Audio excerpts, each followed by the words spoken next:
Hello, esports fans, and welcome to the February tournament, week number 2 for the Oceanic Marvel Rivals community. My name is Dice Hart, and joined here today by a huge number of Oceanic casters and production from Nemesis Productions, with a little bit of a mix of Hammer and Shield in there too. So we've got a very nice production team joining us today, and a great group to bring you all some Oceanic Marvel Rivals. Last week, we saw an absolutely crazy competition, 16 teams competing for the top spot in the February tournament. We saw those first 3 rounds going on there. Tonight, we're going to see semifinals all the way up to grand finals to see who is going to be our champions for February. For now, though, I'm going to hand it on over to Avatar, Liger, and Stormy. They're going to talk you through everything that's gone on so far and everything coming up tonight. Take it away, guys. Ooh. Hello, everybody. How are we doing? Welcome on in. Liger, it is so great to be here with you for this final showdown. How are we feeling? You excited for tonight? Oh, we are more hyped than ever. It is finally the finals day. We've been waiting all week. We've been seeing all the training, all the practice, all the teams been putting together for this amazing Marvel Rivals Oceania tournament. Shout out Nemesis Productions. We are here. Shout out everybody. Stormy, it's nice to finally cast alongside you again. Been a minute since, what was it, December? Good times. Good times. Good times back then. Alrighty. Now Liger, sorry, I can't hear you at the moment, but what I'm going to let you know is Nemesis does run a monthly tournament through our Marvel Rivals OCE community Discord. Last month, we saw 8 teams compete, with Xavier's Hope coming out on top. And with the increase in popularity and player skill, we've expanded out to a 16-team tournament, double elimination tournament. And in week 1, we spent a lot of time watching,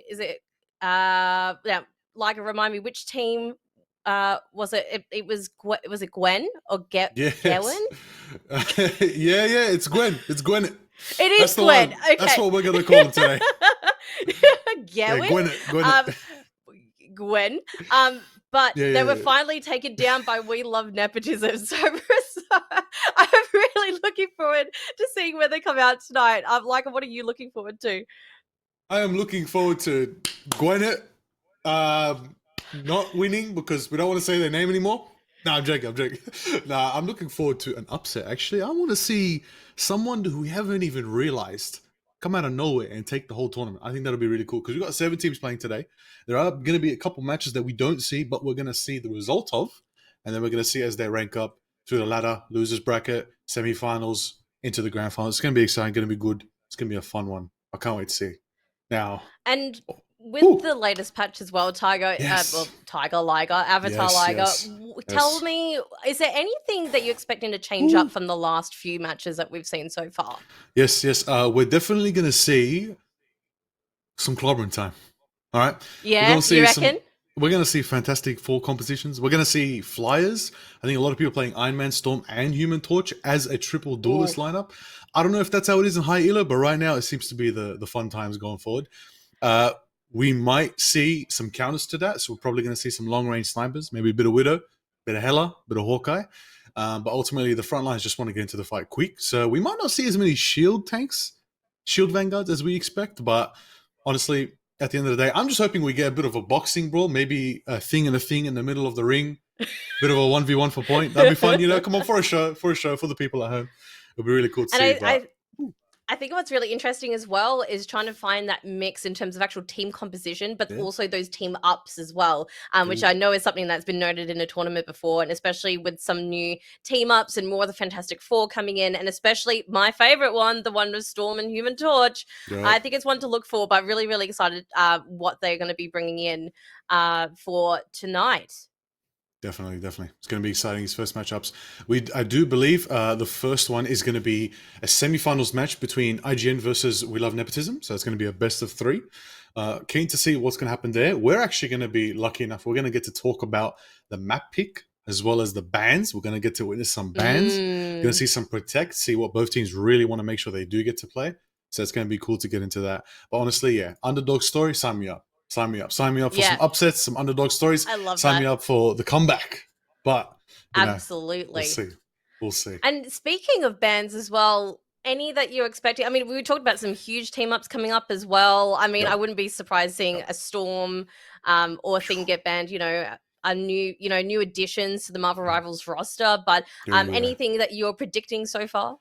Honestly, I'm gonna say we're probably gonna see Wolverine still banned. Wolverine right now is probably the only thing shredding that Rock the Thing out of here. We'll probably see either or banned. We'll either see the Flyers banned or the Snipers banned. So no Human Torch or Storm. No Hela, no Widow. Maybe Hawkeye might fall there too. You could probably see Punisher fall through the gap. Maybe we get some Punisher. Maybe we see some Rocket Punisher compositions. A bit of Winter Soldier as well. Ultimately, you can't see it. But at the end of the day, you know what's going to be there and you know what's going to get banned nearly every game. It's Doctor Strange. He's either in game or he's in the bans. Always. Always. You can't beat it. You can't beat that. That's where that's going to go. 100%. Yeah, I'm really, really keen to see what potential new compositions we haven't seen before already. Any fresh team ups, obviously, with the addition from last night's new patch with the Human Torch and the Thing. Really, really exciting. I think what I'm really looking forward to tonight is obviously being here right at the finals, seeing those teams go head to head with one another. And I think seeing from everyone tuning in, supporting their favorite teams as well is always really, really exciting. So if you also have mates and you're watching and you want to share the stream with everyone, make sure you do get Type all the teams hyped up, all the excitement. I love the energy. Love the energy. Should we have a look and see where we're landing tonight in terms of our map for the first match? Well, let's have a look. We're going to Clintar, Symbiotic Surface. We're going into the Convergence game mode today for our first matchup. It's going to be exciting. We're keen to see how this goes. Of course, as we know, the first teams playing are IGN versus We Love Nepotism. On the side of IGN, we have Press, Clove, KFC, Legendary, Jinga, and Zauk. So it's going to be exciting to see how that matchup goes. And on the other side, we have We Love Nepotism, which is going to be the players known as Pizza, Citrus, Juicy Potato, Daxu, and Dryptosaurus. Okay. Already, off the bat, what do we think about these bands? Oh, look, I think Loki being banned is always very good, especially because of the potential to ult steal as well is really great. I mean, what are your thoughts on what we're seeing here so far? I haven't seen a Doctor Strange yet. Well, it looks like Strange survives for a couple rounds. We do see the Bruce protect, potentially a Gamma combination coming up if that Strange cracks on through. Loki protect is... Look, wait, I believe we have a Loki specialist in the lobby today. From Citrus, perhaps? Could be a factor. Skipped ban. Whoa. They feel like Nepotism, go for the skip. Interesting. I feel like nothing exudes confidence than skipping a ban. That's saying, I'm not scared. Maybe a Bruce. Maybe a Winter Soldier, but no one else. I love to see it. We are one pick from finding out if we're about to witness the first ever absolute omega hurricane of a storm coming through. There it is. Oh, okay, Strange is out. Storm is in. Wolverine's still around. Black Panther, potential dive. Where are the new ones out? Oh my goodness. I know. I was actually... Oh, look, we might get the Thing, potentially. Again, I was expecting to see some new characters come in here. At the moment, we've got... Let me have a look, see here. Look, I mean, I think it's really hard, especially with the different, strategies we've got lined up. I know in the last dev announcement, they called it the Triple Terror. I could be wrong. The Triple Terror, the triple support meta that has been coming and going now and again, which we do see on our blue side, which is IGN. I love a good triple tower. What about you? I love it too. Well, we're about to step into the action, so we're going to do a quick handover to Nuxel and Dicer on the cast for this amazing matchup between IGN and We Love Nepotism. It's going to be good. Stormy, anything you want to say?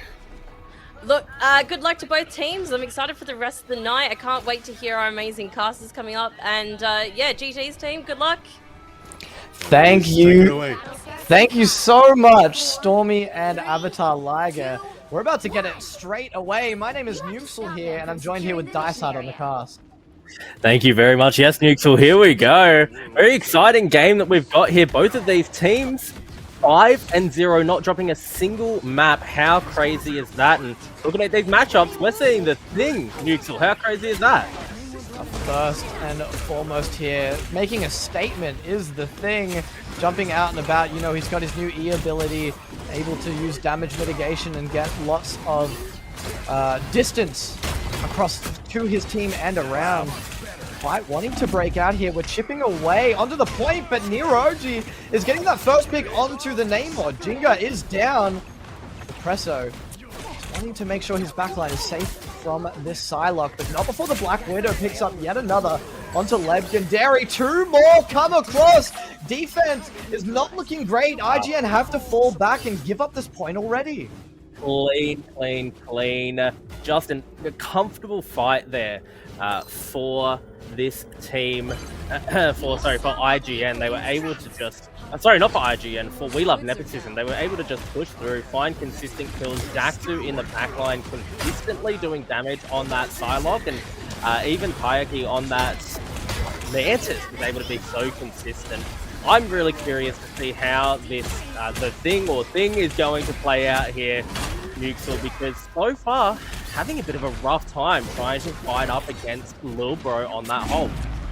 We Love Nepotism just getting 2 more picks. It's the DPS going along and getting the 2 that they need just to gain that momentum even more and push the card up.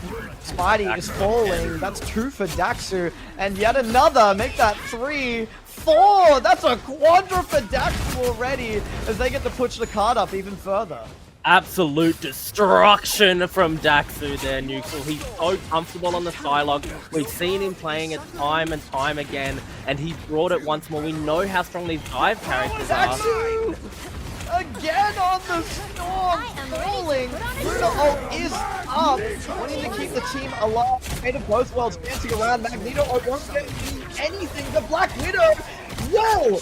Getting one with the ult as well as a pick onto Spidey. Daxu getting just yet another and not falling even after all that damage. Daxu, my god! Look at Lil Bro getting into the back, and Citrus will be picking off the Storm. Storm falling again, and that's point, and they're pushing again. This is a hard map. This is exactly the point where teams really start to struggle to push. This is the defensive point where IGN want to be, they want to hold. But with how strong Daxu has been, how consistently doing damage he's been, and how well he's working with his help with Lil Bro, I think they can push through here. It's clobbering time, but not so much. Spidey's the one that falls, even though he pops his ult. No KOs happening from IGN side. It's looking devastating for them. Storms around, but Fate of both worlds will be keeping the team alive for the attack side. And Sedapt getting yet another pick. Headshots all around. Namor's up in the sky, but falling to Daxu. The tempo is just absolutely in the favor of IGN. That Lil Bro, go. You can't stop this ult. The smashing, and he's looking for more. Ult out here, Nuxel. Can they hold here? IGN are doing such a good... We Love Nepotism are doing such a good, consistent job. I don't think they can be stopped at this point. But what's interesting to me here, Nuxel, is that both of these teams, they were 5-0. They were tied up in the standings leading up to this point. But look at the clear disparity between them. Look at what Daxu's doing. Setups again. Jinga is down. No Moon Knight available to defend this cart. Getting another one onto Groot. That's a tank down. And Setups is finally falling from the thing. But Daxu, they're in the backline with the Psylocke ult. Here Reggie is picking off the last bit onto Spidey. And the cart pushing up. There will be no overtime as there's still 3 minutes 40 left. We Love Nepotism. We're wanting to get out there, but it won't be happening. Taking a risk on the thing, and it's not working out so far. Nuxel, I love Nepotism. They were so strong there. Daxu, of course, I think already highlighting himself as the star of the team, but of course he's playing the Psylocke. That's what's going to happen. I really want to talk about the consistency of Lil Bro and how well he was playing on the Hulk, creating space for his team, allowing his DPS to be consistent, allowing Daxu to find those opportunities. But also, you know, we saw Tayaki, we saw Citrus being able to heal because of the space that Lil Bro was creating. And look at this, we're seeing the first Johnny Sin, but it's We Love Nepotism that are picking it up for the first time, so they're wanting to make a statement here on Clinter. This is really the time where now you have to lock in if you're IGN. You can't afford to be dropping a game this early. You know, they've come into this really relying on this the thing as a hero to be able to be consistent, to be able to look for that CC. They've got the Groot here, Nukes, so having that multi-CC, that kind of lockdown could be really impactful. What I want to know, though, is what is this Loki doing? Who is he looking to ult into? There's not a lot of great targets here for him at the moment. Maybe Lunar Stone, maybe Miss Invisible, but this is a difficult position to be in. Support ults traded with the Loki ult does go big, but if you see an opening and see something huge, a chance, a thread in a haystack, then you got to take that if you're Loki. You could be changing the fight there for your team. You have that flexibility, so you got to make it work. Well, this is already a scary point, Nuxel, for IGN to be in. A very consistent and strong team last week. They've got some great players on them. KFC is there. So too is Clove. So these are very strong players who have been around the community for quite some time. Look at already the damage that Human Torch puts out, though. And there's not a lot of hit scan here to stop him. Maybe this and Namor can do something about this, but right now he's not doing it, Nuxel. And we're seeing the full team up here for We Love Nepotism from Sue Storm's team up ability. Making good work, keeping the bonus health alive, but never mind. Spidey's picking off Little Bro, falling to near edgy, and it's evening out here on the push. Lebged Dairy is finding the KO trade, and Setups is falling next. The offense looks good here for IGN, but Taiyaki is taking down the Jeff. Stormult's already up here, and Dax is going massive. Come on, Dax. Brute ult! Can they push? Yes, they can, as Jinga picks off 2 more, and they're going to have to give up point here. I really thought that they did him there. Quickly was Storm ult available there. Had the potential to be very, very impactful, but what it came down to was Legendary was ready, but they're not giving it up, Nuke. Look what's happening! I don't know about this. You've fallen so quickly already, and using the Supernova, they want something to done, but the point's already gone. Groot getting a pick on the offense, getting 2 Setups is down, using the tempo to push forward. Here comes the thing. No movement abilities for you when he's using his dash. And they're going to have to fall back behind this wall here as the poke comes out. We have to talk about this. A lot was used in that defensive defense there by IGN. By IGN. Sorry, We Love Nepotism. I keep getting confused between these two teams. A lot was used in that defense, Nickel, and now it's very, very hard for them to hold, but holding so far they are with this Jeff ult coming out. Jeff swallowing up the enemy team, but Frankster's able to pick him up. There won't be anything happening here as Fate of Both Worlds comes around, and Sue Storm ult follows. No one's dying here quite yet. Jinga has to pot the shift defensively. The cart is pushing ever so slowly. No one's getting KO'd here quite yet until Spidey falls. He's strong. Namor, watch it. The Hulk shield is good, but near Reggie yet again, taking down this Groot. You don't want this on the offense. Your tempo has been taken down, but Jinga is able to find a pick onto Citrus here. Jeff is down there. Half the healers available for themselves. Will Bros ulting in the back line, picking up and smacking down the enemy Hulk. It's a 1v1 of a lifetime. The setup picks up 2. The defense. Nuke, they look so much better now. We Love Nepotism was struggling at the start of this defense, but look how they've turned it around here. Look how consistent they're being. And the damage that old Johnny is already putting out here. I'm terrified of what he's going to be able to do now. The pick isn't good enough for your team. You need more. You need to pop off, man. You need to beat Lil Bro and the rest of his gang and push this cart. Look, we saw at the start of this how consistent IGN were able to be in their initial attack here. Well, watch this! Jeff is picking up 2 and his Sue Storm. He's dropping down the Sue Storm and pushing the enemy into their back line. They'll be able to fight for now. And Kobe Bryant's down low. A Jeff ult follows suit. Setups is able to pick down Groot. And Daxu's taking down the Loki. Setups again, taking down the Jeff in their ult. There's no value coming in. And Spidey on Spidey is KO'd following suit. Wow, great defense there again for We Love Nepotism. They're showing that despite a rough start to this defense, that they know how to turn it around, they know how to hold where they need to, and they're just being so strong, so consistent, and grouping together so well. That's who finds 2 neutrals. Daxter, you're carrying your team with these picks. But the teamwork is good enough that they're able to make it work as well. IGN aren't able to pick off anything after this. They're down 2 players, and there's just nothing that they can do right now until they group back up. Lil Bro has aura, and he cannot be stopped. Daxter's going in, neutral, and there's the Supernova too. What's gonna happen? Sadabs, you're getting 1, you're getting 2, and Daxter's able to start it off with 1 for himself. There goes the Supernova, big storm ult, and a second onto the Lunar Snow. Make that 3. That's 5 kills down, and nothing that IGN can do. Neutral, I never want to see Daxter in my games. Never, ever. Unless he's on my team, and I don't think he's going to be on my team because this guy's too good, too high elo to be anywhere near me. And currently, he's making it work for his team. We love that have barely been touched on this push. It's an engage now from IGN. Here comes IGN with 2 picks for themselves. This is the tempo shift that they need. Spidey possibly switching to their main, but Daxter's able to follow suit there and get a pick of their own. Still in favor of the IGN here as they follow down the cart and push it towards this point. They've got the KOs to work with, and this is in favor of them.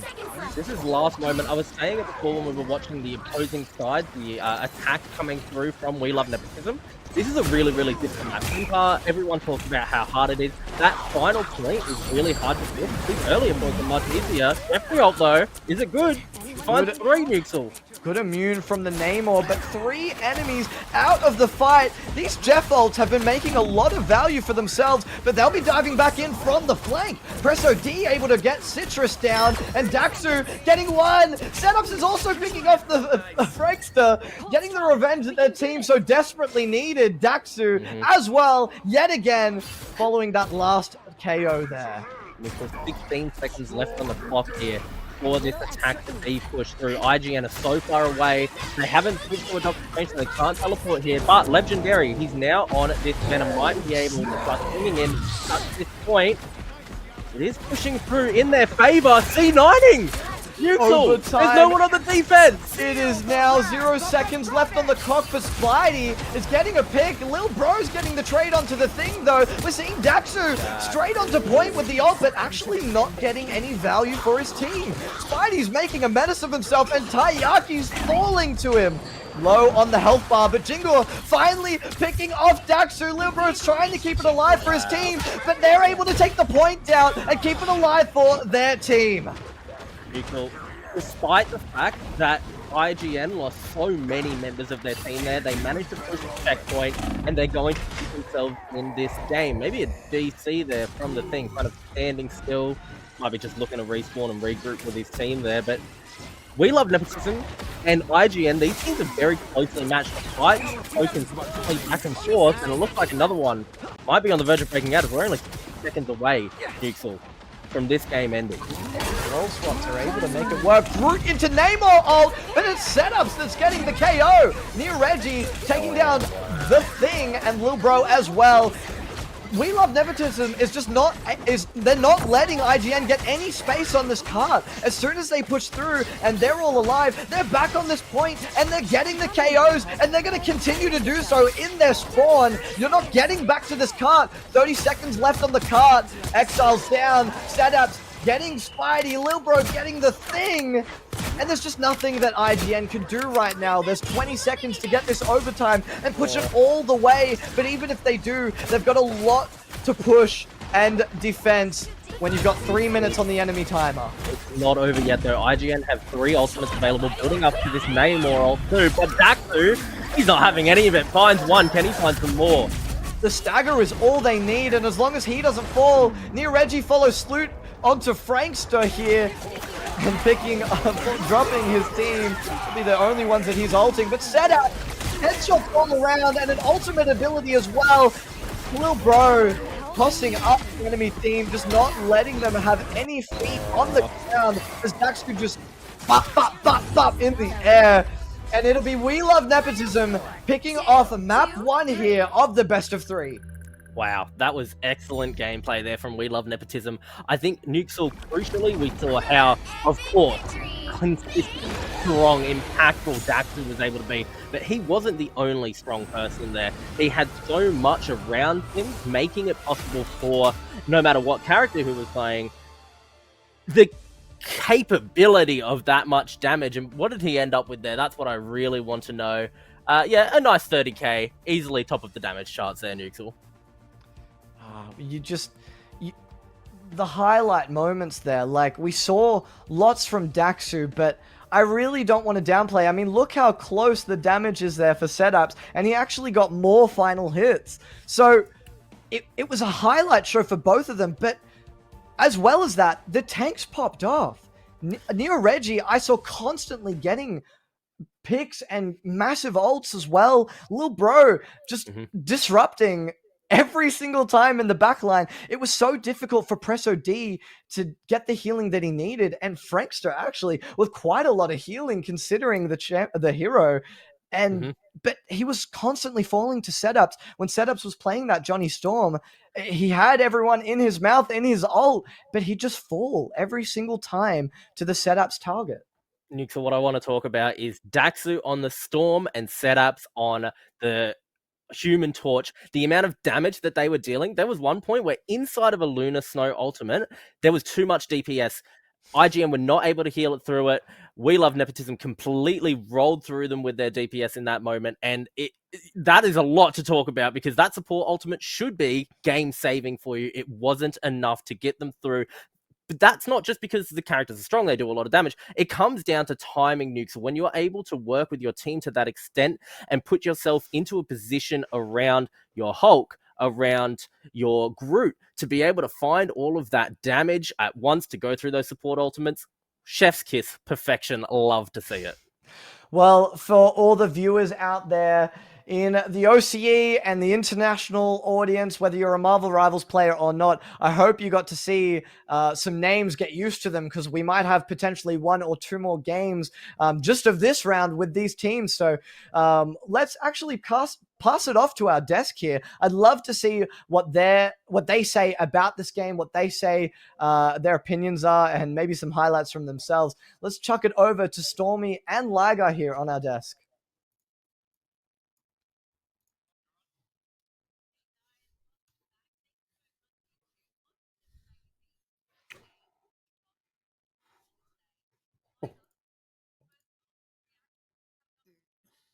What was that absolute Black Widow monstrosity I just witnessed?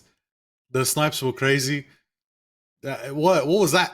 What was that? Honestly, like, you don't normally see it. You don't normally see it. Honestly, you don't know. I was gonna say, How yeah, crazy. sorry, going off of, like, we're talking about big Black Widow players. I also have to just shout out, I don't know if you saw, Citrus had 52 assists as Jeff. I love shouting out our amazing supports because that was insane. It was crazy, and I really loved all the as a Storm main. Love to see all the tactical dodges and dives. Like, shout out to I think I saw Namor left shift out the way of that terrifying Storm. Really looking forward to seeing what the next round brings.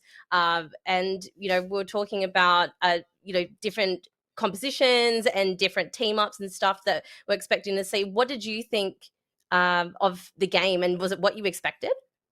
Honestly, when you see a team not go for a third ban, right, and get the dub, it's a bit of a mental play. All right, it was very interesting to see that. Ultimately, very interesting to see. Look, they got it 3-2. All right, it's in favor of Nepo now. We're going to X-Guard. We're going to Domination, okay? It's going to be a bit more back and forth. I think seeing the Ben Grimm might be a bit beneficial here. I think it wasn't too good on the Convergence map. Wasn't too good there. We did see the range help. Like I said, Widow is going to be a big factor in this meta at the moment. So it's nice to see the Widow play go off. It's really good to see that. Storm, as you said, is going to do in work. All right. I know you're very happy about that one. Storm's doing work. But I think we might see a bit of a switch up here. Nepotism is really cracked, but I think we might see a bit of a switch up here. But let's find out as we're going to head off into the bans very soon. We're going to find out the picks. We're going to see who they're going to protect. Again, Loki was protected, but we didn't see too much Loki as well. Maybe, I know. Maybe now. I think it would be really interesting to see, and like who is saved in this ban phase, and also definitely exposed myself earlier, having been stuck where I am with these ban picks. We've already got Winter Soldier out of here, gone. Don't want to see him. Who's coming up next? Bruce Banner, gone. None of that. Out of here. Who do we think we're gonna save? Because last game we had saves for both Loki and Bruce. Do you think we'll save them again? Honestly, I think it'd be wise to save. Oh, okay. Loki's been saved again. Okay, Loki's saved. Far out. This is gonna be interesting to see. I really do hope. Right. I really do hope that IGN know what they're doing. He's saving Loki and finally. Hold on. Wait, what? Hold on. I'm gonna be happy now. It isn't protected Cap. Listen, you have to play Cap now. All right, you have to play Cap. The thing has been banned. Unbelievable. Was it that threatening? Was IGN's thing that threatening to nepotism? Wow. Hawkeye follows suit as well. I'm definitely looking forward to seeing that Captain America in the last patch. He was given just a little bit more survivability. He's got reduced energy cost of his ultimate now. He's got increased vibranium energy soar projectile speed. Looking forward to seeing what Lil Bro can do, and keen to see more Loki action from Kobe there, and maybe a little bit more Jeff. We love a little bit of Jeff, but I like looking at that Luna and Namor team up. Definitely, I love that's to see gonna be it. Give me another squid. Icy cold squid team up. You're gonna love that one right there. I want to bring attention to the fact that nepotism might be going for a bit of a potential dive composition here. I saw a Spider-Man for a moment there. We do see the Cap is locked in. Citrus on the Mr. Fantastic. All right, you do see the Groot switch as well. We're still seeing that crazy Jeff from that team as well. Daxter on the Jeff this time. It's going to be good. But on the other side, you got Black Panther, you got Namor, you got a lot of good picks here. But we're going to kick it, of course. We're going to kick it to our amazing casters, Nuxel and Dysart. They're going to take it away for some action on Yigsguard Domination. Take it away. Let's go! Everybody knows I love these domination maps. My name is Nuxel yet again for game 2 here. How are we feeling, Dysart? I'm excited, Nuxel. We saw how close these two teams have been against each other. Oh, man, we love nepotism just so much between these two that shows that they deserve to be matched. It was my turn to be muted, wasn't it? That they're in, and nothing shows that like a domination. You can have such a good back and forth up to that 99% constantly. I'm excited to see this Captain America first pick already though, Nuxel, coming through. It's the Black Panther going off straight into the backline, but Kobe Bryant, he's able to get to it for himself as the Doctor Strange also follows suit, and Black Panther finishing it off onto the enemy Doctor Strange. That was so quick. That was crazy. That was absolutely crazy. IGN coming off to an absolutely brawling start. Just so much damage coming out. I love to see how well these Black Panthers can do. And Legendary is now back on this top range, a very consistent, strong tank, being able to throw out those shields and being able to unstoppably prevent damage from coming through. Now, looking at Wolverine, though, I'm a little bit scared for him. Is Kobe Bryant a DPS player? He's picking up 2, and he's picking them up in the back line. Jinga as well, following on to Lil Bro, and it is Presso and Jinga that keep on keeping on. They're domination players, Dysart. Wow. They just make it work. Wow. I think, Nuxel, that it's undeniable when you see the supports finding all of these picks for themselves. That is how you know that you are comfortably winning this game. At the very least, this map, they're at 50% now. Lil Bro, he pushed forward on the Captain America. It's hard to push through all of this healing.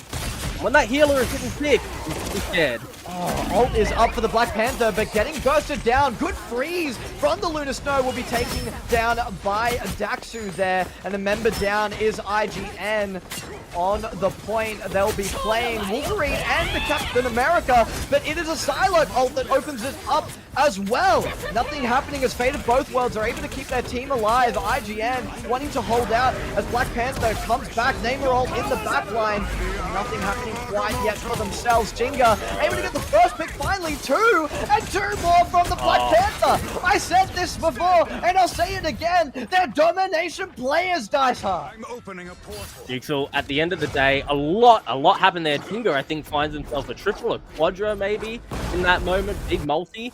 But all of that came back to the Eye of Agamotto. Legendary hasn't actually used it. Never mind, it was the Eye from the Ajiri, and it got turned around. Legendary now finding this neutral. This thing can't be stopped. We're in overtime. Sustain is there from Fate of Both Worlds and the Wolverine ult, and they'll be picking off 4 people. We Love Nepotism able to finally push out here and get some ticks going for themselves. Wow, great turnaround here for IGN. We know how strong they are as a team, and now being able to find pick after pick. Actually, you can see he's getting comfortable. He's finding these consistent headshots and this consistent DPS, but Neutral, they used a lot of ultimates there. Look at the other side. IGN have Legendary's ultimate on this Doctor Strange. They have the Black Panther ultimate as well. That combination alone is enough to turn this fight around and immediately turn that 99% into 100%. Making it work and trying to. Black Panther dashing around and ulting through, picking up Citrus as well as Taiyaki. Nireji falls, Lil Bro falls, and so does Daxu. Everyone's down. It's an ace. Call me a liar, Neutral. I perfectly predicted that. Normally I don't get to do that. But that was Black Panther ult coming in, Legendary getting off the Eye of Agamotto. Perfect synergy between these players. This is a different IGM from who we saw on Clintar. They were so strong here. Of course, we saw them evenly matched up with We Love Nepotism and having a great back and forth on that previous map on Clintar. Here, though, IGN cleanly swept through We Love Nepotism, forced the ultimates out to make it so that Nepotism had nothing left in their reserves. And when the Eye of Agamotto came out, the Black Panther ultimate came out, it was unstoppable. It's like they're a different team. They've pulled up their sleeves, they've spat in their hands, and they've gone, all right, it's time to make this work. The first game was a warm-up, and now we're going to show what we can do. And they dominated. So we can see what they do on map 2 here, round 2 of this map. I'm keen. Maybe it was just that specific map, the version of that round, or maybe they know exactly what they're doing on domination. We're about to see. We are about to see. This is probably, in my perspective, the hardest sub-map in this set of domination maps. It's very difficult for teams to take advantage of the high ground, and if they don't take advantage of it, Neutral, they're punished massively. But there's also a lot of timing necessary, and when you drop down and start capturing this point, already though, Red's looking very far forward and starting to come through for We Love Nepotism. It's Jinga and Setups that are getting trades. But Setups is the one to fall. Jinga's still alive. And there goes Kobe O'Brien with a triple. Legendary also picked up one, but we thought that the tempo was in favor of We Love Nepotism, but scratch that completely. It's IGN yet again. That is yet another one for Kobe Bryant here onto Lil Bro, and they'll be holding them at that spawn. This is the door that you want that aggression to be at. What an excellent start. I think you're right.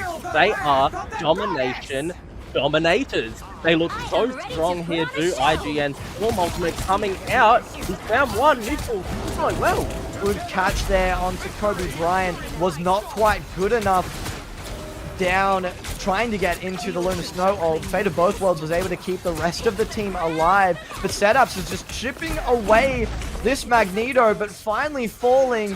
Did not have any help there from his team to get that KO, but Daxu has been able to pick off Jinga. Magneto up in the air, low health, and Legendary is able to pick up Taiyaki. Lil Bro getting one onto the Lunar Snow as well. It's a dance-around fight here on the point. Look at how Presso plays and the positioning that he finds himself on this Black Panther. And I guarantee that the next pick is going to come from him.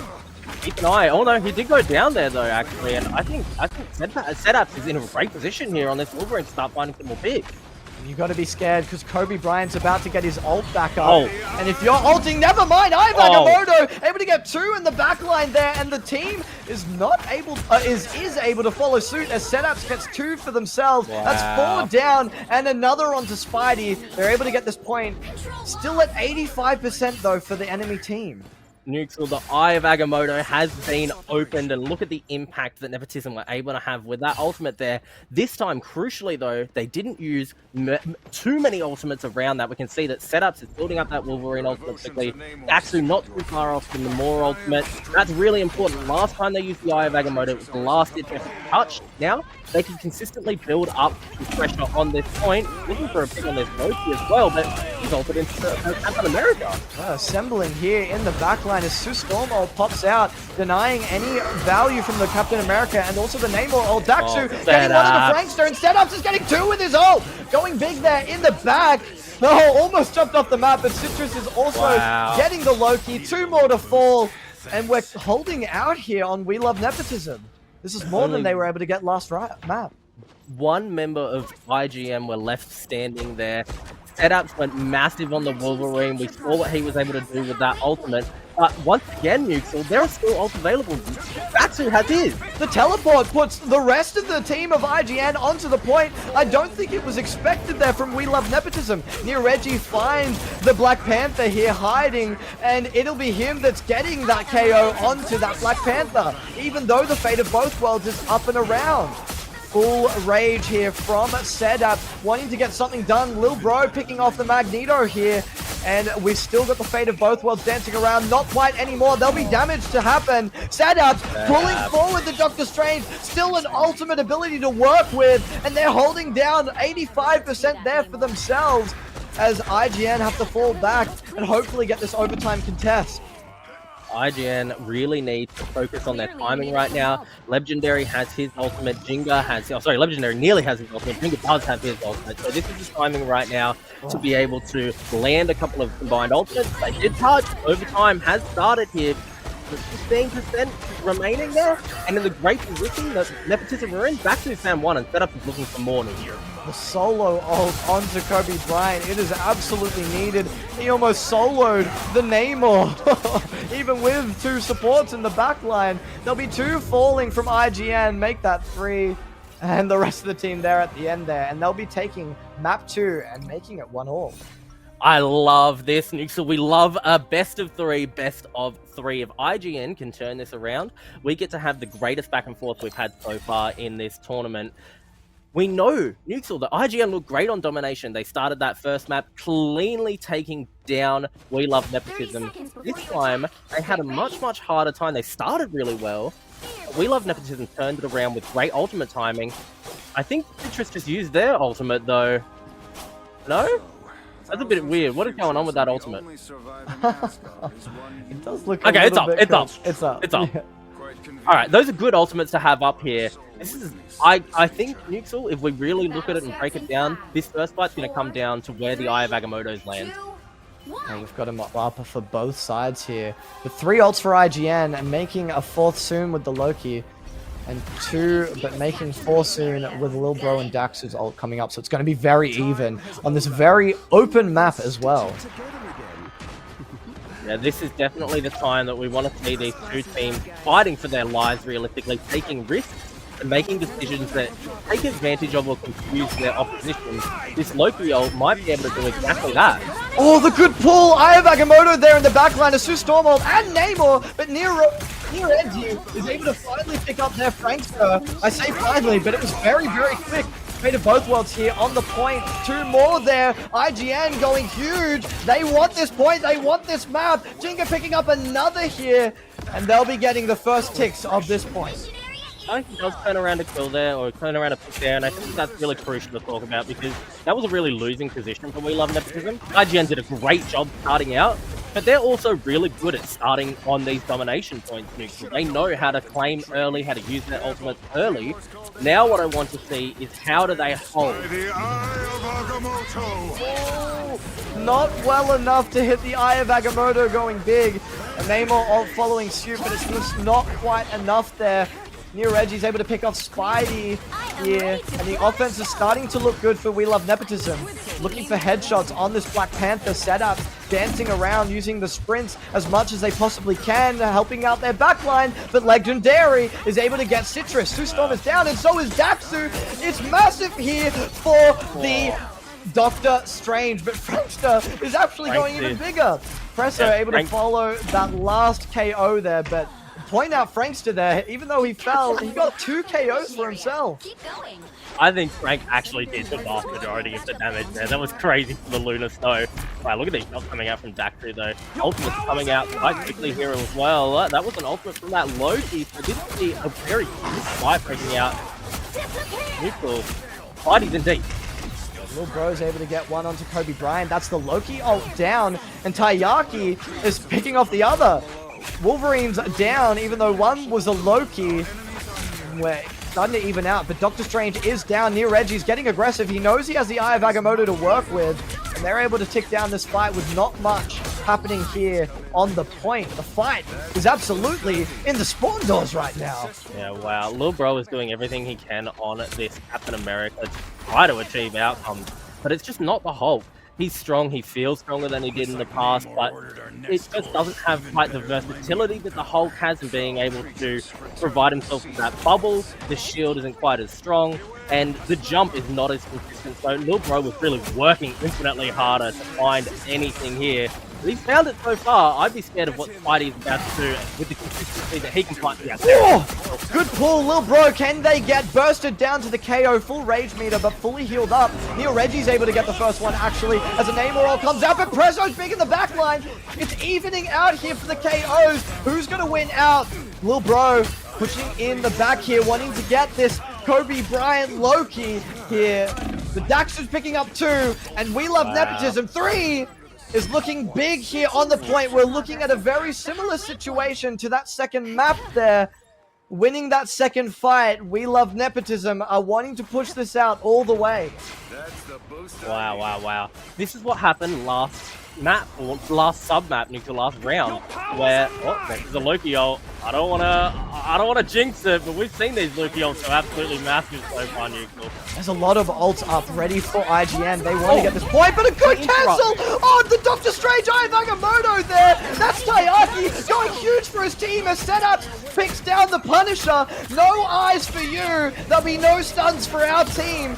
The fate of both worlds is getting a lot of aggression here for IGN. Was it enough for Taiyaki to carry his team and cancel that ult? Spidey's already back, but getting stunned by the Namor and taken down immediately. Triple kill for Neoreggi. Watch the setup, and they're holding suit. 95% here on the point. Can We Love Nepotism take this 2-0 in this best of 3? Yes, they can. Yes, they can. We love nepotism, despite the fight that IGN were putting up there, the consistency that they were able to find in the early points in these domination maps, and these domination sub-maps. It comes down to We Love Nepotism's skill in playing together, how they work with each other, how they combine their abilities, how they time everything out. It's cinema, Neutral. A great viewing experience, absolutely. So back and forth, and I'm glad that we got to see the showing that we did from IGN that game, because it really showed that they're not a team to be just absolutely left out. Their first map and every start to each of the rounds was phenomenal. Kobe Bryant from their team is probably the person that I'm going to highlight the most there. Absolutely, Pressoed went really big, and so did Jinga. But Kobe Bryant was getting like double kill backlines onto both the supports on some of those rounds, and like got triple kills on Black Panther Loki ults. I don't know if Loki's their main, but I want to highlight them the most for that team. And then when we switch over to We Love Nepotism, Daxu again, but like it's both the DPS yet again. Near Reggie, like we saw in that last point, that triple kill. I think as much as I would like to highlight the DPS again, I think the tanks are the ones that I'll highlight as a collective. And then Taiyaki on that last cancel freeze on the Doctor Strange just won them that map and won them the game. That's what I'm saying. Yeah, that was all down to Taiyaki. They get that perfect freeze off. I noticed it in the moment you were in the middle of casting what was happening. I went, oh no, because it was a perfect freeze. And as a Doctor Strange player, that feels terrible. You hate to feel that. But Nuxel, I think We Love Nepotism really had a great showing there. They showed us, they showed me, they showed you that they are deserving of this opportunity in the losers bracket. They have in the winners bracket. This is semifinals. This is Winners bracket. semifinals, yeah. They've moved on to grand finals now. They've deserved that opportunity to get into the grand finals. We're not done with IGN, though. They have an opportunity through that win harders bracket to come back.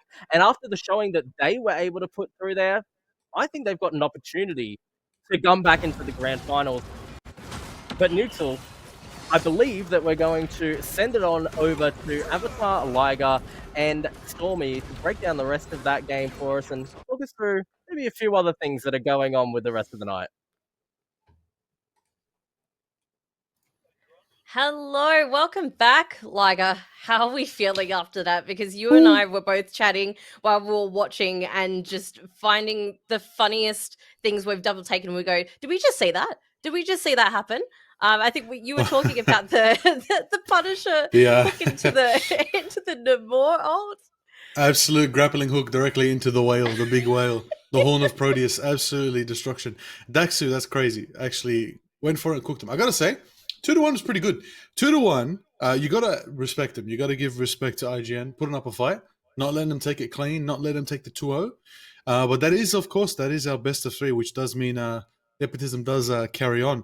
So we're going to get a bit of an update. We're waiting on the results of the bracket so far. We're going to be seeing a new team soon, very soon. It's going to be fun, going to be exciting. So we won't be going to a map 3. We'll be going to our next in the series. It's going to be good. But I want to bring attention, of course. Daxu's Namor. Wow. Absolute massive zoning. Coupled with Neo's Doctor Strange. Top tier. You got to mention, they're both up there with 30 eliminations plus each. Good big damage. 30k damage block from the Strange. Good stats. There's good stats all around. It's what you want. It's what you want. Yeah, and I think, I was really hoping to see if IGN would come back to see if we can get that that third and final match to take us. I love a good kind of underdog story, right? I always like going for the ones that aren't quite there, but for Nepo, they really took it home on that first round, and then Domination just coming back in that final, that third round of that match. It was really exciting to see. Again, I love the team up between Luna and Namor. It's a personal favorite of mine. Looking forward to seeing what other team ups come up in the next coming games as well.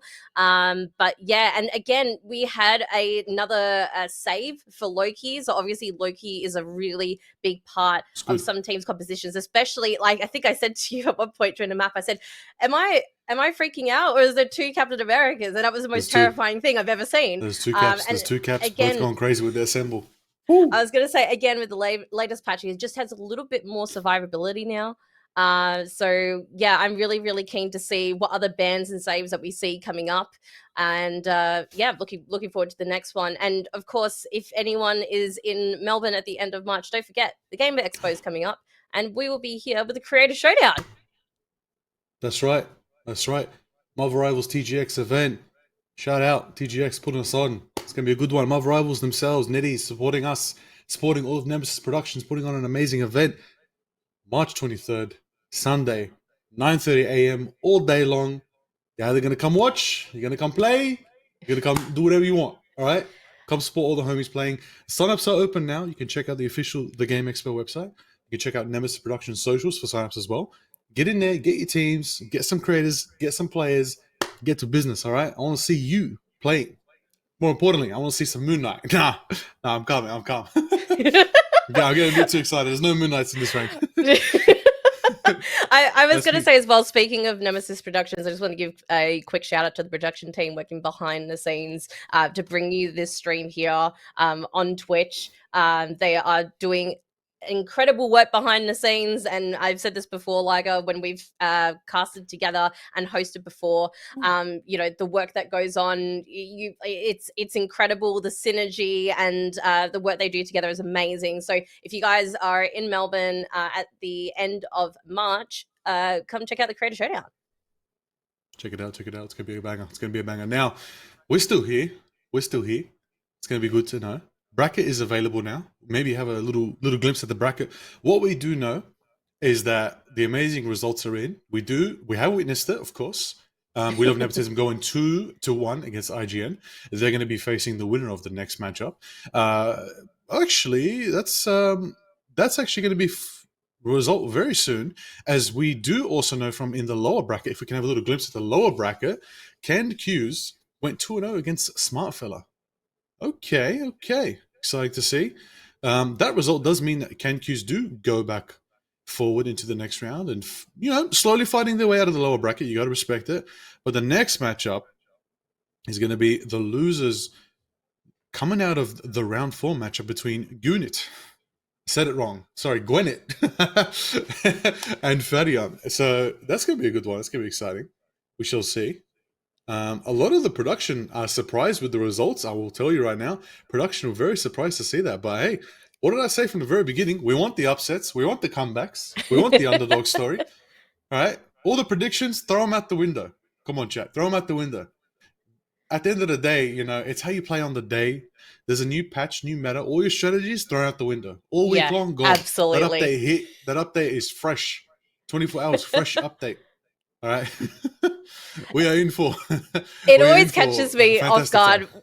when the new patch comes out and these new heroes are available straight away, and it's almost not quite relearning the game again, but it really just throws you off guard. The amount of Human Torch Storm team ups that I saw last night were absolutely terrifying. And I'm looking forward to seeing if there's any more team ups and synergies, any more triple terrors. I'm going to keep using that term, triple terror, because the devs used it and I'm going to use it too, because I love a 3 strategist composition. I think it's really, really great. And shout out to our supports from the last game too. Huge heals, huge healing. So really, really looking forward to see what our next matchup has in store for us. Definitely going to be exciting. All right, we're going to be right back. We're going to kick to a little bit of a break, and when we come back, we're going to continue the action. Going into game 2, we're going to find out who's going to be versus Canned Q's. It's going to be an exciting matchup. As we, of course, I'll leak. We're heading to Tokyo. You heard it first. Right. You heard it first. All right. See you soon.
Welcome back, everyone, to the Marvel Rivals Week 2, finals. We're about to get into. We've got 2 more games, and then we'll be getting into the grand finale where someone will be versing We Love Nepotism. My name is Nuxel, and I'm joined here by Diceheart yet again. How are we feeling, Diceheart? I'm very excited, Nuxel. This is the first time that we've been able to put together a tournament of this size. We've got so much going on. 16 teams for Marvel Rivals in OCE, Nuxel. That's so exciting. We don't get to do that sort of thing a lot. So to have all of these players, all of these teams coming out, competing against each other, it makes me so happy that the community has really come around what we're doing. So I'm really, really glad that we're able to do this for everyone and we're able to come here and cast it tonight, Nuxel. And so far, we had a great first set. I think that we're going to have a great night. I agree, Diceheart. Now, we left off on the break with a bit of a cliffhanger. CanQ went 2-0, but who were we going to see verse them in the next round? And it was Gunit versus Fatty M, and unfortunately, Gunit were the ones to fall. It was 2-0 to Fatty M. So, we're very close to bringing you guys Fatty M versus CanQ. We are Fatty M managing to take it out over Gunit there, so that's very impressive. And unfortunately, one of our favorite teams for the night just barely weren't able to make it through. Smart Fella taking a loss in that losers bracket, so they've been eliminated. Nuxel, very unfortunate. And we were looking forward to seeing them. They were the hype team from last week, weren't they? Yeah, we saw them probably the most. I think we had at least 3 games of Gunit. So we got very used to those players. We got very used to that team name as well. And the different ways that some people like to say it. Pronounce things. Yeah, but yeah, they're out for the count. I'm sure not permanently. We'll see them, I hope, in future tournaments. But at least for this one particularly, they will not be moving ahead. And we've got some new names that at least I haven't seen before. Let's have a look over at the bracket, Nuxel, and we can have a little peek.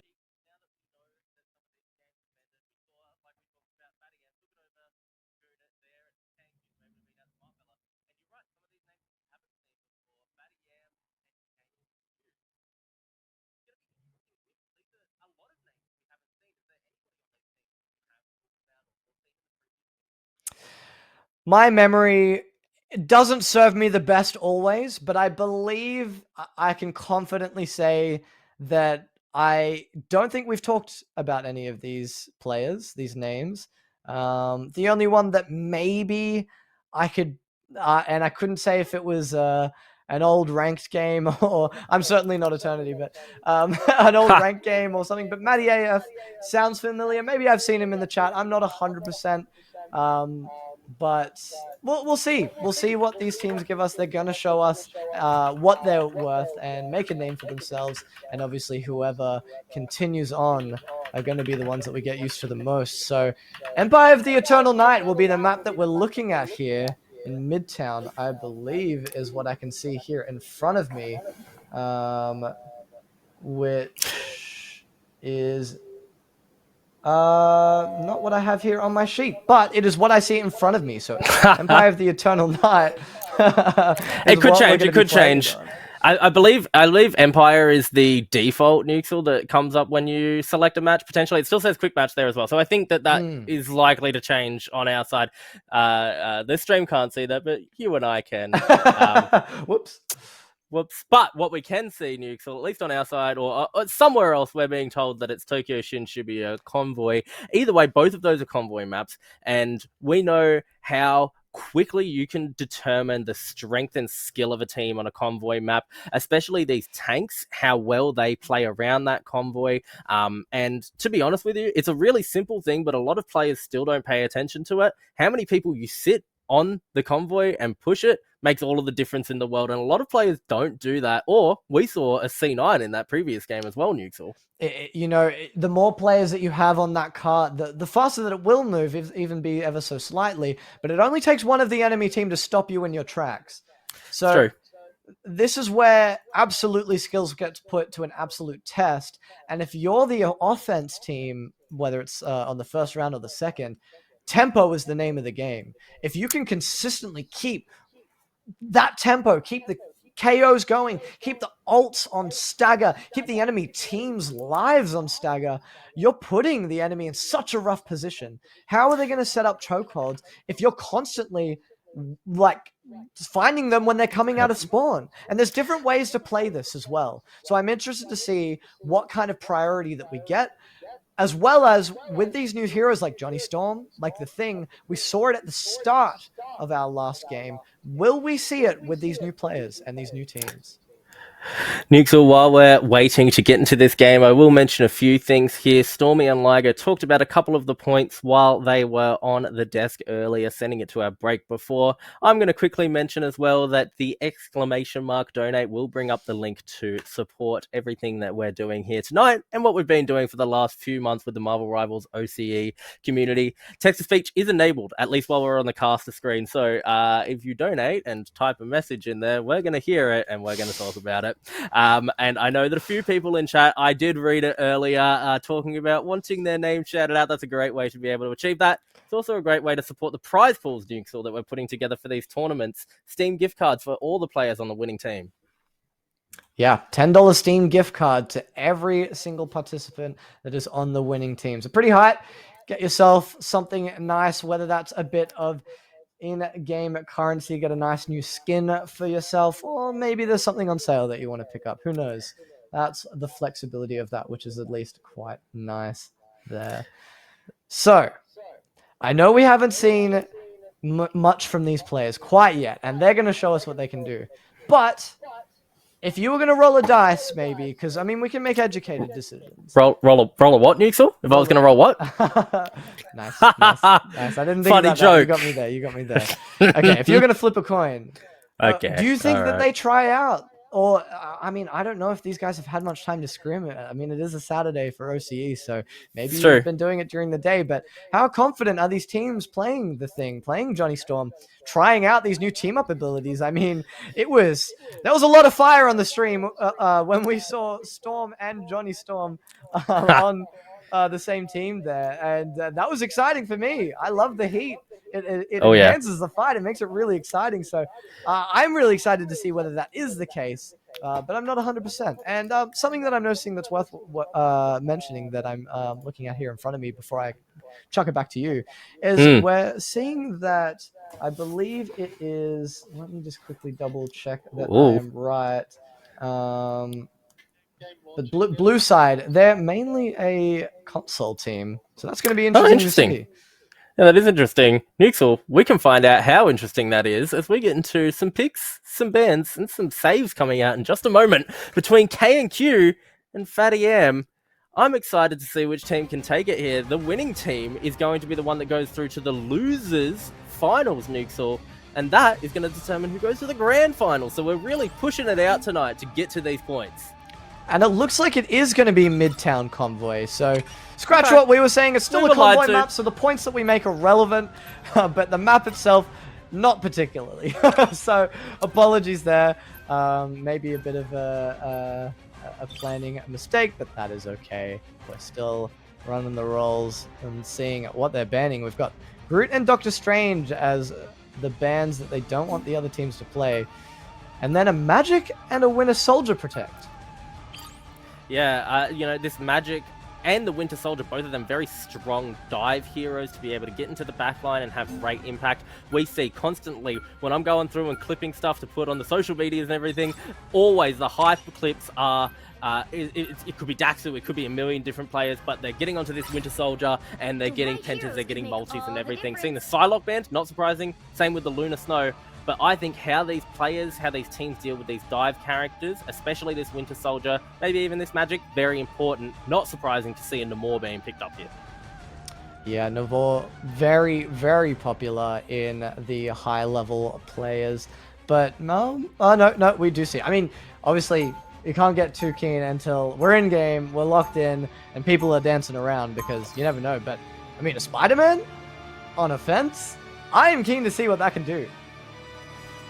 I am also keen to see what it can do. I think that's homunculus. Oh no, they've switched over to the Black Panther. Nuxel, I think that we should get ourselves out of here. You reckon we should throw it over to the casters? Let's do that. Stormy and Liger, take it away for us, please. Thank you so much, Nuxel and Dice Heart. And Liger, here we are. Game 2. We are here. Woo! And Game 2. We are so excited to see what these two teams bring. Again, we don't know too much about these teams or the players themselves just yet, but really excited to see what this next match brings. Now, already off the bat... Yeah, go on. I can tell you one thing I know now. A couple of these players are already signed up for the TGX Marvel Rivals event, I'll tell you that. Oh, look, I'm excited. So keep an eye out for these guys end of March. But at the moment, we can already see Winter Soldier on the aggressive on our red team, which is, let's have a look here. I believe it's Fadium. K and Q, we've got thing versus thing. We've got two things happening here on the point. And at the moment, we're trying to keep that enemy team off, but we've got the Cloak and Dagger here, throwing out the heals to keep that team alive and sustain them. And right now, the thing at the moment, obviously new introduction of yesterday's patch, very, very aggressive, very frustrating to deal with. But you can see here, Fadium is now pushing that point just a little bit further, clearing things ahead. That's good, that's good. I just want to bring attention to the fact that we've already got Carvalho ready with that ultimate, ready to protect their team, try to stop that push. So it's going to be exciting to see as this next fight kicks up. Ultimate's getting ready. Hopefully we'll see something from the Thing, going for punches. Perhaps there could be an explosion coming from Fadian. We're seeing Nino ult go off. At the moment, haven't had any knockouts just yet, but we're both contesting on the point very aggressively. Winter Soldier is gone. A little bit of clobbering time happening there. Aiden Moore Whale coming in. We've had 2 members of Fadium knocked out. 3 now, 4. Nice work, Namor. But don't let it go. Fantastic work for the defending team, K and Q. Clearing that point and pushing that point just a little bit further back. Definitely strong start there. Strong start there. Good defense. Good defense as well. Coming from K's and Q's.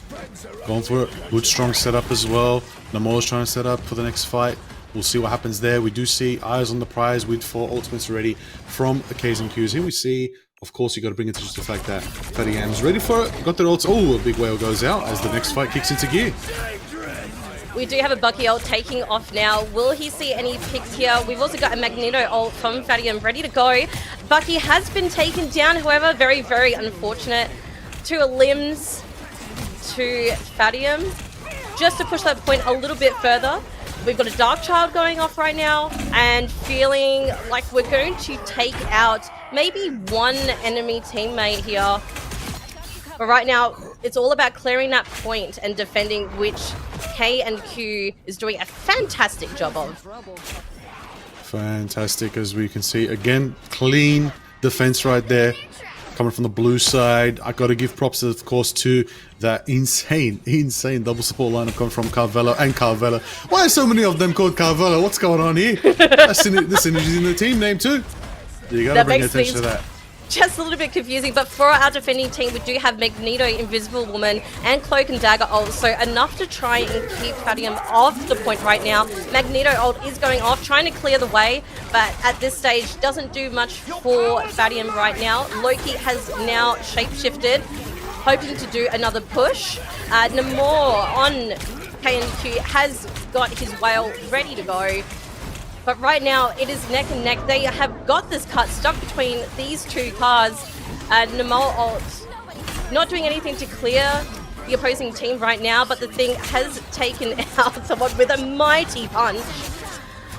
But I think we can see here Fadium is pushing with 4 members of KNQ eliminated right now and have made the checkpoint. Well done. Well done, Fadium. Well done to them, of course. Fadiam getting that nice push started for them, finally getting the momentum they needed after 2 strong defenses, of course. It's going to be good for them to get that push going. You do want to bring attention to the fact that they've got a couple ultimates online, probably close to the Magneto Meteor soon as well. It's going to be exciting as we see the whale is ready to fly for the next fight. Hoping to see, of course, the blue team turn that corner. See if they can get that pressure. They want to try catch out I'm Shady next fight. Get that Cloak and Dagger fight out of here as we see them getting close, turning the corner, and the fight kicks off. We've got the Namor Whale going out, and we've got Bucky ready to go on Fadium with the ult. Still holding on to it for now. A clobbering time coming from K&Q just to try and push the enemy team off. And we do have a Magneto ult from Fadium ready to go. He is fearing everybody, taking those projectiles, not quite knocking anyone off or eliminating them, I should say, off the point, but it's another really chaotic fight happening. Invisible Woman does have her ult and has successfully popped it onto the point to keep Fadium off. But right now, Magic is ready to go. Probably Invisimus ult at the moment, waiting to strike, taking out the Loki. And 2 more teams, 3 more team members, 4 total of Fadium have been eliminated, which does mean that K&Q pushed the cart back a little bit further. Good positioning, of course, from K's and Q's. Feeling confident there. Blue positioning is top tier. They've got Darkchild ready for the next fight. It's going to be exciting to see how that turns around. The good heals right there as well, coming from So Shady. Feeling confident. You do see Genki on the other side. Does have that Cloak and Dagger roll. Probably going to give him the juice they need to enable this next fight. As we also see Soupy ready with a clobbering time. Here it goes. Yes, like you said, we've got this Cloak and Dagger going off right now. At the moment, 5 members of K&Q have been eliminated with only a Star-Lord left to try and defend that point. So we do see a further push getting close to that next checkpoint for Fadium. We do have a Namor ult again ready to go. And again, we have a Bucky ult ready to go. No pun intended. Armed and dangerous.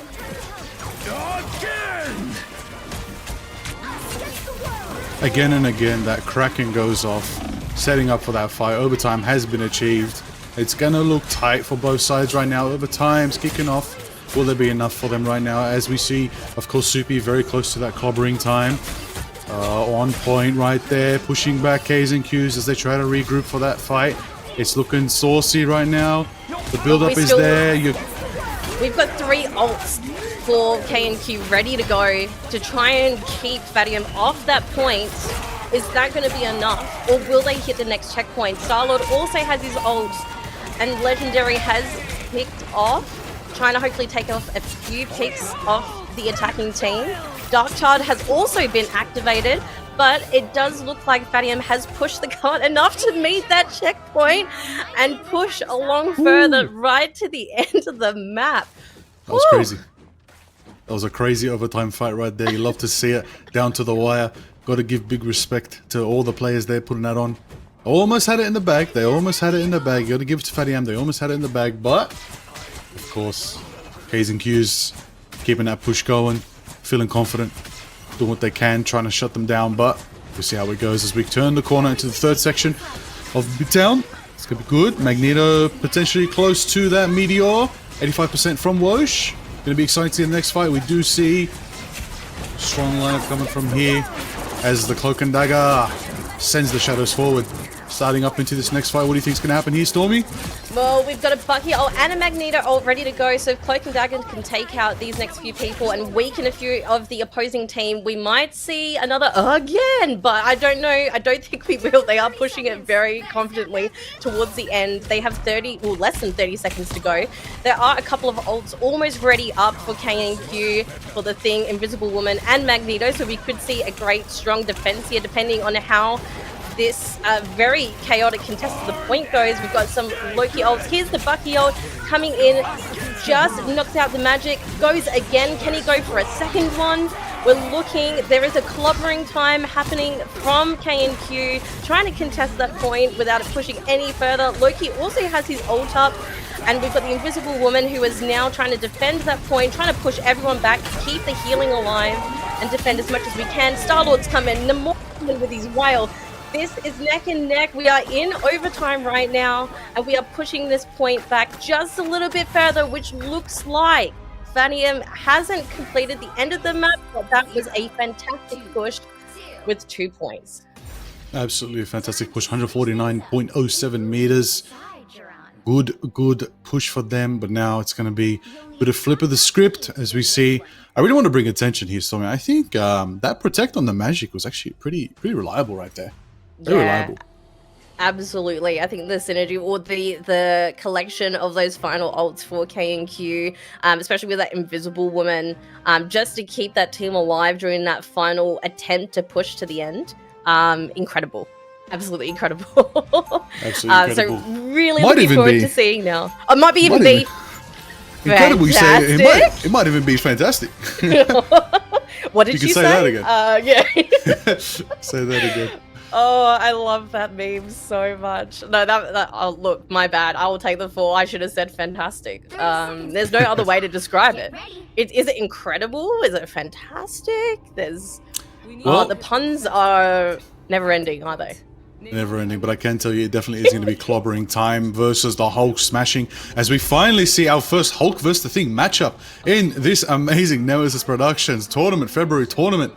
How exciting is this? Finally, the fists will be flying. Oh, as I call it, Carvello switching to the Iron Fist. Oh, you'll love to see it. Oh, it was a Jamaica. Oh, no. He got you good. He got you good. I cannot believe I got set up. Now, it's time to see if K&Q can take this payload all the way to the end of this map. Right now, exiled, that Bucky. Hulk really said no smash. No again. But we can have a look here. We've got Namor with his squids ready to go. The Thing jumping onto the point to try and keep Fadium back. Let's have a look. Oh, sorry, to keep K&Q back. They've switched sides, so I'm in a different brain right now. But if we have a look here, we are seeing some ultimates charge up pretty quickly. And then we've also got the Thing again trying to attempt to keep that attacking team off the point, being exiled once again. Cloak and Dagger ult, trying to get rid of and reduce the healing of Fadium. Loki has used God's Mischief, and an Invisible Woman out has come onto the point to try and push people back. Magneto with his Meteor taking out one of the opposing teams. And we have Hulk ready to smash very, very soon. Magneto ult for K&Q is ready to go. And from what I can see here, we've got three. Oh, we've now got three on the defending team on Fadium. We've got Bucky, Namor, and Cloak and Dagger ready to go. It's all happening. They're refusing to try and let this payload come through. But here comes the Namor ult. Big whale. Big whale by Bucky. By Bucky and a Magneto Meteor flies. Sadly doesn't connect with anybody, but it gives them a bit of distance as they need. Cloak and Dagger's ult is there, providing him a bit of protection. You want to bring attention to the fact that we do see Sibsy close to that monster form. Might be needed to get this going, but of course, as we see, the clobbering time is continuing. Strong positioning from Soupy right there. You want to bring attention to the fact that Maddie as well, ready with the Loki ult for the next fight. Looks like as well a strong defense from Fadiam is going to set them up here. Ultimately, it's a good positioning there. It's a good positioning on the high ground as well for them. In that previous fight on the bridge, gave them that opening they needed, gave them that potential to just close in on them, sort of tunnel them in and get them caught in that clobbering time from Soupy. So strong defense there early from Fat Yam. Really feeling confident on that corner right there, but it's going to be up to, of course, Carvello and the other Carvello to hopefully get those ults off and give K's and Q's an opening as we go into the next fight with the Monster Hulk. Ready to roll? Stormy, tell me what's going on. Yeah, look, right now we've got a Dark Child out. We've also got some KOs coming in from various members of the K&Q team, attempt to push this payload a little bit further. The entire Fatium team is out, which should allow K&Q to reach this next checkpoint, unless any other shenanigans happen. But Cloak and Dagger is making sure they are not getting any further and ulting just to prevent any further interruptions. But Hulk still got his ult at the moment. But with the defending team, we've got Magneto, Bucky, or Winter Soldier, and the Thing ready to go with their ults to try and keep K&Q off the point. Here comes the Hulk Ultimate, looking to clear that path. I know, absolute monster, absolute beast. Star-Lord is ready to go and be legendary. Magneto also has an ult ready to go. So I think we're going to see a very, very strong push. But here we go. We see another Cloak and Dagger ultimate, a Magneto ult. But right now the point is getting fiercely contested. A little bit of clobbering time from the Thing as well. Star-Lord's ult has now popped off. Bucky's going off again, getting one KO with another ultimate under his belt. He's gone again for the second time and the third time. And can we go for a fourth potentially here?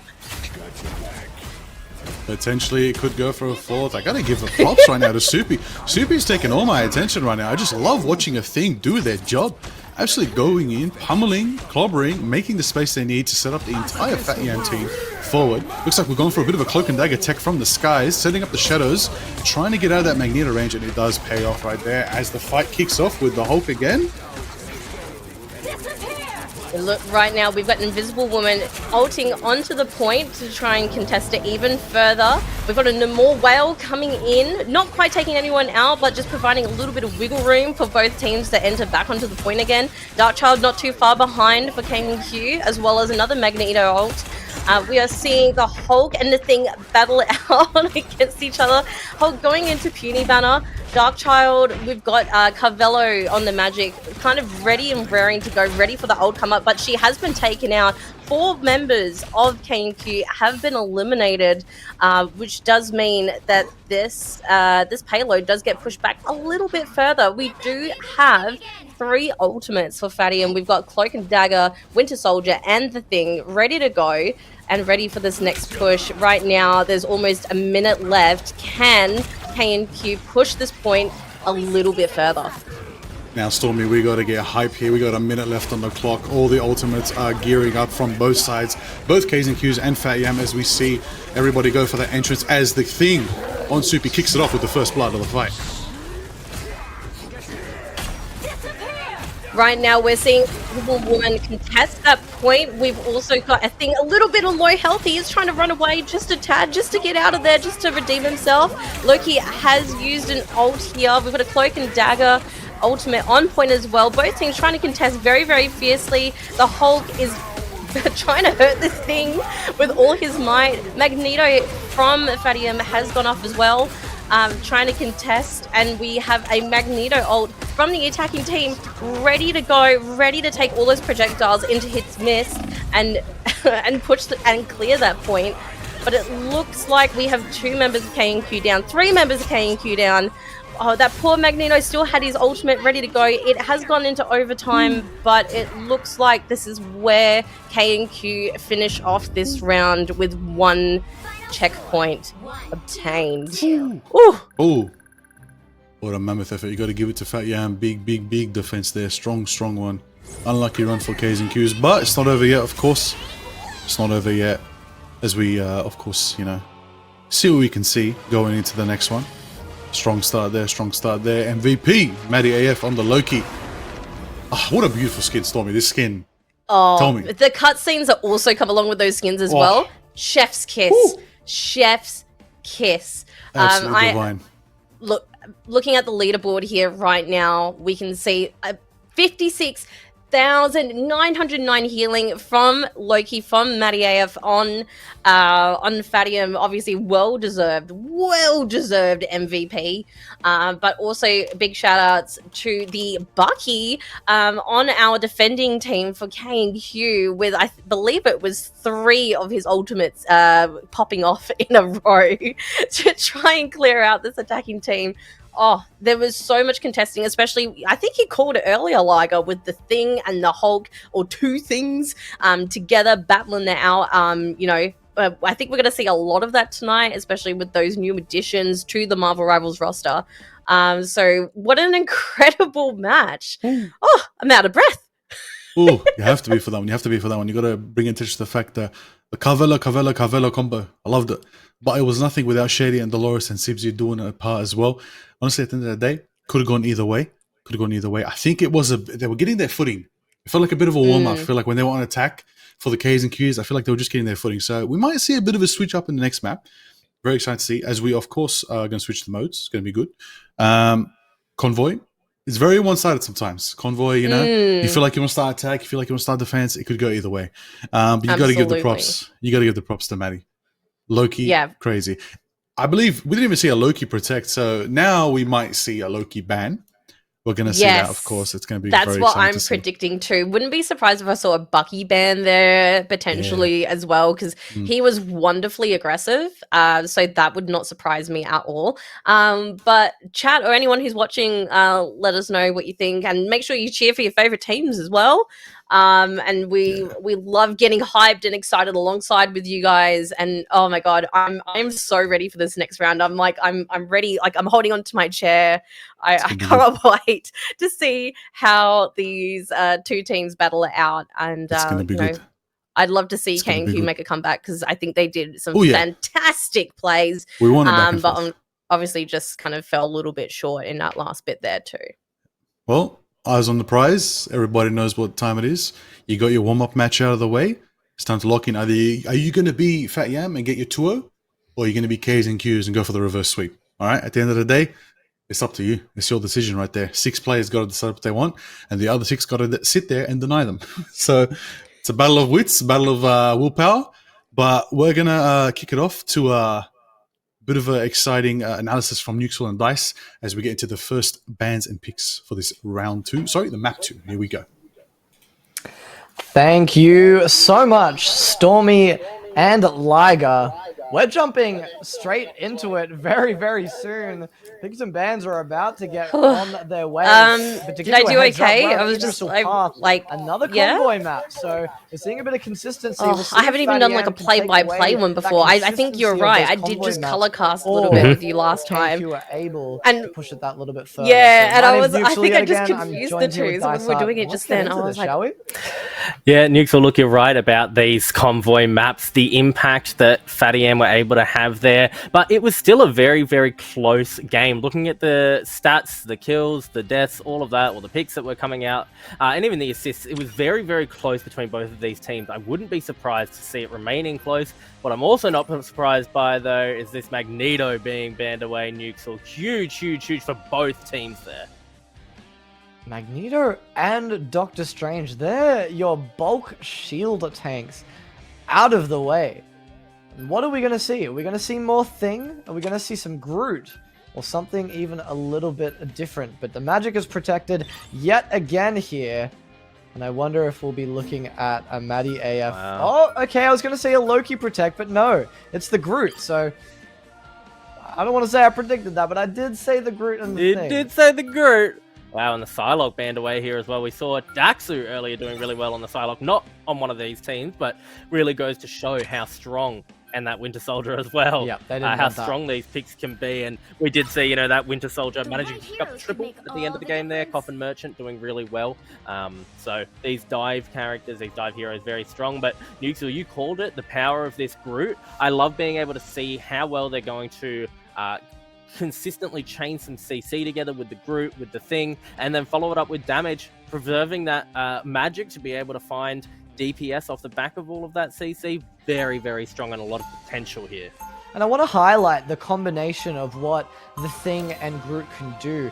Groot can wall off the enemy, let's say, what have we got here? Let's say the Venom potentially, although I don't know if he is considered to have a dash yet. But the Magic, the Namor, before we had the Sue Storm, but not anymore. That was the one I was going to highlight, but she's not there anymore. But when the Thing goes in, after the wall goes off, you charge in, you get to the end of your charge, and then you can't use, like, the enemy can't use movement abilities for a short amount of time. So if they're walled off, they can't get out of that.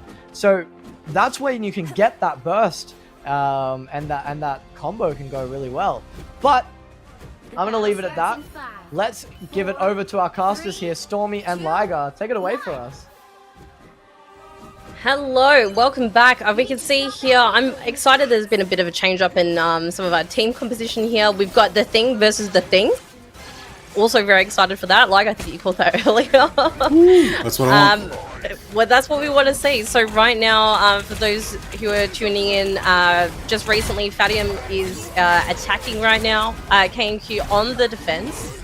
Right now, we can see a very aggressive Thing going in, but I'm just having a look at the Namor here. And a Luna Snow, another team up there, allowing for the extra squids can sometimes make all the difference, as Galacta does say. But right now, we've got Namor taking out the Magneto. We have taken out another member of K&Q.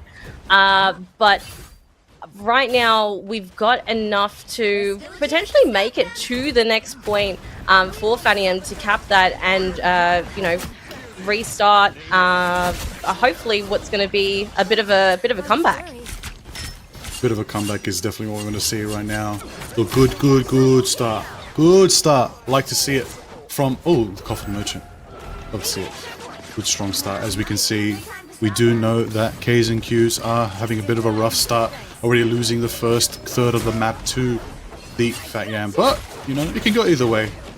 Magic may be a bit too deep here, but we'll see what happens as a big Groot ult goes out and sets up the next fight. Stormy? Well, right now we have, after the Groot ult, let's see if we've got any follow-ups here. We do have a few ultimates all popping off. A bit of a Dark Child, trying to clear it out. We have got a Luna ult that has been taken. We've got two Luna ults. We're dancing. We're dancing all over the point, contesting with one another. We do have a Magic and Thing and Luna ult ready to go, because of course we did have the Loki ultimate as the Luna here.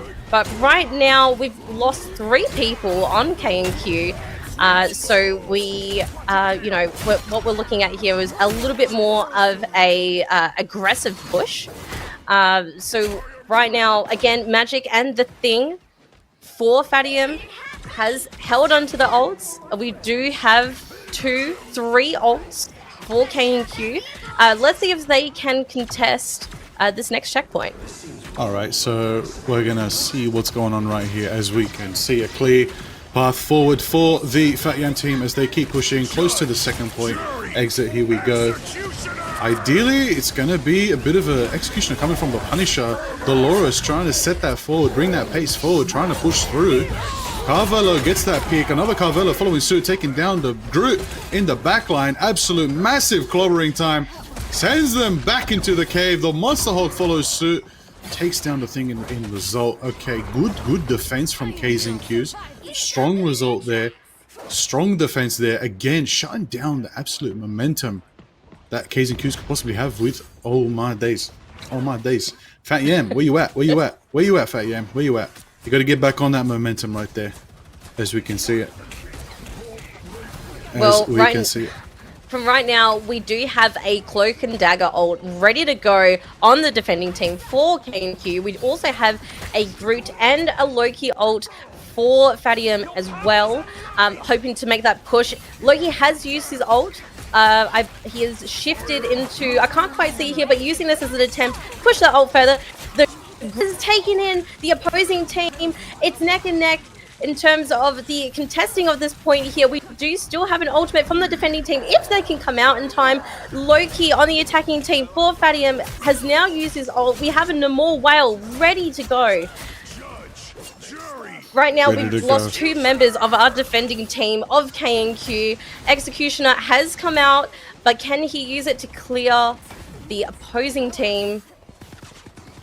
Indeed they can. We can see they may just make this next checkpoint, but we do have a Luna ult contesting onto the point here, trying to defend, trying to keep them from taking this next checkpoint. We do have a Dark Child out, trying to whittle down the opposing team, but we still have 2 ultimates on Fatty M. We've got a Luna ult ready to go to try and push this team to the next checkpoint, but we have now lost Bruce Banner. We have now lost a couple of people that may make this next checkpoint possible, and it is. It is possible. We've lost the path as well. The Groot Soupy is just shutting down that cave, putting up wall after wall. No even really chance of contesting it. There's nothing more frustrating than getting blocked off by so many Groot walls as well. But for our defending team, we do have an Hulk ultimate ready to go. Wolverine is jumping in to try and take out that really annoying Groot.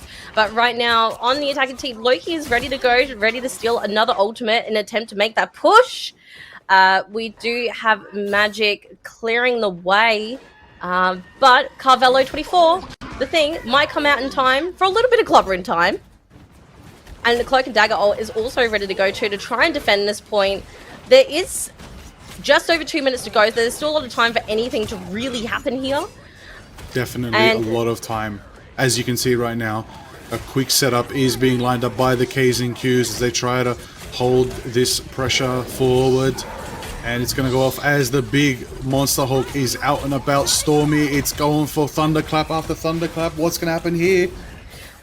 Well, right now we've got 4 ultimates from the defending team, from K&Q, to try and keep Fadium off the point. Luna ult is trying to make an attempt to push that point further.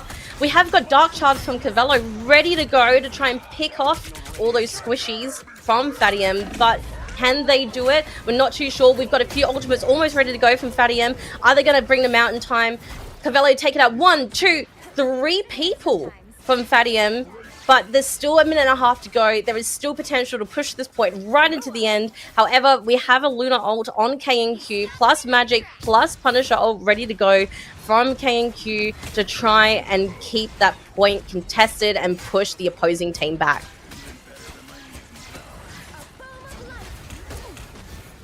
We can see we've got the Hulk here trying to push against. We've got a Namor ult that's come in. Namor has taken out the opposing Cloak and Dagger. We've got Dark Child ready to go in Cavello. We've got Luna trying to keep the team alive. Right now, this poor point is getting jumped on by so many people. Will it move? Will it move is the question. I got to bring attention to the fact that Wosh, the absolute dunk master that they are, is ready with that clobbering time. Hopefully gonna give them that extra bit of CC they need to absolutely push it forward. They've only got just a few meters left, but also a few seconds left as a big Wolverine slices through, trying to set up for that next fight. And it looks like it's all gonna end here with the final 25 seconds. Stormy, what do we think's gonna happen over here? Listen, Dark Child has come out with a double, triple KO. Quad KO coming from this Magic, making her mark, saying, no, we are pushing this point, get off. And now 2 teams, two heroes out of K&Q, making this push all the more possible and taking them to the very end. Oh, Magic, you beautiful, beautiful hero. You gotta love to see it. It's just too clean. It was almost as clean as Tony when he's doing the 2 taps. Like, you got to respect it at the end of the day. Strong start there, feeling confident. Again, I do want to bring out that Doctor Strange, man. I think that matters. I think that's really, really changing the pace here. It's going to be very exciting to see. But again, Wosh on the thing, I'm loving it. I'm feeling like Genki on that Lunar Snow as well, giving that power they need. Homunculus as well, giving that bit of Namor pressure. Squids on the side, on the left, on the right, up on the ceiling, down below. It doesn't matter where you go, they're going to shut down their movement. But Sibsy is now going to match that pace with the thing. It's going to be exciting. It's going to be a good shout. Absolute good shout right now. Stormy, what do you think is going on here? Do we finally see the Moon Knight? Am I getting too excited? I know, I was just about to ask you. I was like, are we seeing the Moon Knight? Are we seeing the Moon Knight? Yeah, maybe, unless they're just going to troll you again and change last minute. But, you know, we can hope, because, you know, if we get the Moon Knight out there with the Cloak and Dagger, we have got a team up available. On the defending team, we do have the Namor and Luna team up going strong. I do feel like, and I'll say it once, I'll say it again, I think that second squid makes all the difference, especially when you are defending as well and you have someone like Moon Knight, Wolverine, just kind of jumping around, especially around the back, can just give you that little bit of edge, just to at least weaken them a little bit and eventually take them out. I'll tell you what, Stormy, I've got a prediction right now. K's and Q's are going to hit that double wombo combo with the Shady Dolores absolute call of Khonshu straight into the absolute grootening that it is. It's going to be exciting, but of course, Wosh on the front line with the big fists. Going to be cool to see. And eyes on the prize, because that Magic is going to do what they do best and slice up all those trees as we go into this first fight. Yeah, look, I have to say that everyone here can tell that Magic quad elim got me so hyped. I want to see more of that. That was just beautiful. It looked effortless. But right now we have Thing versus Thing. We've got Moon Knight trying to clear the way of a little cheeky Unk. But at the stage, we're getting incredibly contested here. The Loki ult trying to keep this Wolverine alive, to try to pick off those tanks. The Thing is running through. Very, very hard to control, I've heard, by the way. But he's doing his best just to try and keep K&Q off the point. But right now, we've got a Loki ult already. We've got a Luna ult coming through, I imagine, from that Loki, as Luna on their own team, on Fadium's team, has their ult charging up. Also not too far behind. Namor also has an ult ready to go, ready with the whale at the ready. For our attacking team, we do have 3 ultimates ready to go. We have got the Hand of Khonshu, God's Mischief, and Cloak and Dagger ult as well. Here's the Loki ult, speaking of. I can't quite tell. It looks like a Cloak and Dagger ult that he has stolen to try and keep our defending team Fadium off the point. But looking for that Moon Knight ulti to hopefully whittle out the defending team. Here we go. Loki trying to get a sustain. Big Call of Khonshu down on the ground. Looking smart here. Strong positioning there. Good start up there. Good breakdown from the Wolverine right there. Wolverine's going to do what you need to do to absolutely shred that tank line and give them the opening they need and try to shut down as much pushing power as they can from K's and Q's. Only with 2 minutes left on the clock for them. Stormy, how do you think this is going to unfold? What ultimates do we feel like are going to turn the tide here? Look, if Fadium can come through with a beautiful magic ult, maybe a bit of clobbering time and a whale on top just to try and weaken the attacking team, then Fadium could push it back. But K&Q are stuck around this revolting corner.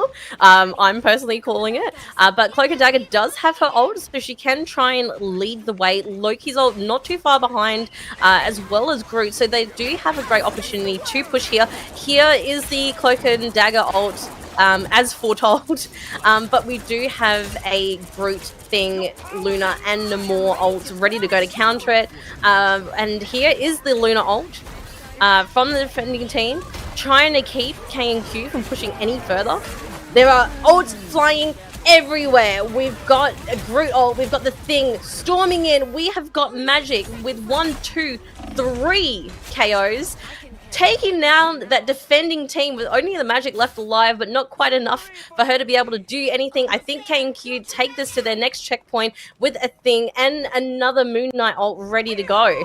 Fantastic push. Magic's coming in anyway from Fadium to do something here, but Moon Knight says, I don't think so. I just want to bring attention to the fact that a Moon Knight can throw that all out just to disperse a potential contest from Coffin's Dark Child right there. Just a potential contest. It's okay, because look at Moon Knight, already 30% after just ulting, whereas Coffin is at 6%. Insane. It's insane the ult charge that a legendary Moon Knight has. You got to respect that. I'm not biased, chat. I'm just truth. All right, you know what I'm saying? Yeah, like, you don't even like Moon Knight. I don't know what you're talking about. I don't know what to talk about. I'm not the Lord Moon Knight. Look, on the attacking team, on our K&Q team, we do have Cavello ready to go, and she has used her ult. I don't know if we'll see another quad KO, but we'll see how we go. We've got a Luna ult here from our defending team to counter it, just to minimize any KOs, to keep that from coming back. We have a whale thrown out from the Namor, a KO from a Magic, taking out our defending team. Look, I think this is going to be a really, really great push for K&Q. This could be, like, this could be good. This could be their comeback moment. I don't know what it is, but it's like they found this really strong momentum again. To you know, I think their synergy is just a lot stronger, I would argue, maybe than the first round. But right now we have Cloak and Dagger ready to go just to try and prevent Fadium from coming in and ruining their second checkpoint moment. And we also have an opposing Cloak and Dagger all ready to go, and Agree and the Thing. So Fadium does have an opportunity to defend this point here from pushing any further. Definitely pushing any further right now. Ults are going out. It's not looking like it's getting the value they need. Does it look like a good stop here? Strong presence from them right now. K's and Q's getting that push they need. Only got to shut down one more. Ooh, clean shot by the Caravello on the Magic. Feeling confident there. Stormy, I'm telling you right now, it's got to be eyes on the prize right now for Wosh. Wosh's clobbering time is ready. We're entering a point in the map where it's pretty much a long hill. You know, once they turn that corner, you could get absolutely shut down and stunned and knocked up out of that situation. So you want to keep eyes on Wosh right there. You want to keep also your attention to Homunculus, who's close to that big whale. It's going to be exciting to see if that actually pops off. The squids are being set up for this next fight as they roll on in. Looks like Fat Yam is going to go in. Big entrance starting off the fight.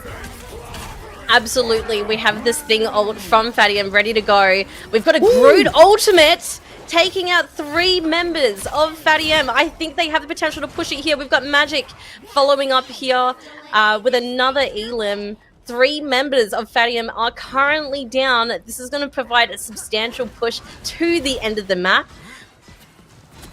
We have also... Well, off the end of the map.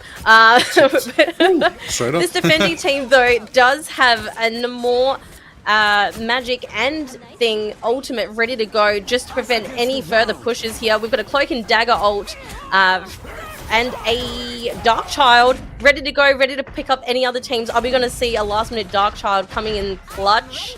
I'm not too sure. Luna ult, make sure that doesn't happen. There are 2 members of Fadium down right now. I Am Groot coming out in full strong force, but that Luna ult making sure that everyone stays alive. Dark Child is out again for the attacking team, taking out 2 members of Fadium. 4 members of Fadium are now down, allowing the final push. Will we see it? Will they reach the final checkpoint? There's the question right now on the board as we are entering 50 seconds left. Is it going to be enough? Do Cavello, and the rest of the K's and Q's have the pressure that they need to push it through? A big ultimate coming from the Groot doesn't give enough value that they need. The point is stalled, but Wosh is stalling it just as well, supported by that presence from the Black Panther, from Shady, trying to shut down the pressure. The team's all regrouping right now, 0.56 meters. Does it look like they have what they need? And yes, they do, as they claim the capture, bringing this into round 2 completion. Both teams pushing it all the way, and we get a time bank for the side of the Fat Yam, as both teams got about a minute or so to try and make another big push. It's going to be an effort, Stormy. It's going to be a big one. Yeah, look, I'm on the edge of my seat because when I hear both Dark Childs come out at the same time, crazy. It like, you know, the Luna ult right at the end, I feel like was so integral to keeping, I believe it was Fadium's team alive. But look, this is really exciting stuff. We've got a rocket now on Fadium's team. Can come in with some, you know, revivals in there. But for the most part, K and Q's still looking at like a similar composition.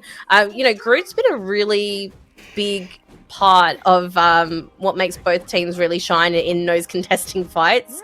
But you know, with the right timed Luna ult, it might not even matter. Fair play indeed. 15 seconds on the clock before those doors open.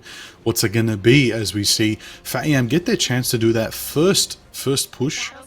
Momentum may be on their side, but eyes on the prize as we do see Dolores on the Groot, Soupy on the Groot too. Bit of a Groot mirror action over here. But I do see the new Punisher coming out from Homunculus finally off the Namor, where Shady has actually traded to play the Namor for this first defense. Gonna be really interesting here. Yeah, especially having the Rocket and Punisher, obviously that team up there. does make a big difference, especially when it does come to picking off some of those squishier characters, like with the right positioning. Punisher can be a fantastic way to make sure that Fadium does take this payload as far as it can go. But really loving to see a lot of the Thing in these rounds at the moment, really making their mark on the payload, pushing and punching and clobbering the opposing teams back. We have seen another Cavello Magic KO. And look, both teams, like, I'm interested to see how far can they take this. Can they take this all the way to the end? We've got Thor on the point. We've got the amplifier out from Rocket. We've got Loki shape-shifting, trying to keep the team alive. Punisher's come out with as well with 3 members of the attacking team of Fadium down. No more comes out. But is this going to be... I don't think they'll be able to push this. They are in overtime. We've got Magic and Cloak and Dagger ults ready to go, making a really, really strong defense. Dark Child's come out to solidify this attempt at a push. That's it. That's as far as Fadium takes it, which was a really valiant effort, but I think in the end, K&Q's defense was just that much stronger. Well, that's far they take 54 meters. Whew. Ooh, It's that gonna be corner, tough. It's gonna be tough. I think that corner is definitely, I mean, I can't speak for everyone, but I know for myself, every time I've been in in this map, that corner is like a make or break point, I feel like, for a lot of teams. Definitely make or break. All right, well, questionable choices. Maybe the Thor was good or was not good. Gonna be interesting here. All right, as we see, looks like we do see, a bit of a light and shadow combination. Moon Knight and Genki on the Cloak and Dagger. Okay, Homunculus going for the Moon Knight. It's gonna be good. It's gonna be exciting to see. Again, Cavello on the combination station, ready to check in. They got their ticket. They want to take it home. K's and Q's already got to just turn that corner and a little bit more to gain victory here. Question is, are they going to take it? It is a battle of the Thing. Sibsy again on the Thing. Walsh as well on the Ben Grimm. I will say, and also the Battle of the Groots. Battle of the Groots. Battle of Rock and Earth right there. And the Cloak and Daggers as well. They've got a lot of very similar compositions here, but having that Rocket and the Punisher in that last round, I think allowed for, well, it would have ideally been for enough kind of power with that team up, but let's see if it works a little bit better defensively, just to make sure that K&Q don't push that point around the corner as hard. But Definitely. Right now we've got some Groot walls, making sure that payload does not budge, but the Thing is coming in, clobbering his way through, trying to take down those Thorn walls. Punching with all his might. We're seeing some ultimates charge up pretty quickly now, so it'll be interesting to see what happens next. We're already close to a Punisher ult and a Groot ult from the defending team from Fadium, so we'll see what happens. We've got a double KO, triple KO. Ooh. That is a beautiful way to defend that point. And right eyes on now, the prize. I know. Wait a minute. There's a Moon Knight all ready to go. If Fat Yam defend this one fight, they move on. That's right. That'll be their second map win. That's it. So let's have a look. Loki has stolen an ultimate shapeshifter, a Cloak and Dagger ult, coming around that point, making sure no one stays on or off it. There is the Moon Knight ult. We've had 1, 2, 3, 4 members of Fadium get knocked down, which means K&Q pushes this, making the round finish with a 4-3. That is a 4-3, which means they turn the tides. Wow. Oh my god. Woo. And Dolores here we with are, MVP. Dolores, the Groot MVP. Both teams really, really loving their Groots. Their Groots and their Things, very consistent in all those rounds, actually, that they played together on this map. But big shout-outs as well, of course. We've got Maddie AF on the Rocket. Obviously, that was a recent switch, but it's 62k healing. Also, Cavello 24 on the Loki there as well. Well, actually, the Loki Cavello 24, you know, it's Cavello times 3 on the K&Q team. But yeah, fantastic work from our tanks, especially I feel like in this game as well. Definitely fantastic. Oh, you gotta love it. You gotta love it. Back the Vanguards are just doing it. They're just doing it. You love to see it. A lot of mirror Vanguard action here. Groot and the thing. Is that the new composition? I wonder if it works. Maybe you bring everyone into the Groot. Oh, you hit the clobbering time, send them up. Could be good, but I haven't seen it pay off yet. Again, we saw the potential for a massive Homunculosis and Soupy combination there with the Groot and Khonshu ult. Didn't pay off the way they did. I feel like it was just on the edge, and I feel like they had the protection from Carvelo's Cloak and Dagger, gave them what they needed to shut that down. But you got to give attention to the fact that Carvelo, not the Cloak and Dagger, the Magic one, out here dropping 50 eliminations, insane 51 eliminations, doing massive damage, 33k, doing good stuff, healing from Carvelo, the Loki, that's right, another Carvelo, about 60k healing. You gotta give it to the Carvelo coming from K's and Q's, turning the tide. Not letting it be a 2-0, bringing it 1-1, and then we're going to go for that third map. Hopefully we see who gets the dub here. It's going to be exciting. It's going to be good. I believe we might kick it, Stormy. We might kick it to Nuxel and Dice. Sounds good. All right, Nuxel and Dice, take it away.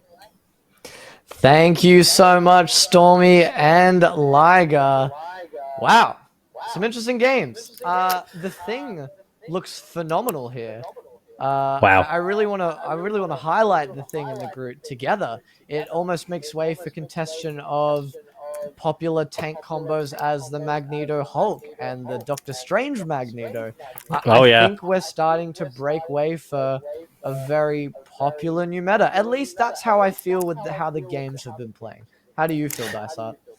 I think that you've really hit the nail on the head there, Nuxel. This is where now the game is becoming really, really interesting. There's all of these different combinations. I'm surprised, though, that we haven't seen more of these combinations butting heads a little bit. Of course, the Thing and Groot looking very strong right now. But what I really want to see is, does the Hulk and Doctor Strange stand a chance? By the looks of it, probably not, given where these teams are going. But this patch has only been out for a little bit, Nuxel, so it'll be interesting to see whether or not these teams can start adapting.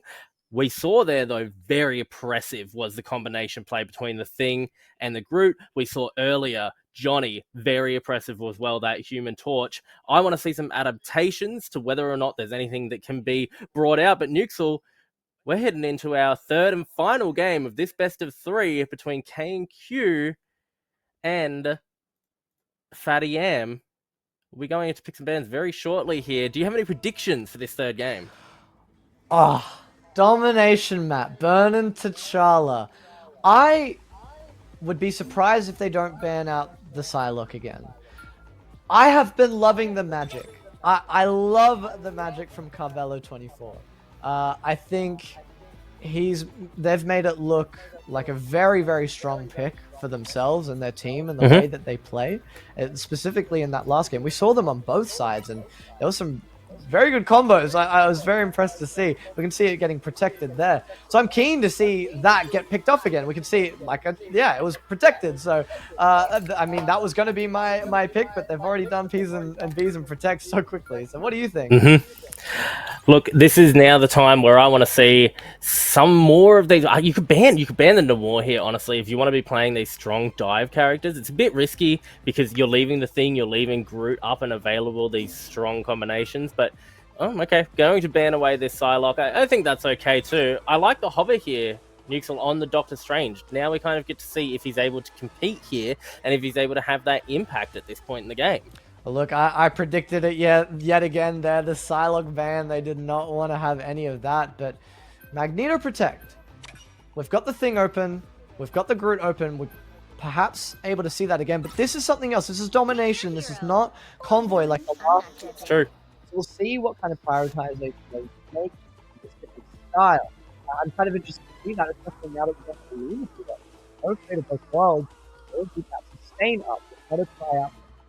Again, we're now getting to the point where some of these characters really, really have a massive disparity depending on the map that they're playing and even the sub map that they're playing. The Thing, I don't think would have a great time on this Burn T'Challa where there's not a lot of space for him to be open space for him to be able to just run it down and dominate his opponents.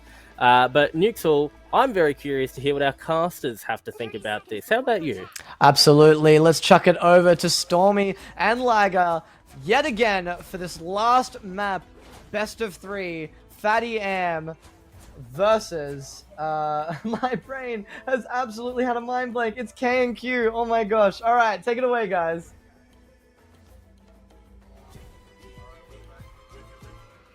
The battle starts in 5, 4, 3, 2, 1. All you need to do I am expecting more big magic KOs from Coffin Merchant, but I have to say, I'm excited. One of the 3 Carvelos is playing Storm, which, you know, is a big favourite of mine. I'm really looking forward to seeing some Omega Hurricanes on the point. But look, again, the Groots are back in full force. I'm really, really keen. I can't wait. It's going to be good. It's going to be exciting. We're here. We're back again. We're on the Wakandan Empire. The mission area is unlocked. The Wakandan ship is out of here. Get ready, get blasted. The Moon Knight is going off. Homunculus is ready. 33% to the old charge. Soupy already the group feeling strong. 50% to the charge. It's going off good. Wosh takes out Carvello in the back line. Strong start there. 1-to-1 each side. Magic goes for the skies, goes for the slash, doesn't get a connect there, but does get away from the fight. Looks like both groups are setting up nice and easy on the point, getting that point pressure. Right now, Red's got the advantage, but they're not getting anything else besides that, as we of course see K and Q's putting the pressure on. Strike for strike right here. ISO Shady getting caught out by Soupy on the group. Following suit, Carvello forced to Wosh on the Magneto. Feeling confident right there. Eyes up and ready to go. 80% to Magneto's Meteor from Wosh right now. Looks like it's in favor right now as a big Groot ultimate goes out from Soupy. Connecting, from Dolores. Actually connecting the absolute team. Combined and shut down as we see 31% in favor for the team of the Carvello. Remind me again, Stormy. Right now, we're here. We're on Wakandan Empire. How are they going to turn it around? How are they going to get their percentage back? Look, I really think in terms of the right Loki ult, which has now been popped off from, I'm trying to work out which team, from Fadium. I think that could make all the difference. But we can see another Groot ult. There's so much happening here. So many ults popping off, Liger. So many ults popping off right now. Homunculus is with the double from Khonshu. Call of Khonshu. The hands are being thrown down. Shuts down the pressure from K and Q's. Strong turn of events right there. 38% in favor for the Fat Yam right now. Looks like it's still not enough for K's and Q's. They're going to need to regroup. They've got Sibsy's Meteor already. Stormy, tell me, what are we thinking? That Storm ult is ready. Is it going to be enough to spice it up? She is ready to go with her Omega Hurricane. Magneto's also ready, and Carvello is also ready, still coming back from spawn. So I think if they all team up together, they don't stagger in, and they work connectedly, I think this could be a really good push to regain that point. Here's the Omega Hurricane right now. Omega Hurricane goes out from Carvello, storming forward, going up to the skies. Oh, Moon Knight caught out by the Carvello magic on the flank. Goes for 1 slice, 2 slice, 3 slice, sends them back and done. It's like, who invented sliced bread? Was it Magic or was it someone that we don't even know anymore? Because that's what's happening right here as the K and Qs are being put on the strong turn of events right here. Taking down Fat Yam's massive push pressure, but eyes on the prize again. Wosh close to that Magneto Meteor Soupy as well with the Grudo. Majority of the team around the 70 to 80% mark. Are they going to take it? But K and Q do have 3, potentially 4 ultimates ready for the defense. And I got to say, Stormy, that was definitely massive. It was huge. Now, K and Q still has 3 ultimates ready to go here as well. Could be a really good opportunity for them to hold that point just a little bit further. But we do have a Magic and Cloak and Dagger ult and Moon Knight for Fatty M ready to push back on. Oh, it's a big meteor taking down Maddie from the side. Sibsy, what a strong meteor from the Magneto right there. Following suit, trying to give an opening to the rest of the team. Carvello going forward, pushing forward. Is it enough pressure as the Groot ultimate goes out with Khonshu from Homunculus, sending them down. Is it enough? Carvello tries on the side with the Omega Hurricane, trying to clean up the action. 80% on both teams' side right now, but the flip goes to Fat Yam with the slice and dice from Coffin, taking down Carvello's Storm. It is so, I see what you mean, Storm. I see what you mean, Magic. It's just so satisfying sometimes. Them slices are crazy. Coffin is making me want to play Magic. There's been some amazing plays right now, but it looks like we've got a Loki ult coming onto the point, maybe for an attempt to push and keep it. Alrighty, it's about to go off. It's about to go down. Into overtime we go. Eyes on Magi. Coffin doing the dancing on the point. Limbo in sight, ready to roll. Tries to shut down the pressure. Genki falls to Carvello on the other side. Carvello, the magic we never expected to go for the double on the sidelines. Taking down two of them from the Fat Yam. Will it be enough? Oh, looks like Sibsy wants to join the sword fight. Swinging as a Magneto should. Master of magnetism, the master of the metal as well. As we see Carvello, the storm this time, putting the pressure. Overtime is ticking over. It looks like K and Q are very close to flipping it. They flip it, in fact, actually pushing off half of Fat Yam, but they do potentially have the chance to regroup here. Try to oh, Dolores goes for the solo ult. Taking out Coffin? Was that valuable? I think it might have been, because Magic was definitely carrying. As we see a massive meteor charging up in the sky. Oh, and the shadow! The shadows! Shady saves half their team from the Magneto meteor, giving them the pressure they need to get onto point. Strong Omega Hurricane comes out from Carvello, dodging majority of the damage, delaying it as much as they can, impossible, enough to get that cloak and dagger. Oh, it's not enough as Soupy goes for one, goes for two, takes out 1, 2, 3, 4, Dolores falls 2, and overtime is ticking over 99%. It looks like Fat Yam get the flip, taking down the pressure from K's and Q's. Overtime ticks down. I don't think K's and Q's are going to have the speed they need to make it to point. Not unless there's anyone faster. Then power. It is from Fat Yam, claiming capture Burner T'Challa. Round 1 goes to Fat Yam. Stormy, my goodness, we're going to Warrior Falls. What are we going to expect here? Or look, I think still sticking with the Storm, I think is a really good call because there's a lot of potential there. But from obviously what we just saw in those last few minutes of the match, I believe it was the Groot and potentially someone else that took her out that allowed them to keep that point there. But right now, you know, we still have the Cloak and Dagger ultimate from our red team, which is Fatium, ready to go. And on K&Q's side, we do also have we have a Cloak and Dagger. So who knows whether they'll save those ults a little bit or try and, you know, Cloak and Dagger pop an ult early to try and keep Fatium off the point and maybe try and gain a point and win this round. We'll have to wait and see. Definitely we'll have to wait and see. I do believe we are going into it. A couple seconds left to go. I do love this point. This is a very exciting point. I love it. It's nice and open. You can brawl on the point. He's feeling confident, feeling strong. You might want to get maybe we should see the thing here. This could be a time. Oh, wait, a well-timed Dolores wall right there, shutting down majority of the momentum. But I Am Shady does make it to point with that shadow. It's feeling strong right now as we see potential for an early Dark Child trying to get value, but it doesn't get the value they need, so they're gonna have to regroup for now, get back to their team. 2 down on the side of K's and Q's. Not a strong start for them, but of course we know Coffin is going to do that damage they need. Slicing and dicing. Dolores falls. Excellent, excellent pressure from a lot of them right there. Strong start from Fatty Yam. Getting that capture, getting that mission area in their favor as Carvello's taken down. Right now, Stormy, I gotta say, eyes on the fact that we have Dolores ready with that Groot ultimate. It's going to be the Grootening, hopefully. It's going to shut them down, shut all the momentum down. It's going to be enough, but Soupy's got it too. So it's going to be a battle of who lands the most valuable Groot ultimate first and foremost. Absolutely, and will we see Namor follow up with Soupy's ultimate? Because he's not too far. Well, he has got his ultimate now. We also have a Cloak and Dagger ult and a Loki ult from Fatium. So this could be enough to help them maintain the point. Definitely enough. Will it be enough right now with that absolute powerful Genki ultimate going right now, shutting down the pressure, giving them that sustain they need, allows Fat Yam to just push K and Q's back into their spawn, separating them in the tunnel. Honestly, Stormy, tunneling, fighting against a Groot, it's not your day. Soupy's farming them right now. Farming them. Crazy. Absolutely not. If you're in like a narrow space and there's a Groot there, game over, my friend. But look, we like for K and Q, they do still have the Loki ult, their Magneto ult, their Storm ult, and their Groot ult. So, you know, this is a good opportunity to push here if they can.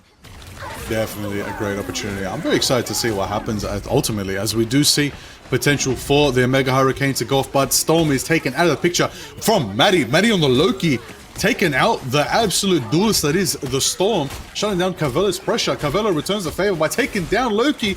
Say, don't go for my Carvello. I'm the Carvello that avenges my Carvello. That's what you love to see right there. But then again, taking them back. Was it even enough? Namor in the sky. Namor shut down. Oh, and out. Sibsy follows suit. Shady, Carvello, Sibsy all getting one piece each for themselves. Strong team elimination right there. Good pressure as they finally flip it back in their favor. There you go, Stormy. That's what we wanted. K and Q's. They're bringing it back. They're bringing it back. Absolutely, absolutely. Love to see it. And look, Storm and Magneto still have their ult. And, you know, I think Carvello on the Magic is not too far behind from what I can see here too. So this is a good opportunity for them to try and hold on and to maintain that point without any more last-minute flips. But here's the Omega Hurricane. Listen, the Omega Hurricane is something crazy as we want to see. As we see, it is being nullified by the absolute Genki, sustaining their team. Cloak and Dagger, holy. Carvello does not get value from an Omega Hurricane, which gives an opening for Coffin to hit the Dark Child initiation. Sending him forward, Carvello for the suit, tries to set up the Cloak and Dagger ult from the powerful Genki right there. Again, you got to bring the eyes on that right there as we see another return of the favor from Shady saying, you can do it, I can do it too. I'm going to enable my team. I'm going to flip the script. I'm going to take back this point. And the K and Qs bring that pressure that they need. Big slices, big dices. Dark Child coming out from Carvello. Is it enough for the pressure as we see Soupy taking down Storm again? Storm is just not entering these fights right here. Big Meteor doesn't connect to anybody. You got to be careful. So we've got a lot of high ground pressure from those Lokis. Good positioning by Maddie right there, giving the team sustain. No one seems to be focusing those Lokis. They're getting unchecked, unrivaled, and absolutely healing them up like a storm right there. 76% in favor of Ks and Qs. Is it going to be enough? Woo! It's going to be tight. It's going to be tight as we see them go for the regroup. It's going to be an interesting one as Fat Yam got one more shot to take this back and win the round. Absolutely. Look, we do have a couple of ultimates here and there ready to go, but I think in the right team fights, if they are generated quick enough, might be a good opportunity for the point to flip to Fatium, but it doesn't look like it. No one could get to the point in time, which means we go to the Imperial Institute of Science. Laika, what did you think? You talked about this, the Storm getting kind of picked off at times. Do you think they're going to continue with the Storm again into this final round? I'm a bit real. I'm not too confident on Storm on this map. Not really good sky ceilings. You might want to bunker up a little bit, maybe get a bit of a Punisher. No more's a good pick here. I do like seeing the Black Panther. Carvello made a good choice there. But you got to bring attention to the fact that the other Carvello is on Magic. Alright? Now, the thing is, I would love if they had different numbers, but it's Carvello 24 and Carvello 24 and Carvello 24. My question is, I thought we couldn't have the same name in this game. How is that even possible? I have no clue. They're making it harder for all us casters, aren't they? Are the L's eyes... Are they characters? That's what I was thinking. Hype up, what everybody. It's time. Get your air fryers out. Get your AC/DC. Carvello's on the Iron Man. I'm glazing. I don't give a damn. No one can stop me. This is going to be fun, Stormy. What are we thinking? I think this is a really good call to make. Like what you said before, I think the switch off Storm is a really good idea. We've got, again, I think Coffin's Magic, I think, is definitely one to look out for here. We do have a Moon Knight ult ready also for Fatium, so it could be really interesting to see who captures this point in the next 5 seconds. Definitely going to be interesting to see. Eyes on the fact that Homunculosus does have the Khonshu's Might ready to fly. The hands will drop down when the time is ready. Carvello's Iron Man is taken down by Maddie on the... Ooh, the ultimate from Maddie takes them down. Coffin follows suit, taking down Shady with the suit of Soupy. Shutting down Dolores, winning the group duel, and Coffin taking a double, triple. Sibsy and Carvello falling too. Strong start from K and Q's. Good usage there. Only using one ultimate to get that value there. Wow, indeed. Yeah, look, I think it's really great. The Moon Knight still has the ultimate here, but K&Q does have the opportunity to push with 3 ults under the belt. So, you know, we might see something special happen here.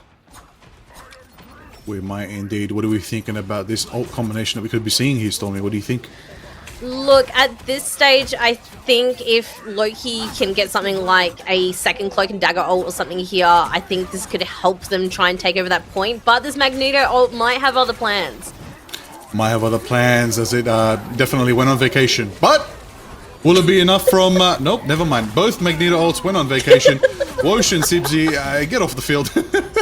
But it's all right because we have Fat Yam's team playing in house, all getting one piece each, feeling confident, taking down Carvello and Shady and KNQ's fall here again. 50% on the line for Fat Yam, feeling confident they might take this third map, they might take this third round, and they might take it all the way to the finals of this amazing Nemesis Productions Marvel Rivals event, Oceanic Tournament. Could go in any favor. What are we feeling here? Yeah, look, I think Fadium has a really good chance here. I'd love to see KNQ come back as they did in the last game, but unless they can do a ginormous push right now, I don't know. There are 4 ultimates under their belt though, so anything can happen here. Anything can definitely happen here as Carvello does shut down Homunculosis on the side angle. Will it be enough to set up for a maximum pulse? Point blank! Doesn't connect with anybody, but the Grudo does group up the team, gives them the shred they need. Unibeam's flying out. Wosh is trying to get a pick. Soupy gets the pick on 9-man, shutting down the tin can. Coffin slices and dices that tree. Deforestation has been confirmed with Coffin going for 1, going for 2, with Soupy returning favor, taking down ISO Shady's. Cloak and Dagger, Carvello taking down Maddie. Magic slice and dicing. Maybe even going for that next pick, trying to get the momentum they need. Overtime has been achieved. It looks like it's going to be in favor of Fat Yam. Only the Carvello left on point, trying to do it. Magic trying to slice, survive, going through limbo, in and out, tries to get to contest. Overtime, stick it down, and it's all. And in favor of the Fat Yam going forward, winning their third map, third round, as they proceed forward into the next stage of this event. Woo! Crazy. Oh my goodness, Liger. What a game. I really thought KNQ was gonna make their comeback after such a rough first game, I feel. But this third one, I think Fadium's they've got some really, really strong duelists on their side that have really defined those big moments of those big matches as well. I mean, what are your thoughts? Ooh, I'll tell you what.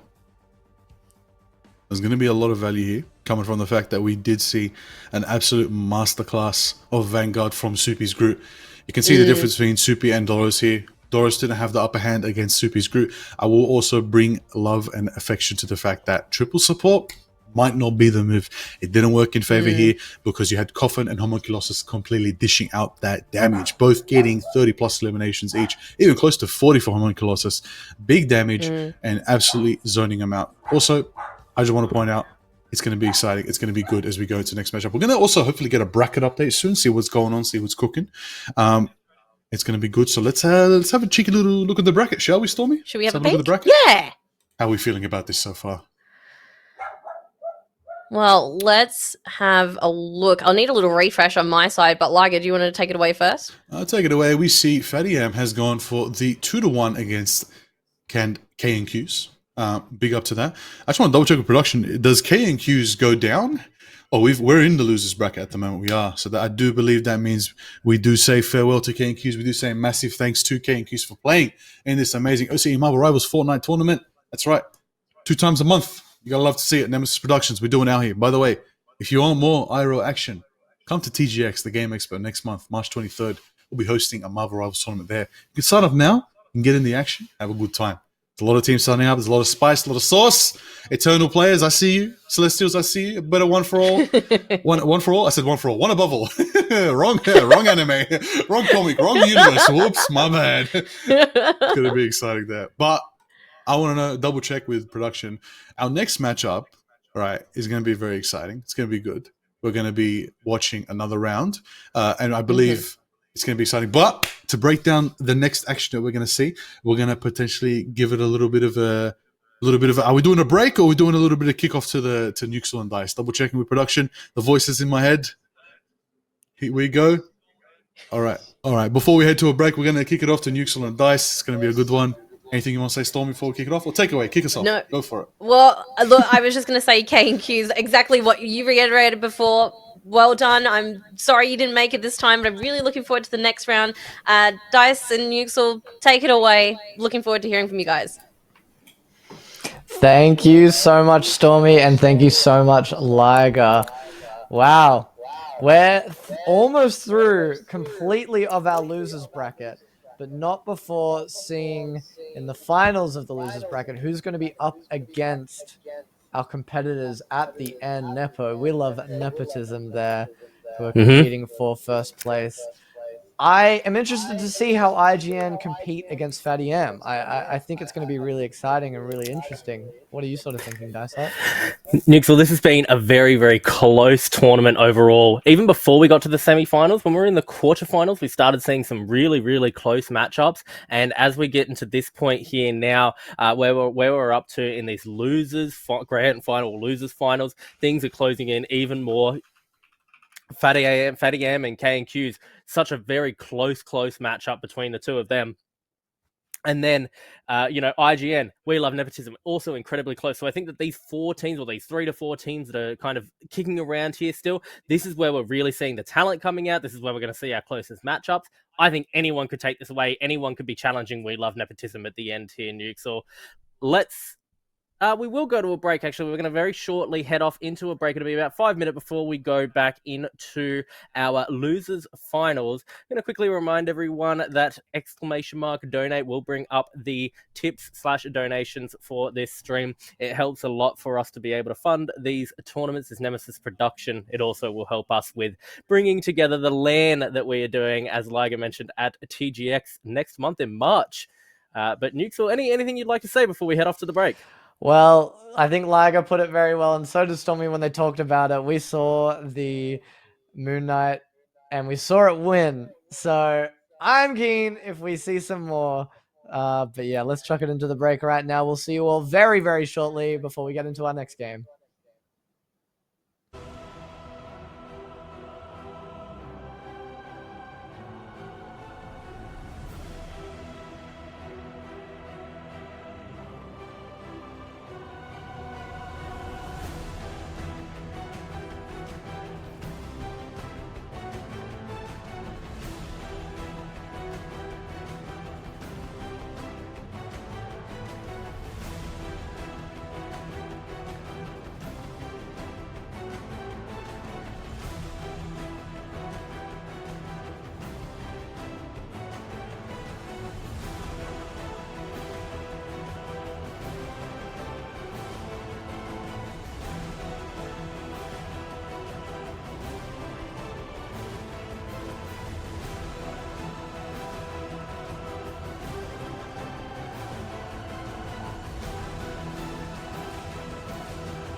Welcome once again, Marvel Rivals fans of international and OCE variety, all included. My name is Nukesol. course. I'm joined here by Dice Heart, and we're about to give you your losers bracket finals here to see who comes third and who competes for first place.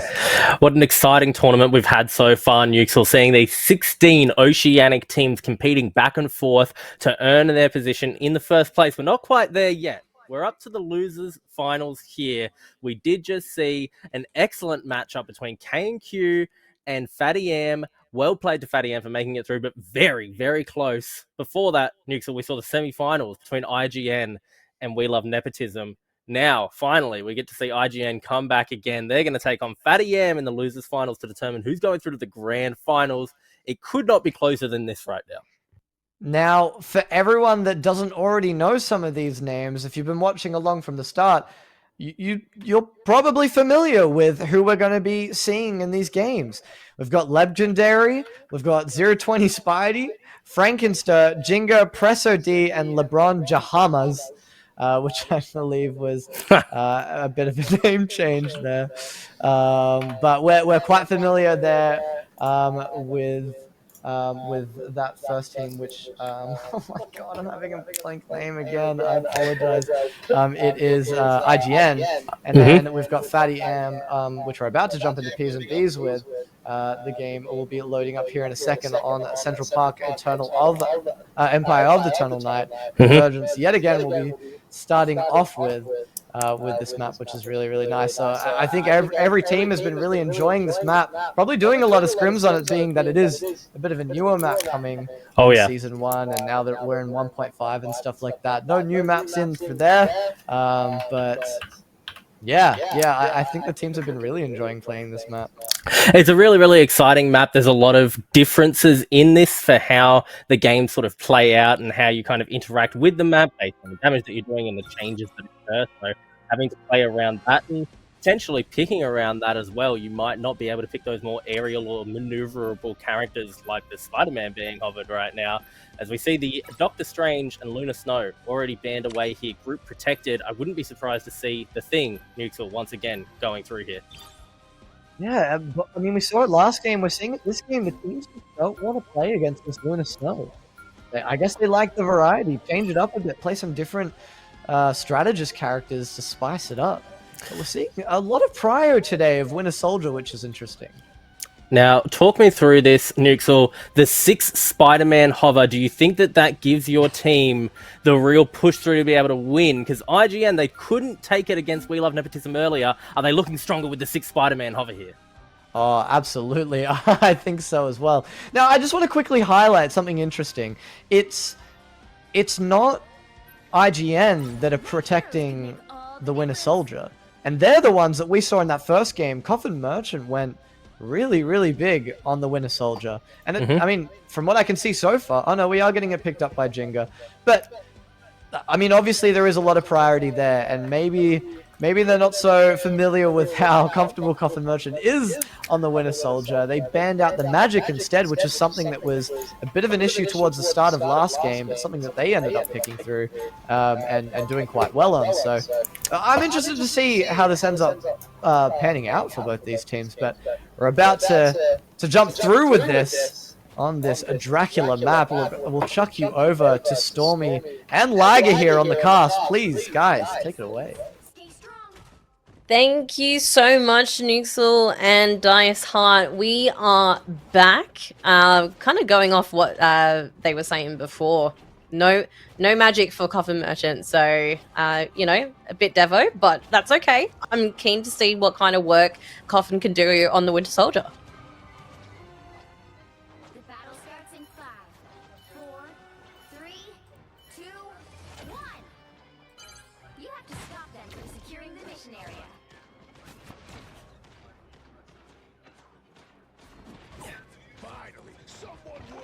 Really? Okay, I've played it once or twice, so I think, you know, I mean, this has only been out for what, the last not even 24 hours.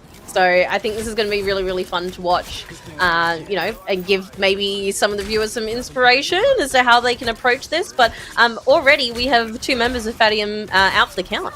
Oh no, not them. IGN, sorry. I'll get you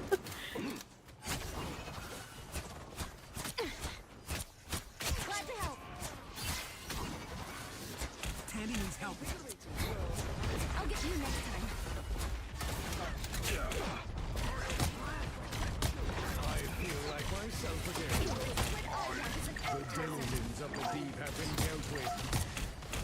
I believe I am back. Apologies for the technical difficulty there. We are here. We are ready to run it. We are ready to go. Eyes on the prize right now. We do see a strong start coming from Fatty Yam. Feeling confident, feeling good. Soupy, Woosh, Coffin, Genki, Matt Yaff, and Homunculus versus IGN, Frankstar, LeBron, Aitu, Spidey, Presto, Jinga, and Legendary. Strong Grid Ultimate starting out from the powerful Soupy, getting everybody involved in the fight, getting everybody nice and close and clustered together. Is it going to be enough for the Kraken Blast? Is it coming forward? Coffin does the reset. Do we see it again? We hear it again and we see it again. Genki follows suit, taking out Legendary, taking out the Magneto. Another Groot Ultimate from Spidey. Brings him forward, brings him collected. Soupy does get sustained. Genki keeping him alive. Eyes on that right there as we see it going forward. Soupy chasing down that Cloak and Dagger. Frankster is getting put on the back foot as Magneto, whoosh, has a bit of a 1v1 with the real Loki, the fake Loki. Is it the real LeBron, Stormy? Do we know? Which one's real? You know what? That's the one thing that's been really fun to try to figure out whose ultimate that he's taken.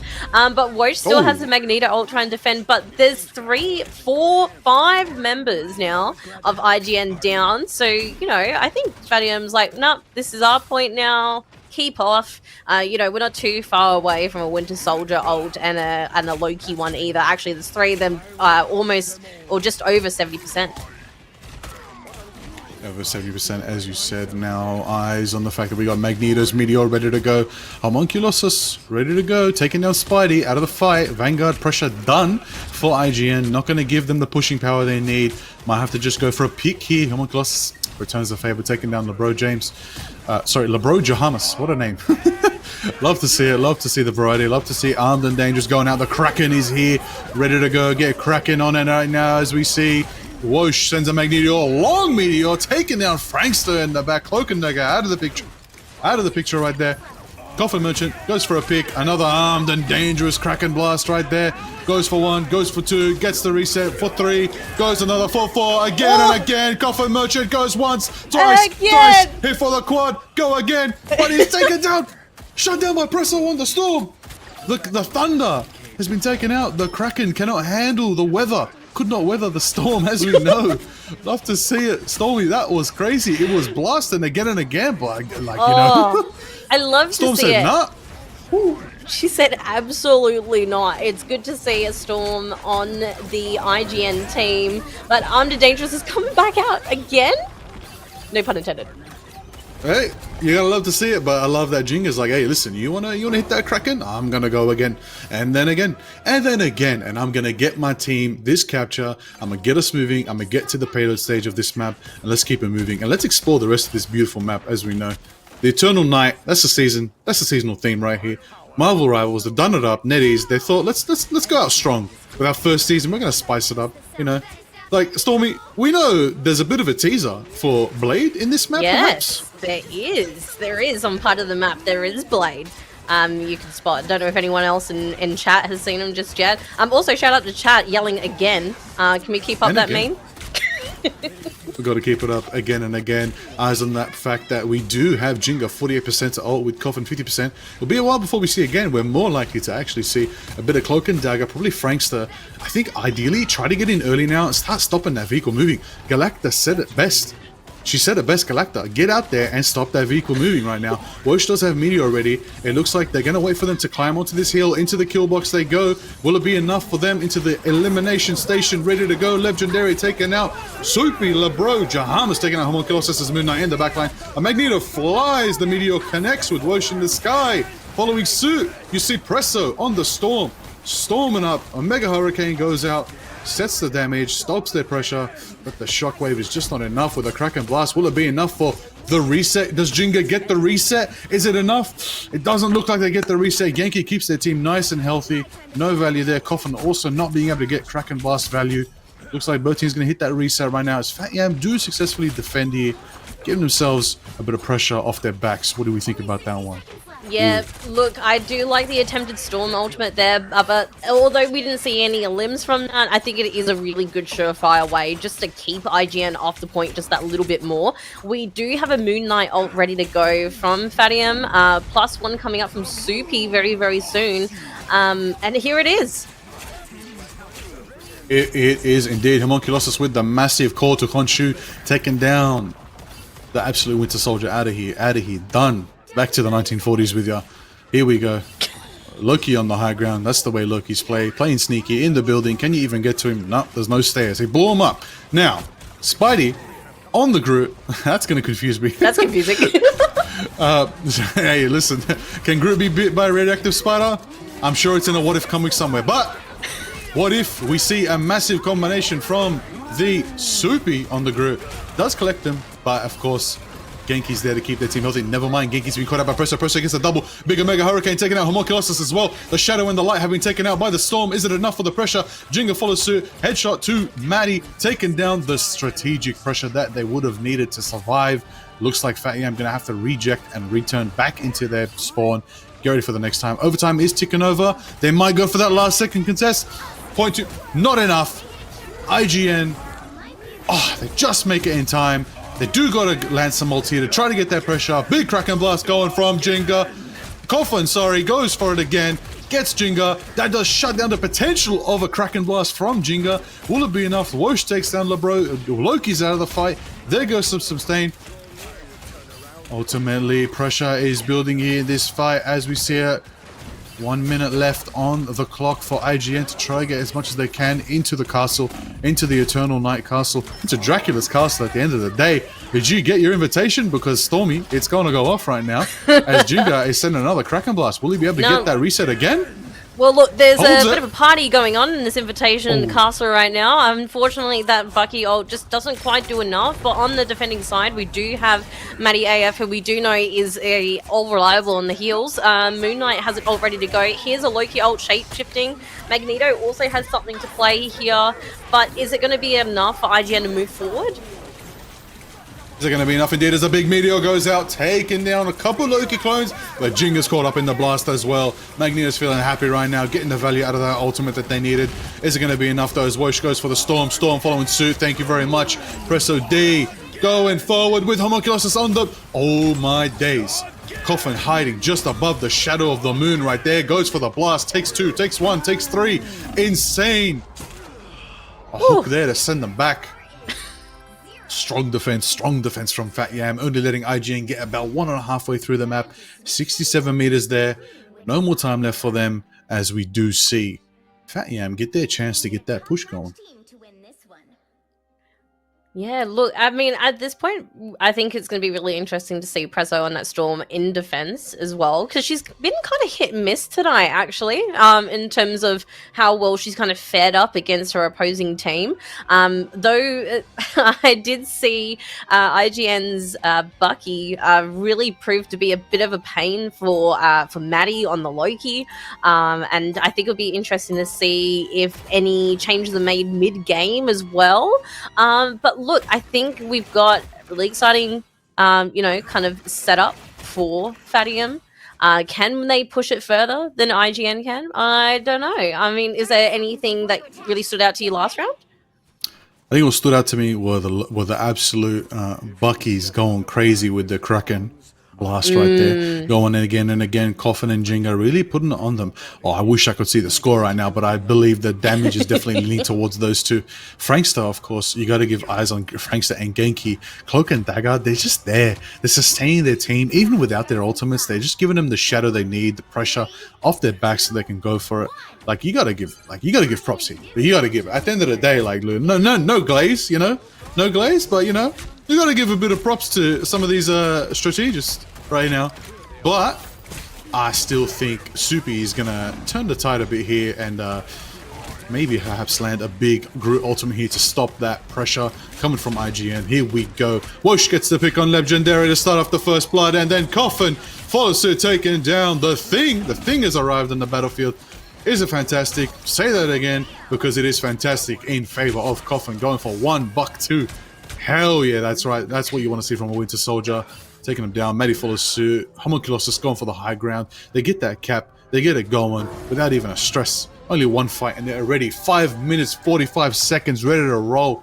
Stormy, they are pushing fast. I don't even think they're sweating. Like, Cloak and Dagger now has our old, Loki's isn't too far behind, so I don't think we're going to get a double again kind of situation happening, because Coffin's not too far behind, only just over 50-60% to ult.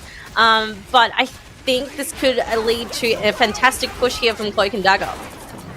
Absolutely fantastic push here, as you said, from Cloak and Dagger with the pressure. And if you're going to make it fantastic, you're going to need the Thing, but the Thing's out of the picture. Taken down by the Fat Yam team right there. Jinga follows suit, taking down Soupy, shutting them down. Kraken Blast goes again. Will it be enough? One shot, two, goes again.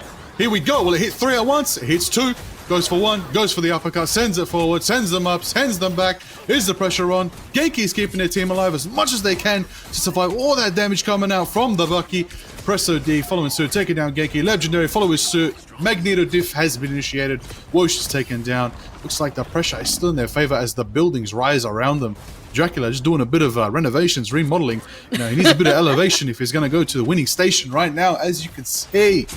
Stormy, we're here. They're pushing. They're feeling confident, but Fat Yam are ready to turn the tides, get that back on their side, and try to get it going. What are we thinking about these ultimates? Sorry, one moment, I'll be here. With a big Kraken Groot combo from Coffin, taking a triple Legendary Jinga and Spidey, taken down, going again, goes for the quad, gets the flick, goes for the Loki. It's not the real one, but it didn't matter. It still gives a reset with an insane performance from Fat Yam's Coffin Merchant on the Bucky. My goodness, Stormy. How do we unpack this?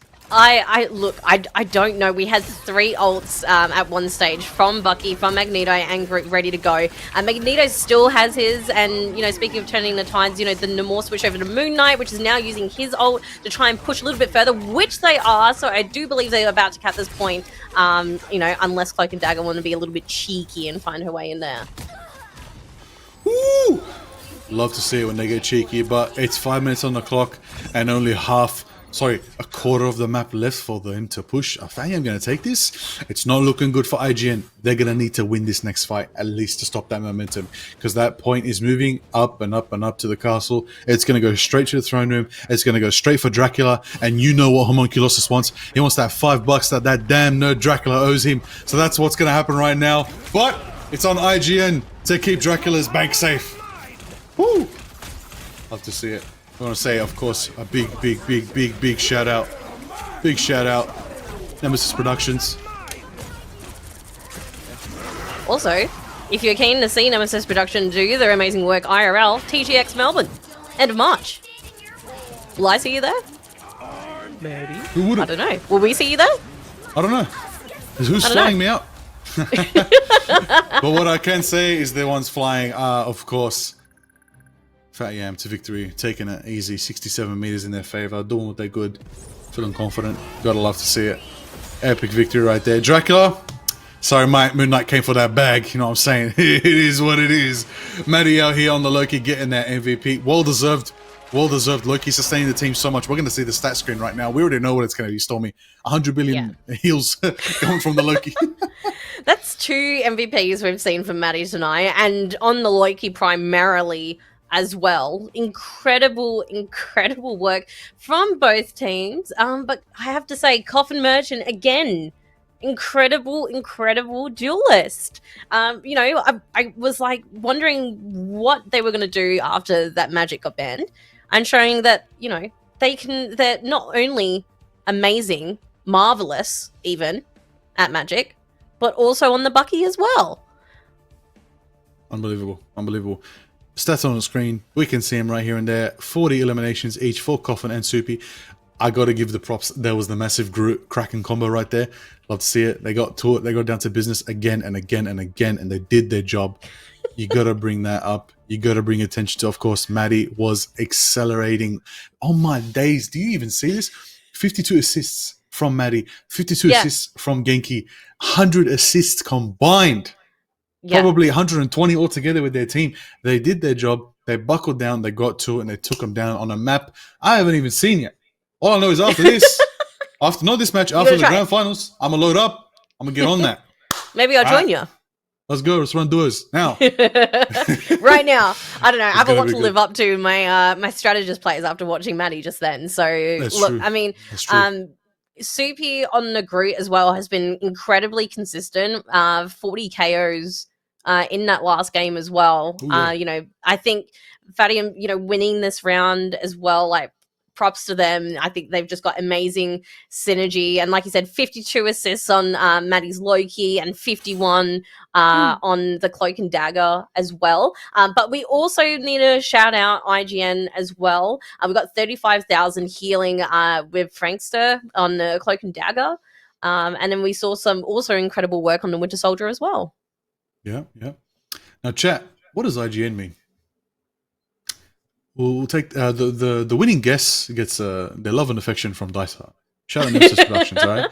Now, what I want to know ultimately is, as we go into this next matchup, we're going to break it down, but actually not us. We're going to pass it over, as we do. You know, we're handing it over. We're going to give it to Nuxel and Dice to break down this picks and bans phase, all righty? Take it away. Amazing. Thank you, Stormy and Avatar Liger. My name is yet again Nuxel. I'll keep saying that as long as I'm here. And I'm joined here with Dice Art. Nuxel, I too am curious about what IGN's name means, but I can tell you right now what IGN's players mean, and they mean business. They need to get themselves back into the business here because they struggled against Fatty M. Their difficult match. They looked fantastic still, being able to play that Bucky so impactfully, but it was so hard to come up against how good Fatty looked. As we go into picks and bans here, Nuxel, what are you expecting to see? Oh, the Groot ban straight away. Valid. From IGN. Valid. Okay, Soupy, like fair. Soupy's Groot all night has been phenomenal. And with the pairing up of the Winter Soldier as well, Coffin Merchant, I don't know if I saw him miss a hook that game. And his ults, like, with the Groot combo, like, Soupy and Coffin Merchant just got another, like, telepathic communication. Yeah, I got it right. Yeah, you're fine. This is fine. Nuxel, I think that there's a really crucial point here that we have to talk about. IGN did get to play at the start of the night. They played in the semi-final, so they warmed up a little bit there. But coming off of their win at the moment are Fatty M. They just played in the losers semi-finals, essentially. They're warm, they're ready to go, and they're pulling out the moves. IGN should be a lot warmer now, and given the performance that we saw with them against We Love Nepotism, I'm expecting them to come out swinging here right now. But Coffin Merchant, Nuxel, he's locked in that Winter Soldier once again, and this time, there's a Lunar Snow available. Wouldn't be surprised to see both teams running that down. Switching it up quite a fair bit. And, you know, no Storm, no Cloak and Dagger. Potential for the Sue Storm. We can see it here on IGN's side, but nothing there from Fatty AM. And the Magneto as well. This is going to be an interesting game. Like, we're running conversions back-to-back on different maps. You know I like to see the domination, but, you know, this is a testament to skill. It's a testament to, now I've warmed up, who's going to be better? Like, every map is different, right? And that was a map that it is very new. It's not even 24 hours since it's been, you know, patched live yet for that kind of stuff. But I'm keen to see what these teams bring together here on yet another convergence map. And I like that I'm saying the thing here. But let us take this over to our casting team, Dice Heart. We've got Stormy and Avatar Liger yet again to give you this game, our lovely viewers. Take it away, Stormy and Liger. Thanks, you two. Oh, you already know. We're here. Liger, I don't know if you saw those bans, but I'm excited because they banned the Groot and they banned Cloak and Dagger as well, which have been two really big integral parts of these teams. So I'm really excited because we've seen Soupy play the thing. And, you know, we've got 020 Spidey at the moment. He's just flicked between a couple of people, but he's now playing Hawkeye. Thoughts? I'll tell you what my thoughts are, and they're gonna be louder and clearer than ever because I didn't accidentally mute myself. The reality is, we're here, we're in Wakanda, it's getting loud. You know why it's getting loud? Because we're about to dance. We got Genki on the lunar snow, that's right. As you said, Cloak and Dagger, out of the picture. It's time to dance, get the disco, get the beats, get it ready. We also see Suppies on the thing. Like you said, oh, it's just gonna be good, it's gonna be beautiful. But what isn't beautiful right now is the fact that these teams have lined up themselves on the high ground v high ground right now. It's gonna be tough, but Fat Yam do have that defensive position that they need, whereas IGN's Loki is just set up. LeBro is just set up right now, feeling confident. Genki taking down Jinga out of the picture. Whoa, Lunar Snow just clapping a Bucky out of here. Crazy. You do see Namor. Homunculus has set up those absolute powerful squid turrets. Is it squids? Is it octopi? What do we call them? Squids. I don't know. They're squids. Squids? They're absolutely Call them squids. Squids. Or whatever I feel like calling them when they take me out. Yeah, that's it. It's a menace to society. All right, we need to get some sashimi chefs in here and chop it up real quick. All right, that's when we're gonna need some magic, but it's okay. We'll handle it. We've got oh my god, Homunculus with a big whale taking down Frankster, Lebro, and Spidey. Soupy following suit. Legendary falls. Presso D as well. Tamati and one punch is not enough as Wosh steals the elimination from Jinga. That Jinga. was an incredible Namor ultimate, and they still have the Lunar Snow, the Bucky, the Thing old. Like I think they're setting up a really good defense here, and the Namor on Fadium as well. Fantastic on that hero in particular, and again that team up with Genki on Luna. I think it's a match made in heaven. Ooh, definitely. Big shots from Coffin taking down Spidey. Okay, how is the Bucky out sniping the sniper? This is crazy value right here, but at the end of the day, that's what you want to see. An upset, not what you expect. Absolute riveting gameplay right now. I do believe an uppercut goes out. Big instant Kraken blast, but Genki was ready for it, and Jinga is caught out and baited. Homunculus spears him to the finish. Big sustain here from Soupy pushing forward. I do believe that was actually good value for Fat Yam, but maybe IGN wanted to pop that. Stormy, what are we thinking? Without Luna, what can they do here? Look, I mean, I did see 020 Spidey switch into Spider-Man and get almost immediately taken out, and has now switched to Punisher. So hopefully they're not cracking under pressure here and stressing a little bit. I think we've got a really great defense here set up for the point. I think we're going to have to see a bit of magic, but here comes Coffin Merchant. Here it begins with the big clobbering time leading up into Coffin Merchant's big again, and a Kraken blast goes in legendary false suit with Lebro following and Frankster following as well. Homunculus is finishing Jinga, and in the skies, hooked and out of the fight is Presso D, caught out by Coffin, set up nice and clean with a clean double ult combination from Fat Yam. Respect to Coffin and Soupy putting on a masterclass of a wombo combo execution right there. You'll love to see that. Look, we've got the big whale, we've got the big agains. I'm ready to see it again. We've got another whale ready to go from Homunculus, and we've also got a Magneto ult. So if he can absorb up a lot of those Punisher damage, I think that'd be amazing. Ooh, that would be absolutely amazing if we can see it. Homunculus is taking down one, taking down two. Yankee follows suit, rewinds it. Legendary out of the picture, but Lebro take out Wosh and Genki, getting the pressure they need. Namor out of the fight. Overtime has been achieved. IGN do manage to get that cap. It's always at the overtime. Just when you think you get that full hold, nah, ults go are flying, and they go desperate for that win. But it's going to be a tough push for them, as they did lose a lot of time trying to get that first point. But it's going to be that last minute adrenaline. It's that last minute adrenaline. I think that gets a lot of people. That's like, no, we got to get it now. And it just makes the other team think they've got a chance. But then I think it kind of puts them in their place again and kind of grounds them and be like, okay, this attacking team, isn't backing down. They haven't given up yet. They haven't indeed. Now, we see Magneto, Wosh on the front lines, got a bit of a Loki clone, just giving that sustain that he needs. But IGN are just going to push this slowly. Powers are mine. We do see a copy combination coming out from Maddie. Is it going to be enough to get the value they need? I do see a bit of a saucy play coming from Coffin. Do we see Armed and Dangerous? No, it's actually coming from Jinga instead. Gets the reset, goes for uppercut, goes for one pick, two pick. Whale flies in the sky, doesn't connect with anybody. Rocketo gives them the enabling they need with Soupy landing a 1-2 punch. Absolute rock smashing combo. Taking down 3, from the IGN with Coffin following suit, taking Legendary and stopping the push from Fat Yam. Strong defensive play from IGN. Yeah, Sorry, look, from Fat Yam. From Fat Yam, I was going to say, look, Yeah. IGN is really giving it a good crack right now. Like, we've got the Rocket, Punisher, Winter Soldier team up at play here, but whether it gives them enough actual power to be able to push through now is going to be a whole other question, because Bosch has his Magneto ult again, and Coffin Merchant is ulting again. Invisible Woman sets up dead. the field. We are disappearing Eliminated. from the action right now. Is it going to be enough? Jinga follows suit, gets one pick, two, following with Spidey on the second one there. They go for the punishing, getting one here. There's two. Loki's down and out as well. The clones keeping up the pressure. It looks like Fat Yam are going to be on the back foot. IGN push in.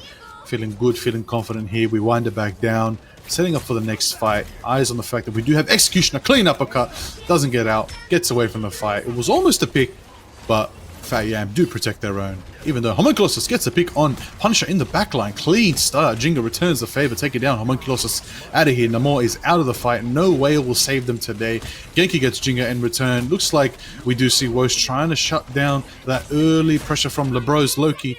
Will it be enough for the final 10 seconds? Is it going to be enough for them to push through? Loki gets hooked and one tapped in the head by the Coffin Merchant on the Ducky. On the Bucky. I almost said Ducky because it's about to quack and go down with the massive Magneto hole right there. Unbelievable from Legendary. Taking one, taking two. Matty falls through. Soupy as well. Wosh as well. Punisher's punishing. Executioner did give him the opening he needed, but he's caught out by the whale. Will it be enough? Overtime is achieved. Genki's got that Luna ult dancing and out here vibing, going crazy, trying to set it up for them in the next go. Will it be enough pressure for them? Overtime is still on the clock right now as we see it going forward. Armed and dangerous once again from Coffin. Is it enough? Coffin's taken down by Jinga. There is no Kraken satisfaction over here today, but Jinga returns, taking down Homunculosus. Will it be enough for them to get the push? 0.04 meters, and they get it. Keeping themselves in the match. They really love that overtime, don't they? They love a little bit of my overtime, God. love a little bit of sweat. Unreal. Sweat from the stress of overtime. Love to see it. Like right now on the attacking team for IGN, we do have our Winter Soldier and Loki with ults ready to go. We've got Punisher and Rocket at over 60%. So, you know, they have the opportunity to do some big pushes coming up here. But so let's see how Fadium keep them off. Let's see how the Yam do it up as they set forward with no ultimates ready for the next fight. So they're going to have to take a quick fight, try to get their ultimates, try to get the pressure they need, but it's in favor of Red as the Executioner is out and he's looking forward to be the judge and the jury and the Executioner of this next fight. Taking down as much as they can, shredding them back into their spawn, pushing Fat Yam into their spawn. Will it be enough? The Rocket Raccoon goes out, amplified and powered up, ready to go. Send the Guardians forward because the Khonshu is out. It's not enough damage as just in time Frankstar defends their team. Actually, that's not a Frankstar. That's a Loki copying Frankstar. Keeping that out. I thought it was the Invisible Woman, but it was really the Loki. A big Kraken Blast goes from Coffin. It tries to push them back. Doesn't connect. Doesn't get the reset that he needs. Will not be enough value there. Presser Reyes, the Legendary, bringing back their Magneto into the fight. Overtime is 5 seconds away as we finally see Frankstar's ultimate go out. But we are fearing Magneto's Legendary lands a double, taking out Homunculosus and the Punisher with the dancers running out. Luna's got no moves left to move with. Is it gonna be enough as Red are pushing? IGN's gonna make it. Are they gonna take it? Fat Yam's got everything they need besides the actual ultimates they need. Jinga's close to ultimate. If Jinga stays alive, we are gonna see another Kraken Blast. Goes once, 1, 2, tries to get the reset. It's cleaned out by the Punisher. Shut down by the Coffin Merchant on the Bucky, taking down Legendary. Genki following, taking down Invisible Woman, and it looks like overtime ticks down. Loki doesn't make it. Loki's caught out. Double kill initiated, double elimination. Epic turn of events as they stop the final push. Holy. Whew. Look, I have to say, I think that was an amazing push to where they, like, the way that they finished was a lot stronger than how they started. Because I'm not going to lie, I was a little bit worried at the beginning. But those 2 lots of overtimes, you know, I think really gave them that last push up until the end. So I think that was amazing work from both teams. Ooh. What a lad. Wow. That was exciting. I gotta take a breather.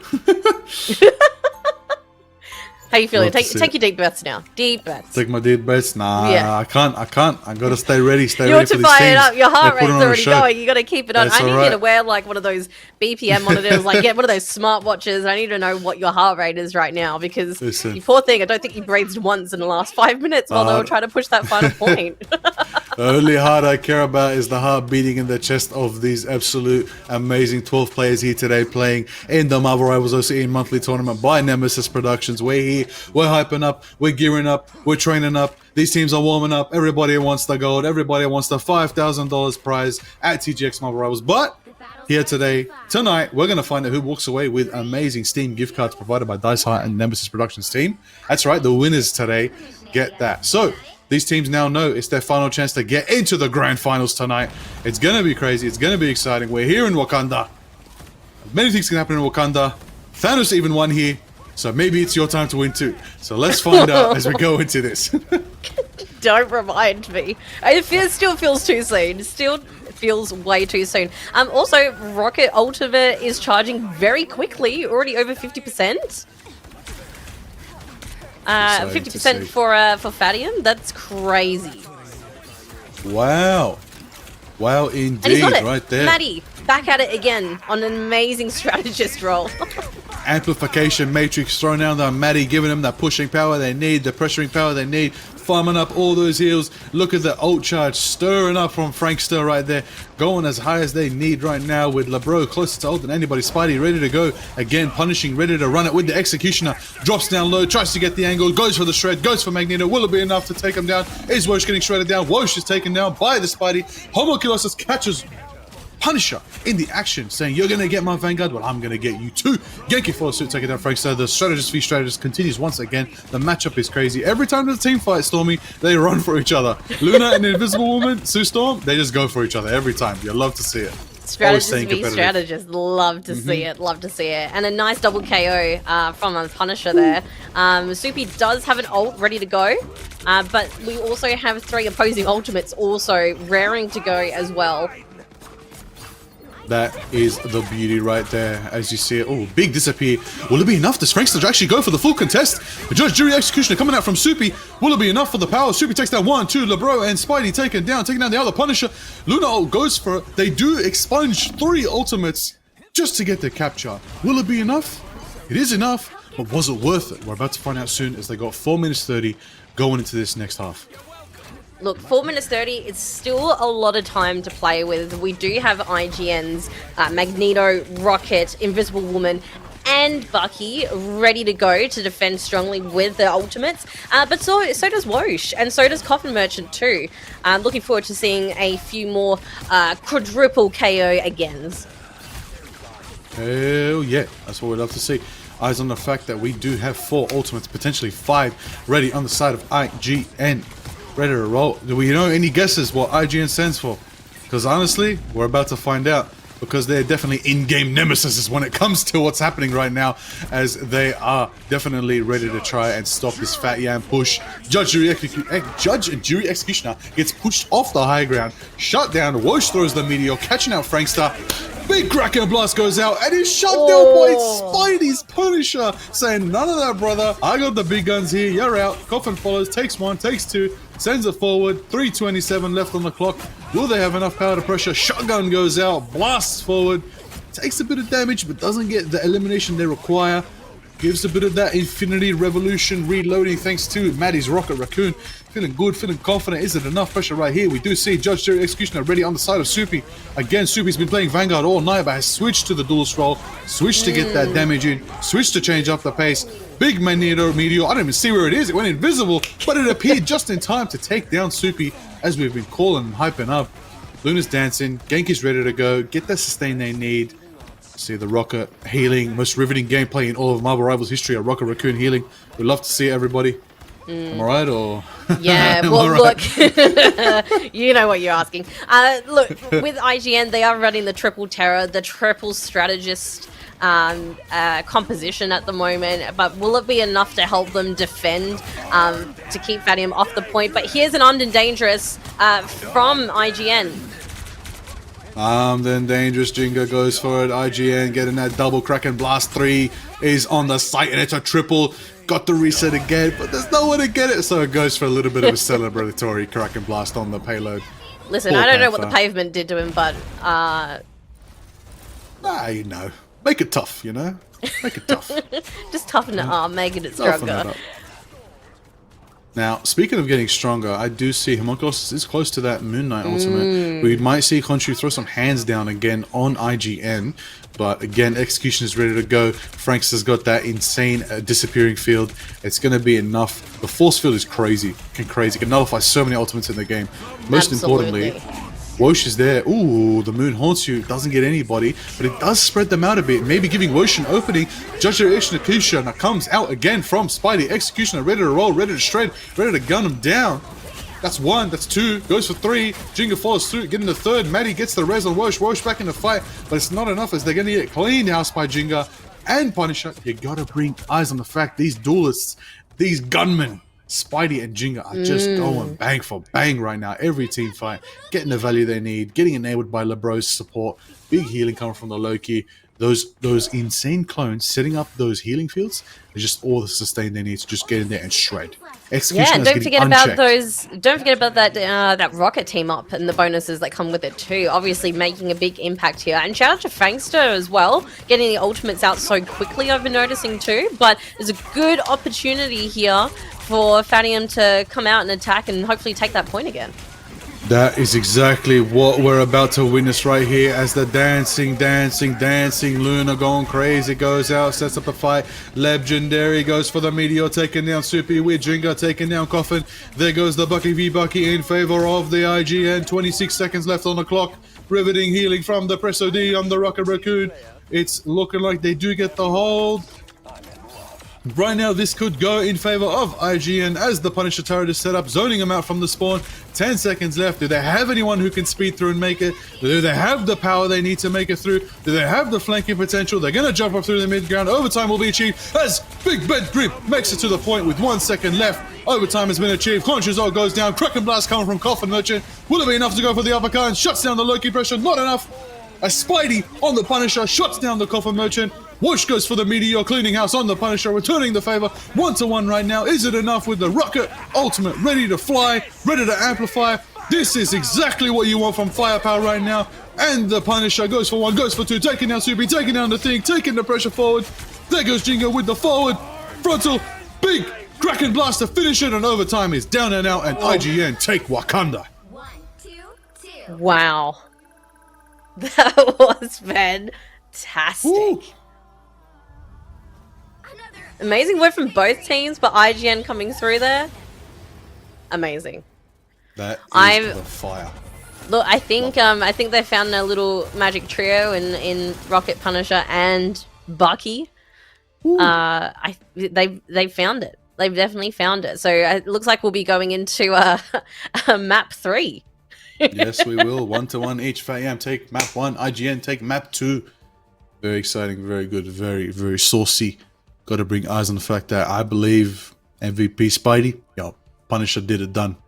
40 eliminations, 35k damage dealt. The best damage dealt you had on the other side was Homunculus on the Moon Knight and Black Panther, around 28,000.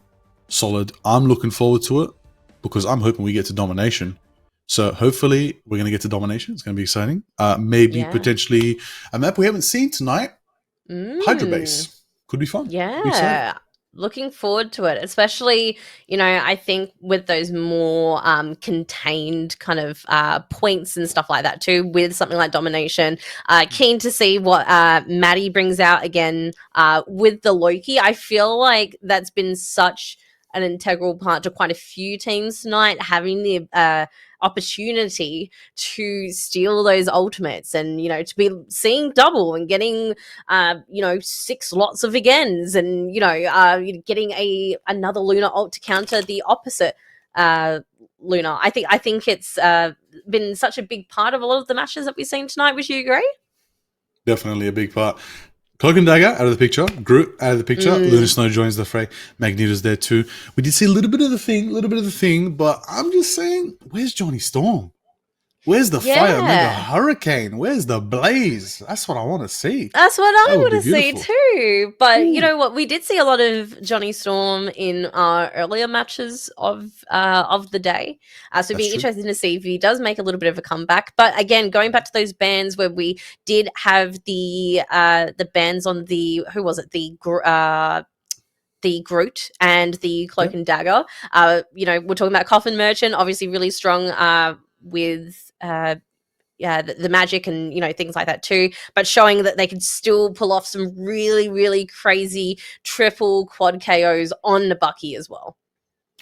Oh yeah. All right, we're heading off into Hell's Haven, Hydra Base.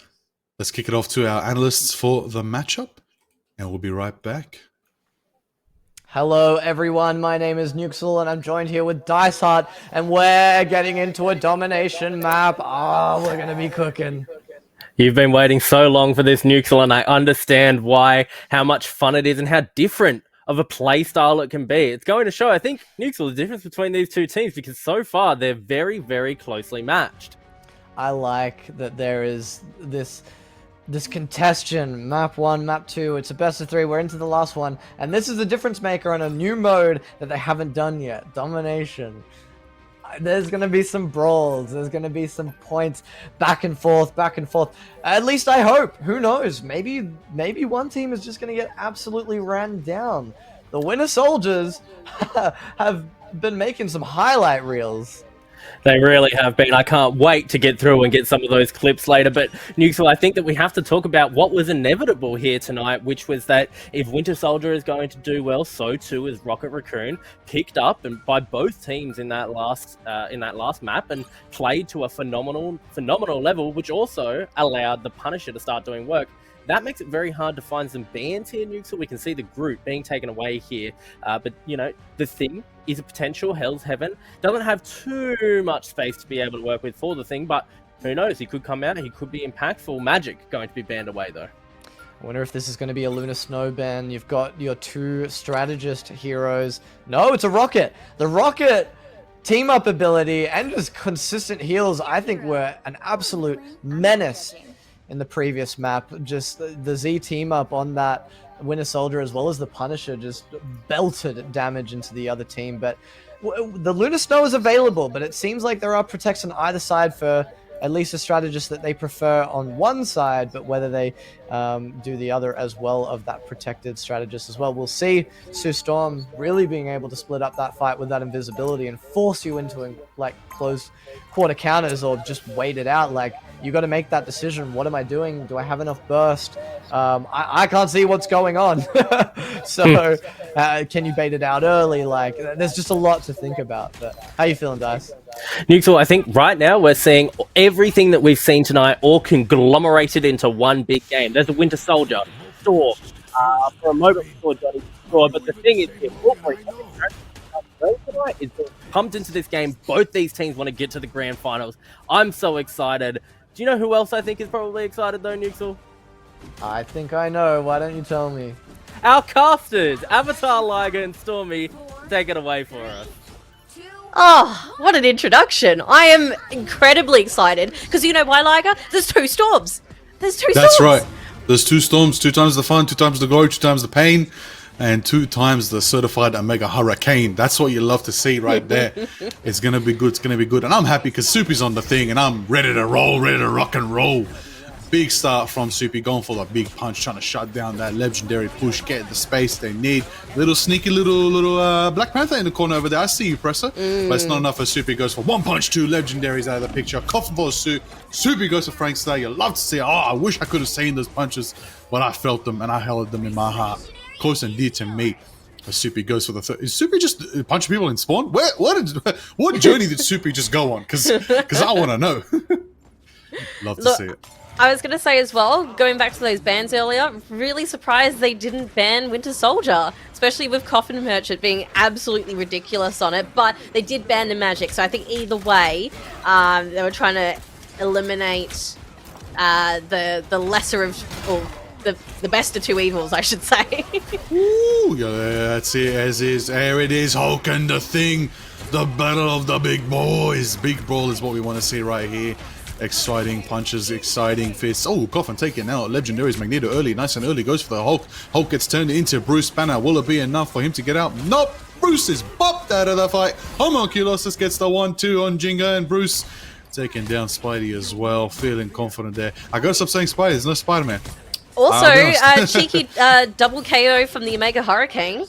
From up top, just above that little choke point on the, I believe it was the IGN side of the map.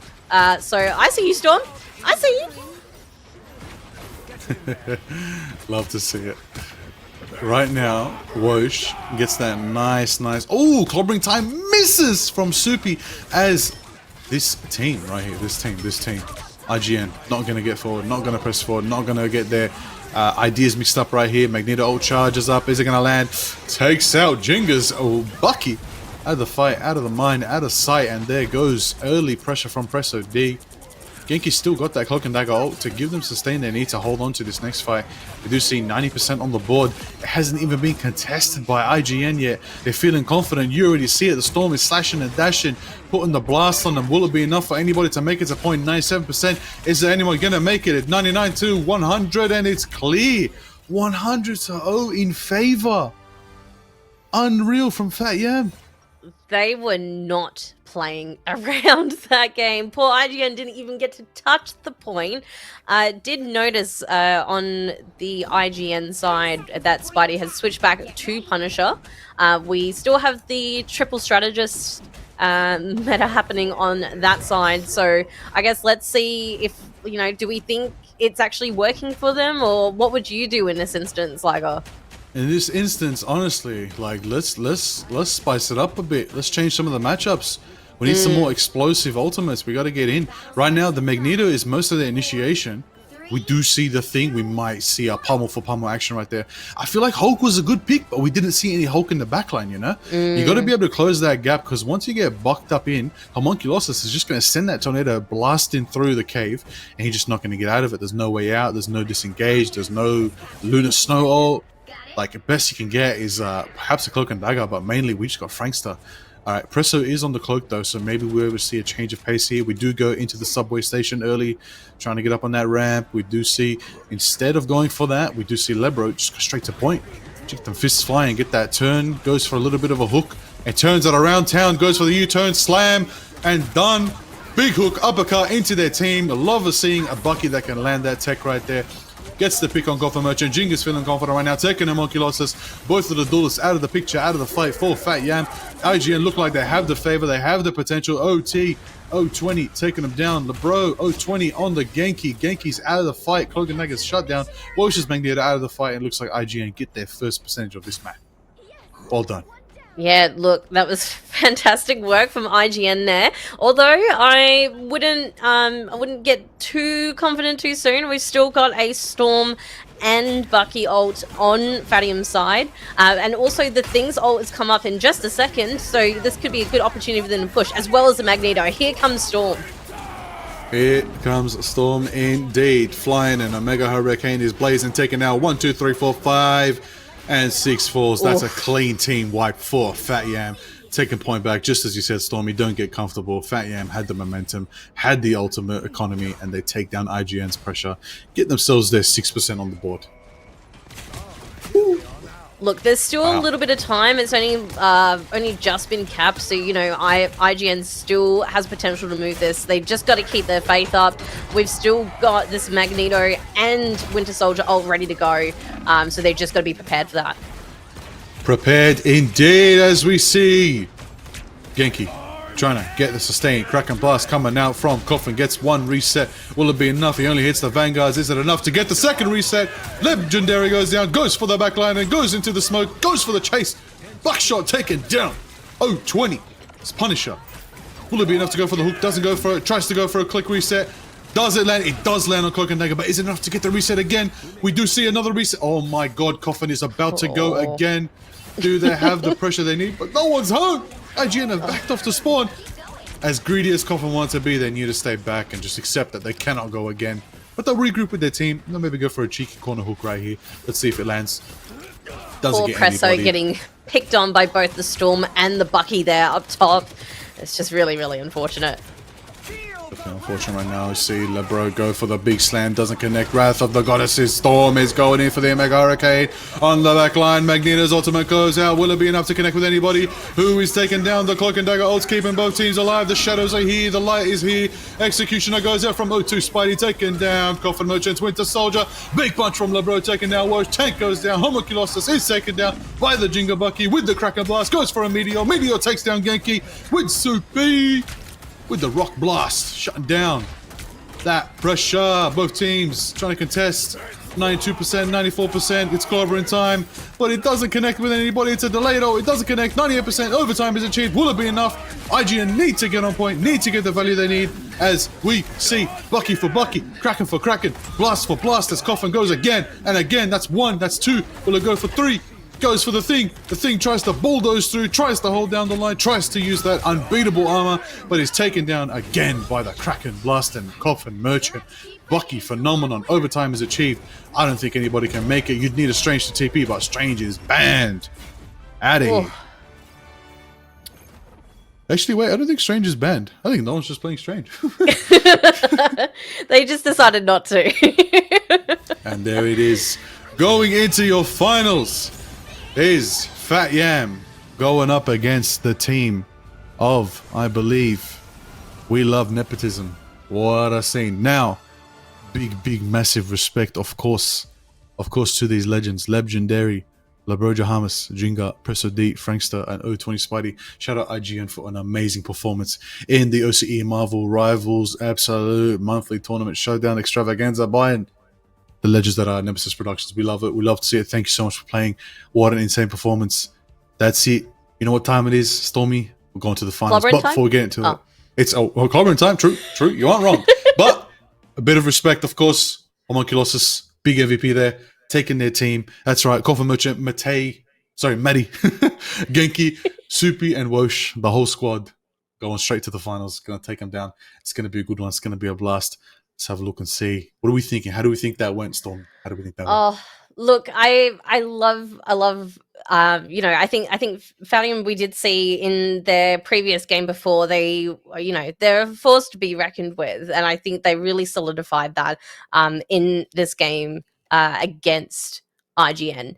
And I think it's such a shame. I think IGN had a lot of potential to come back, but there was that very slight, it almost felt like that half a second map flip right at the end of that round there, before I guess Fadium decided to take it back and say, no, we're here to stay, we're ready to rock and roll, it's club run time again. All of those ults just came out at the perfect time, and again even.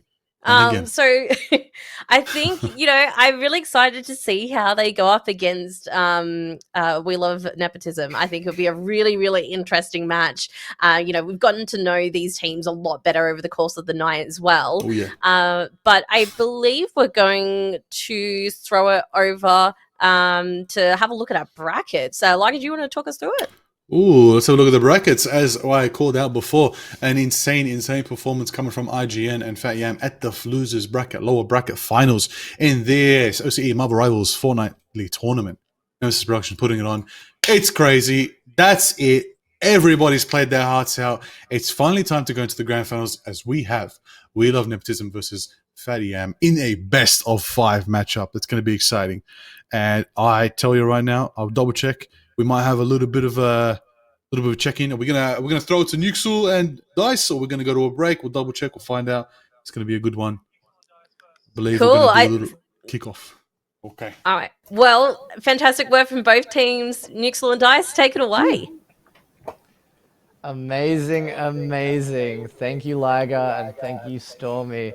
Wow, what a way to finish with domination on a domination map, Dice Heart.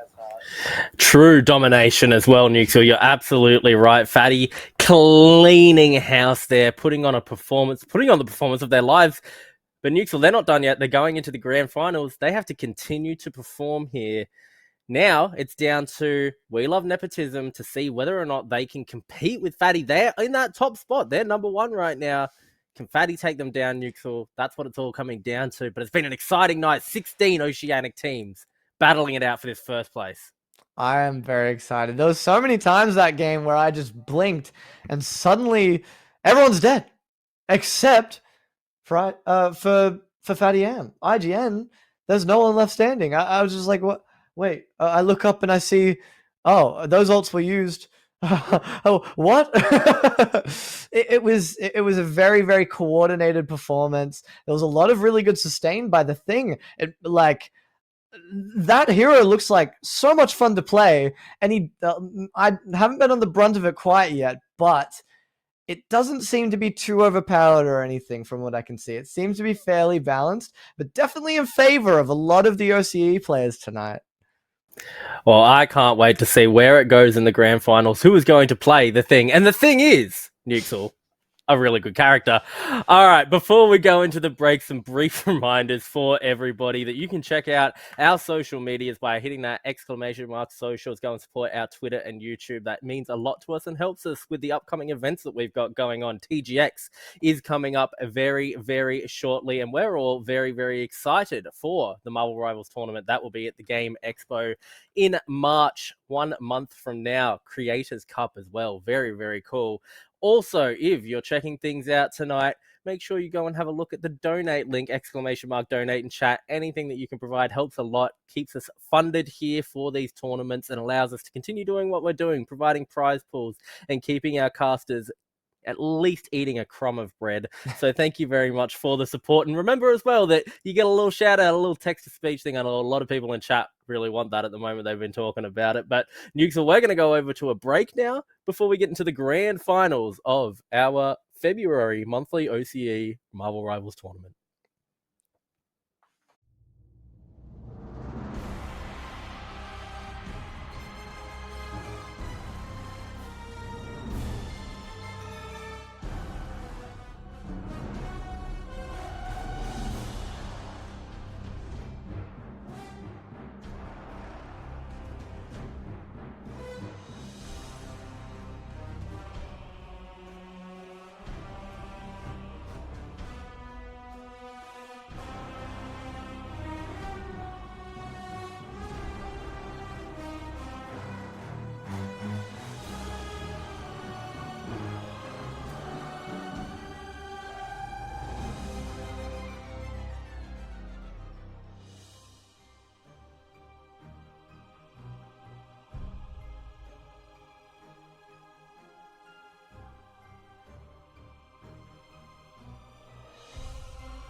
Hello, welcome back. Like, are you excited? I am absolutely ecstatic. I'm feeling fantastic. It's about to go off. It's about to go down. We're here at the grand finals of the Oceanic. That's right, Marvel Rivals tournament for the region. The best of the best are here today. It's going to be a blast. It's going to be a good one. Shout out Nemesis Productions putting us on. Everybody, if you're enjoying the broadcast, ! Donate in the chat. Mods, put it in there. Support the team. Get it going. A bigger prizes next time. Of course, as we know, each of the players get amazing Steam gift cards tonight for the winning team. So you actually are playing for some of that sauce, all right? It's going to be good. It's going to be exciting. Stormy, what are we thinking for our matchup today between We Love Nepotism and Fatty Am? Yeah, look, I'm really, really excited. Like, we have seen Fadium play the last couple of games, so they're still really fresh in my mind. And I know We Love Nepotism had an amazing start to the night as well. So really, really keen to see how they both battle it out. I think with We Love Nepotism, I can't remember who exactly banned what, but we did see some Bucky bans in their game. So it'd be interesting to see how that plays into, say, Coffin Merchant. For, let me have a quick squiz. Hopefully I'm getting all their names right. Yeah, Coffin Merchant in Fadium. To see, are we going to get the Bucky bands or the Magic bands and stuff here? And then also really interestingly, like we've been talking about how Cloak and Dagger have been an integral part of some team compositions. Will that get a ban as well? And then we have spoken about team ups we haven't seen yet that we may have expected because of the last patch, or the latest patch to Marvel Rivals, I should say, with, Human Torch and Storm and all that kind of stuff. But we've been seeing plenty of the thing tonight, which I know that you're really excited about. Oh, yeah. Big Bang Grim. Boom. Love to see it. Big clobbering. It's going to be a good one. Homunculosis might bring out the Ben Grimm or the Moon Knight, either way. So that's my predicted MVP. I want to make a cool prediction.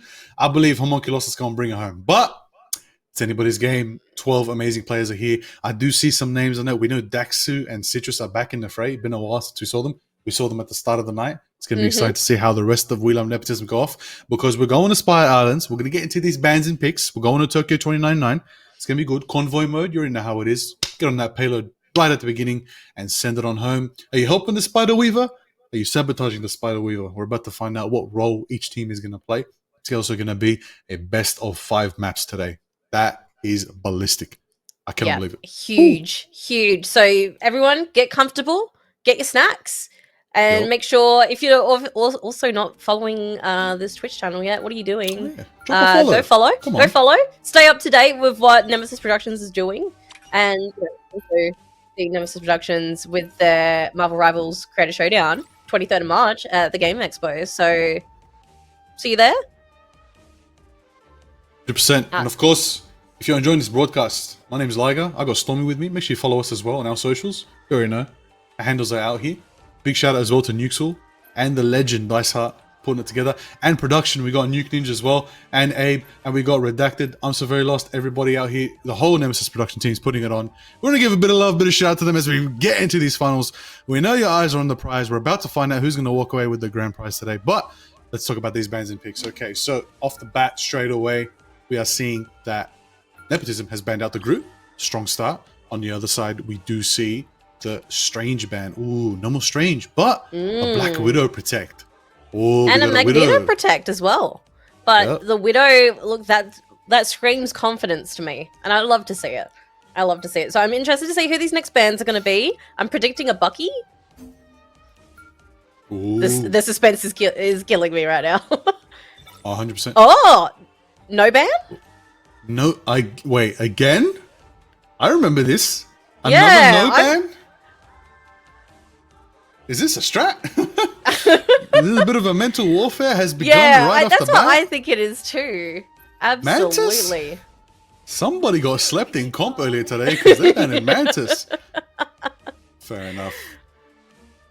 Right. Alrighty. Well, from what we can see here, I feel like we keep getting teased with the Johnny Storm. Keep getting teased with the Human Torch.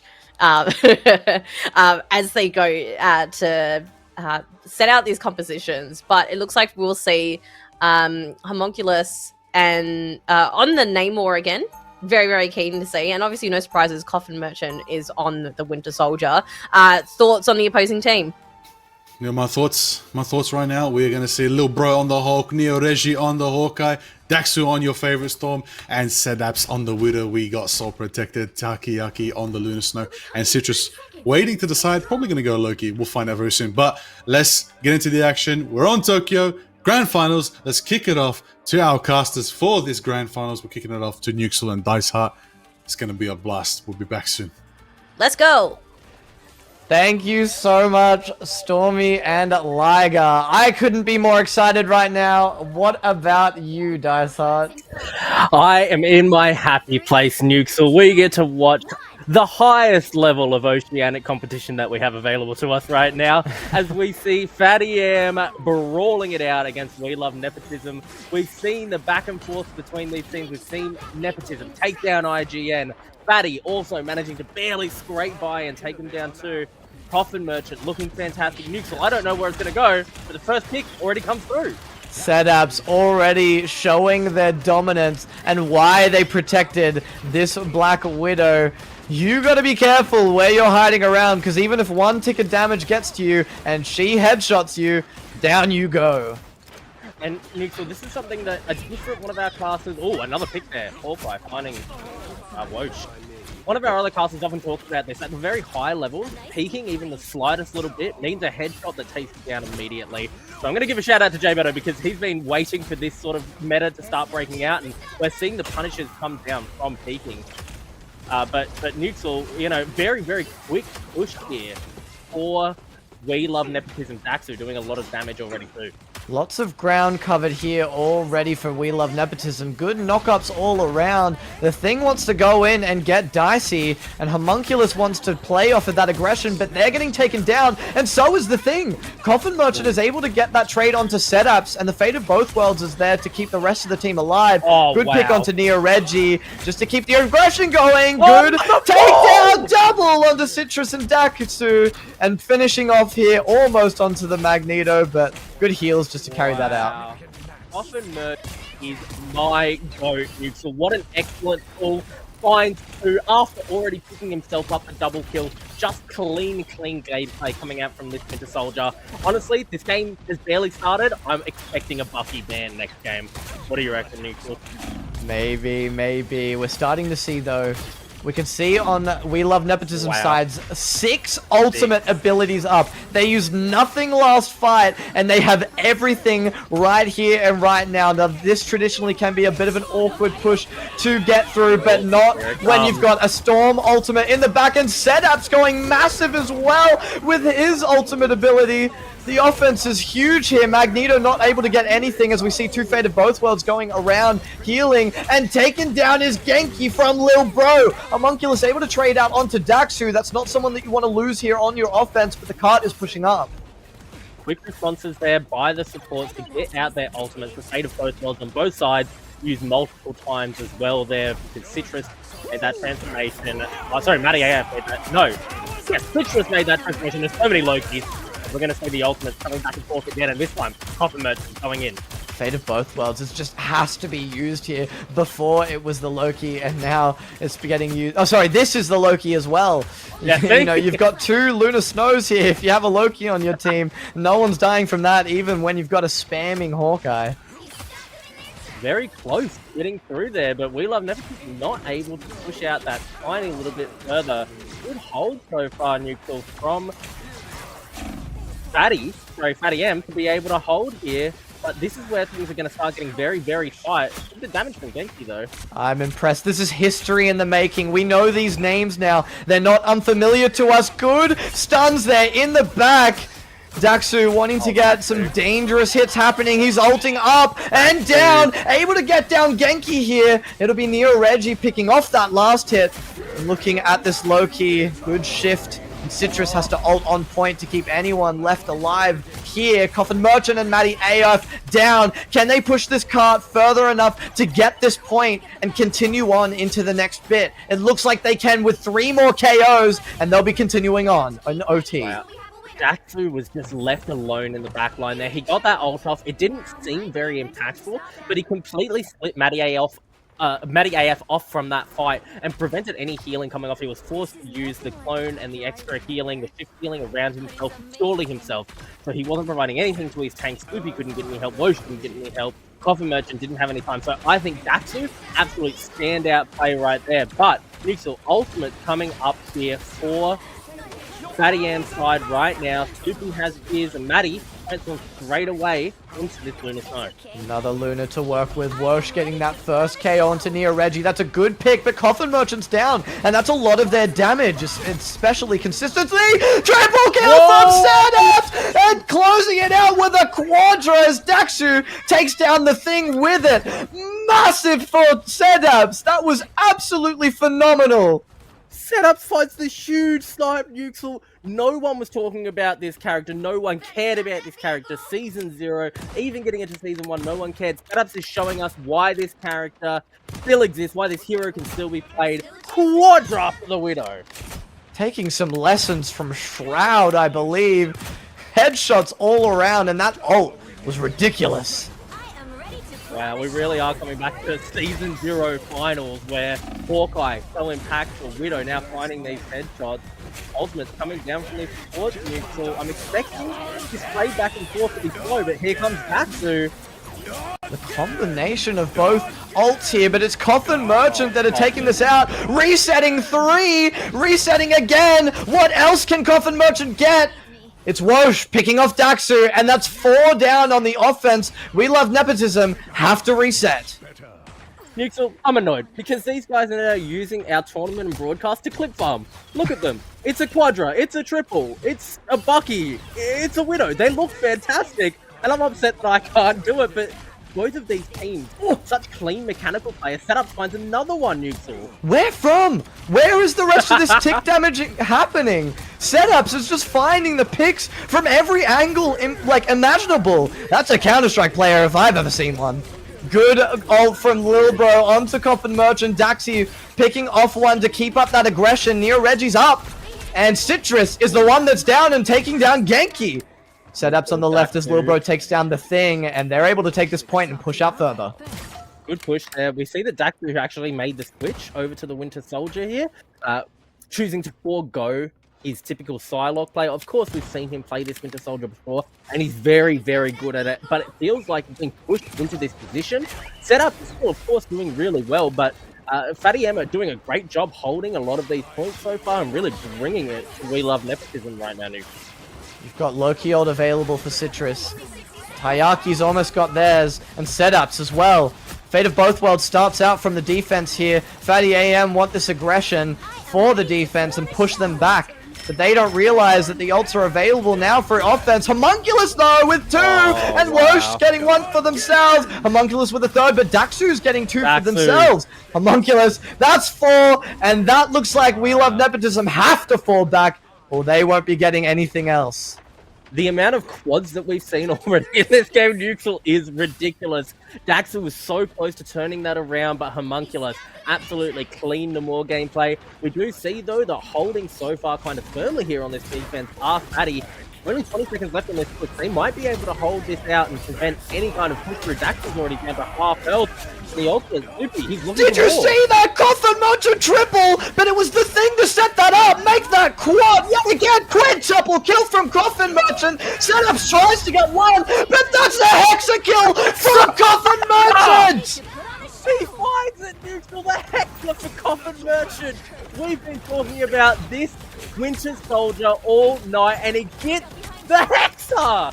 Huge gameplay coming out, excellent mechanical skills. What a player! That is the combos that you like to see. The thing, knock up. It's clobber in time. Neo Reggie wants something. He's got 2 there and taking down Coffin Merchant, but it doesn't matter. OT's down, and we've only got into 2 points as we switch sides. Newton, what a grand finals between these two teams. It could not be closer. You could not be clip farming harder. Hexa kill! Wow! Coffin Merchant is just cleaning up on this Winter Soldier Nuxel. And realistically, yes, you know, these are hexes, they're awesome looking plays, but it's also really intelligent gameplay, timing, waiting for these support ultimates to run out, deciding where to position around certain picks and certain plays, and it's just timed out to perfection to achieve that outcome. I think We Love Nepotism are maybe regretting that they didn't ban on their second ban phase. Daxu can go big on the Winter Soldier, but denying that from Coffin Merchant, I think they're starting to realize how important that might be. 30 seconds before you This is attack. absolutely insane, Nukeschool. The speed with which these teams are bringing up multis, are forcing the best out of each other, the switches that are having to go on very quickly. Lil Bro has moved over to this Hulk now. We saw in the first or second matchup, in the first matchup of today actually, that Lil Bro was very strong on that Hulk. So these switch ups are coming through, but I don't know if We Love Nepotism are giving enough respect over to the Thing right now. He truly set Coffin Merchant up for that Hector. Lil Bro, there's no more triple DPS here. We're running the standard 2-2-2, and we're confident with it. We're confident that Lil Bro can go big on the Hulk, and we've seen it happen before. We certainly have. I'm just realizing now, wow. For the first time, and perhaps the viewers have already noticed, but I haven't, that Matty AF's name is Matty Am backwards. So, a little bit of for you while we're in this game and is forward. First pick, already coming forward. And this is more aggression that even Oh, We Love wow. Nepotism had at the start of last round. Look at Wosh getting 3. Wosh! The Thing, the value that they're getting from that Fantastic Four hero is ridiculous.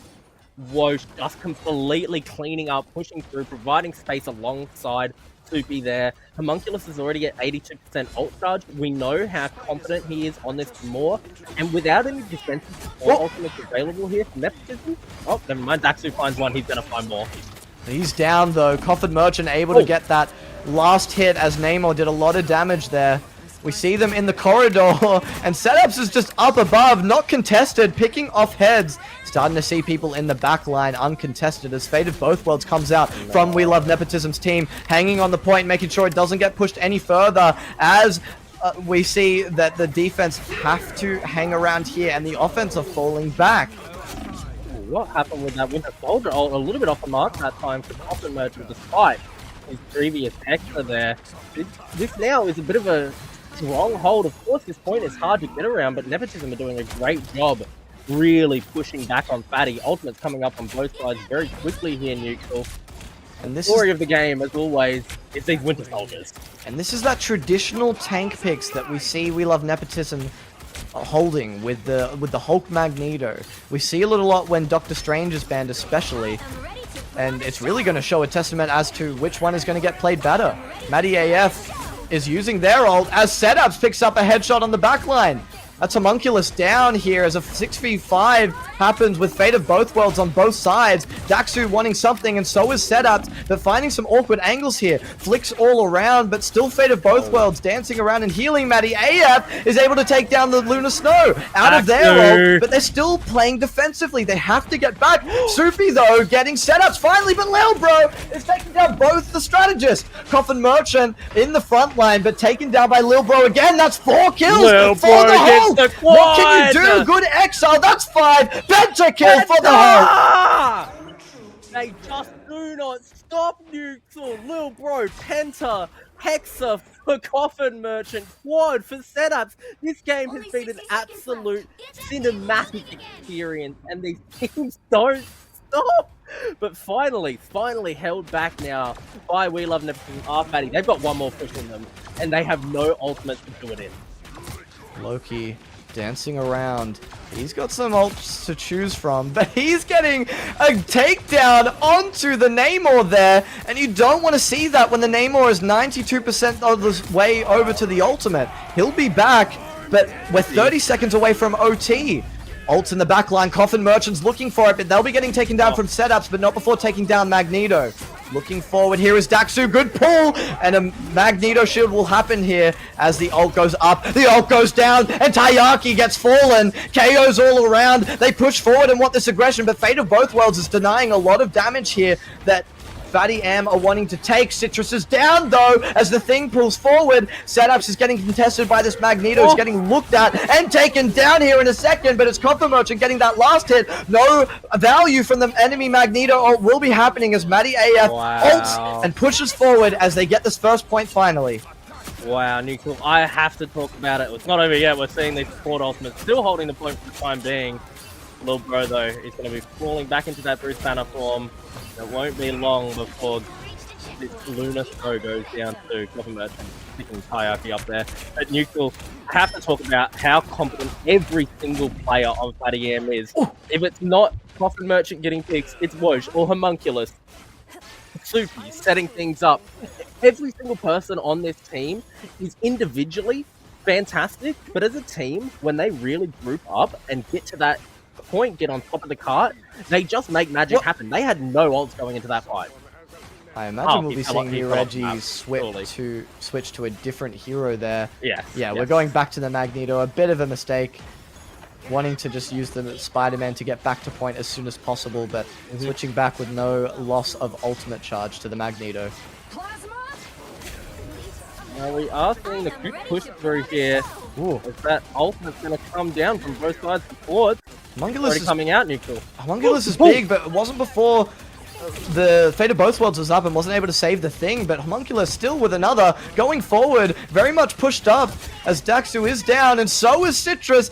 The Homunculus once more, Namor dancing around, the shield's not going to save you as they push up and take second point. Wow, the speed with which they got that second point is insane. Speaking too soon, got it yet. Here comes Lil Bro, all by themselves, but Daxu is able to follow suit, getting a reset on that Loki clone, and another possibly as they take down this one. Up and down, but Fate of Both Worlds is helping out their team. Good pull from Coffin Merchant will take down Daxu. Matty AF still in ult, and Wosh will take down Taiyaki. They had ult up, but were not able to press Q. Fate of Both Worlds still dancing around and to be taken down now as Bruce Banner's down to his human form. And it looks like, after lots of contention, we'll be getting that second point, and there's not much left to go for this map to end. If Fatty M can get halfway across this line, that's map 1. Destruction, Nuxel. Fatty push through so hard. They've got Nepotism right at the edge of this map, the tiniest push left remaining here, and it's such an incredible back and forth between these teams. I wouldn't count Nepotism out just yet though, Nuke, because as the fight is starting to break out with this Magneto ult. Early use of shift, and here Reggie gets 2 as he waits out for that Loki shift to get damage. Coffin Merchant getting a trade, but Lil Bro will be getting another one. Daxu finishing off Wosh and Citrus as well. That's 6 down for the side of Fatty M, and a defense will happen. Wow, Nuke, so with less than 5 meters remaining on the point, using that high ground intelligently were We Love Nepotism. They're able to hold through on the push there from Fatty, but they've used a lot of ultimates. And Fatty, they've got 2, nearly 3, nearly 4 up, and very crucial ones as well as Coffin Merchant is building up this Winter Soldier ult. They started pushing this hard as well, and look at the setup positioned, finding the Moon Knight ult to the back. That's forced out Matty M's ult, Genki's ult there on the Lunar Snow. They have to act fast. They don't want the ults to charge back up from We Love Nepotism. They're going to use theirs to get a deicide as fast as possible, but Setups is not letting it happen as Lunar Snow falls after their ult is done. There are still 2 KOs from the offense, but Lil Bro will even it out there onto Coffin Merchant. Matty AF will be going up and down with the whale in that Loki revised ult for the Namor. Citrus getting one onto Homunculus. And it looks like another there for themselves. We're so close to pushing it for the end. 20 seconds left on the board as Lil Bro are in their ult. Do they have enough time to reset and get back here? We will see shortly as Coffin Merchant gets taken down. Citrus as well as Soupy is around to work with. Lots of sustain as the Loki is here still.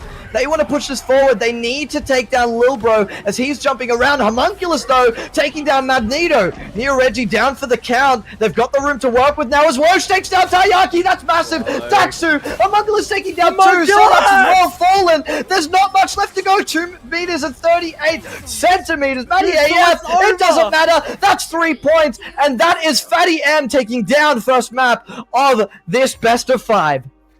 Nuxel, it does not get any closer than that. The insane back and forth that we've had, it's absolutely crazy. This whole tournament, this whole grand finals has been a wild back and forth, but every single player in that game had the game of their lives there. How can they top this? Game 1 of the grand finals, Nuxel.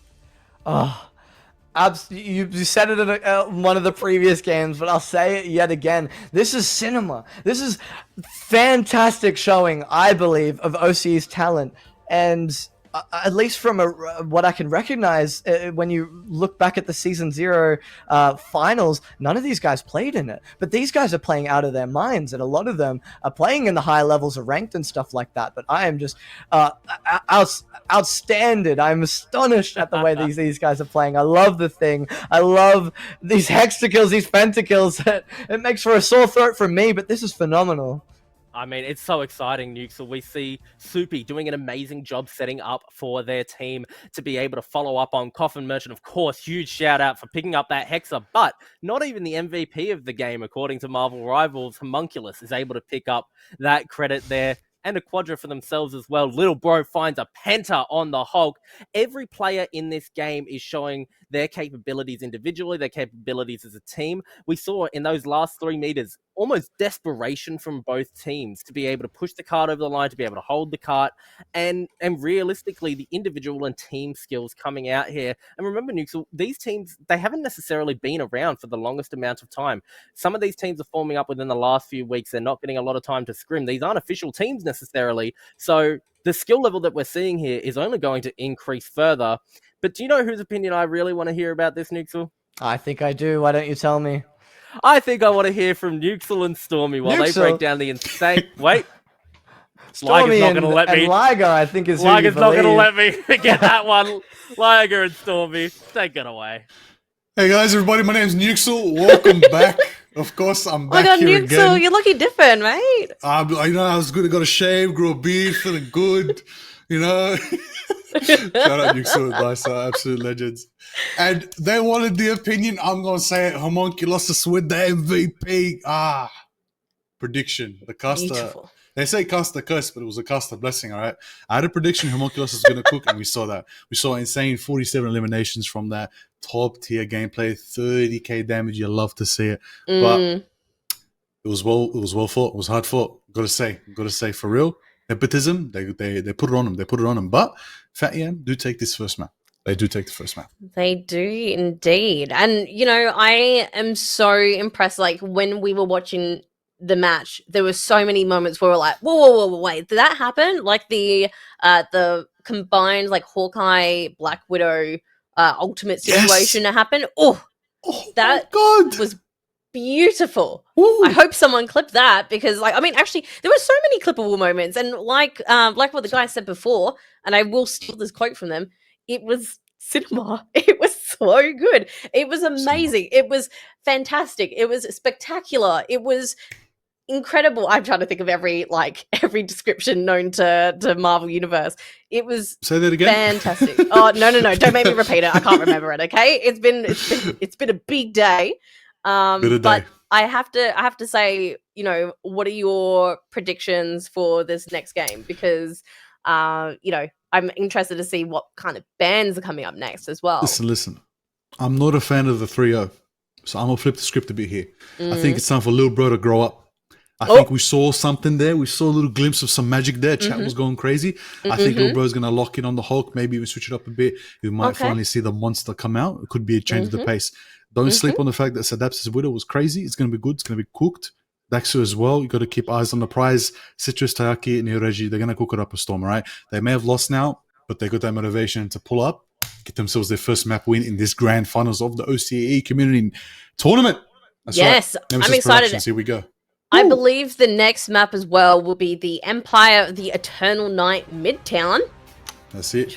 All Very, right. very excited to see what they cook up here. Let's have a look and see what bands are going to be in play. Any predictions? I'll tell you what, the Krispy Kreme is closed. The glazing is over. Let's get into the bands. As you said, the predictions are going to be very interesting as we go for a little, just a bit of a technical break. We're just going to remake the lobby. I believe it was a bit of a bug, but it's all right. Speaking of bugs, is on it. Yeah. you know, Do you think we'll see any more Spider-Man? Because he's popped in now and again. What am I? You know, on top of that, I want to see Spider-Man, but I want to see something else. I want to see Venom. I want to see that symbiote synergy right there. That would be a good combo. I don't know if Venom's meta. I don't think he is, but it would be nice to see some Dive. Dive would be cold. Really spice things up a bit. It might even change the pace. But we're going to get this lobby going soon. They're going to reset, get back to maps and picks. It's going to be exciting. Ideally, I'll be real, run it back on the Widow Hawkeye. I really love that. But maybe something that can give him that protection. But it's a bit tough because we know the bans, right? Yes. We know, as you mentioned, Bug, Mantis out of the picture. No Mantis here today. All right. But it's going to be interesting to see. We also got, obviously, Groot is gone out of the picture. No walls, no big Groot ults, no combining everybody. So, again, the Moon Knight ults were going out, but once the Lunar ult clicked, nobody got shut down by Khonshu, so it was a bit tough in their favor. Yeah, but Homunculus absolutely. on the Namor, got the squids on the side, got the value they needed. We'll see how it goes. See how we go from there. What are you thinking? Yeah, look, I kind of want to see. I know I've been talking up Coffin Merchant, Maddie and stuff a lot, right? I want to see more of that magic, maybe. If I know that it was banned last round, but I want to see some more. I want to see some magic happen again. But I don't know. Again, I'm really hanging out to see if anyone's going to do this Human Torch, Storm, Team. I don't think we're going to see a Liger. I'm holding on to some hope here. But somebody bring us the fire. They keep, what? I think they're listening to us because they keep teasing it every time they go to make They do. And I'm like, oh, they're gonna do it. Someone's playing with me. Someone's messing with me, and I don't want it. Listen. Hey, players, get out of the broadcast. What are you doing? Play the game. Get out of the broadcast. Stop teasing us. All right. Give us the Human Torch. Give us the Spider-Man, and the Moon Knight. In fact, give me Iron Fist. In fact, I think we need to send Wolverine again. I think Wolverine was good. Really shut down the tanks in the front line. But all I'm saying is, we really need, most of all, Stormy. We need the excellence that is a full Fantastic Team comp, all right? I'll see all four of them. I'd love to see that. All four. I'd love to see it. But let's have a look and check out these bans, because already right off the mark, they've got rid of Doctor Strange and Groot, but they're saving Magneto. Okay, some quickfire bans. Definitely Magneto's going to be saved. They're like, hey, listen, you took one shield tank, you took the other wall tank. We're going to need someone. All right? We're going to need someone. Oh, Bruce is... Ooh. Hey, yo, Vanguards are shut down today. Who's left to pick? Sorry, not shut down. Well, Bruce is taking safeties, I should say, but 2 Vanguards out, 2 Vanguards locked in. Ooh, Luna. No Luna. Okay. That's cold. Have a look here. Gonna be exciting. Magneto said, what's gonna be the final band coming from? Fatty Yam. Who's it gonna be? Hey, this chat's funny. This chat. I feel like I also need to go bald to compete with you. You have so many fans in chat right now, hyping you. No Invisible Woman. Oh, okay. Right. Sue Storm out of the picture. Okay. They're like, oh, you want Fantastic Four? Nah, take out one. All right. Well, I'm excited because we got Soupy back on the thing, which means Homunculus is going to go for Spider-Man. Probably a debate. I'm not falling for it. But shout out respect anyway. Maddie on the Loki, I always liked. It was very exciting to saw that earlier tonight. 2 MVPs already tonight for Maddie as well that I've seen. So keen to see more of it again. Definitely. And Kraken Slam and Coffin Merchant as well. Whoosh on that reliable Magneto with Genki on the Cloak and Dagger. Genki does put in work on Cloak and Dagger now that Cloak's not banned, so it's going to be exciting. And then on the other side, we got Neo Reggie's Magneto, Sedeps on the Winter Soldier, Daxter on the Psylocke. I love seeing Psylocke. It's high tier gameplay, top tier. Shout out Shrews, my goat. And we got Taiyaki, Cloak and Dagger, and then Citrus on the Loki that we know. I've heard many stories about Citrus, really good on the Loki. And then Lil Bro, going Hulk, big bro time. Let's see how we go. What are we thinking? Yeah, no, I think this is looking good. Are we actually getting a Human Torch? Oh, potentially, or are they just teasing us again? No, but actually, we might see it. I'm keen. Show me some more Johnny Storm. But speaking of showing me some of my favorite people, should we take it over to Dice Hard and Nexial? Let's do it. Kick it. See you soon. She calls me one of her favorite people, and then she gets my name wrong. How criminal. My name is Nuxel. I forgive you, Stormy. It's okay. And I'm here with Dizard, and we're already getting straight into the fight here. We are indeed breaking into this fight, Nuxel. Quick and steady from these teams. How am I meant to analyze this game when Maddie is already picking one? Quicking around is what we like to see, and I think Coffin Merchant, and so does Daxu like to see that. What just happened there? I think Daxu was invisible. I didn't even see that. Okay, check his PC, guys. What was that from Coffin Merchant? What happened there, Neutral, is that Coffin Merchant is the GOAT. He knows exactly where his ops are, but Daxu does too, and Homunculus goes down here. Wow. Okay, Coffin Merchant just hits every hook. Daxu got absolutely cooked there. A Merchant, he is indeed, as he's just holding this line so well. Already insane gameplay, Neutral. You can tell that both of these teams want this grand final, want this win. Whoa, picks up hierarchy and doesn't stop there. Here we go with 3 KOs already from the defense, pushing forward in the Storm Door. Bruce Banner in his human form and pulled and headshot. Doesn't matter, you're not getting back to spawn, buddy.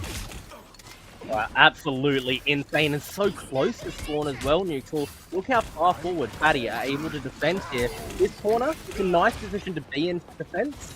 And being so close to spawn, though, you would think one pick could make all of the difference. But We Love Nepotism are really struggling to find their way in.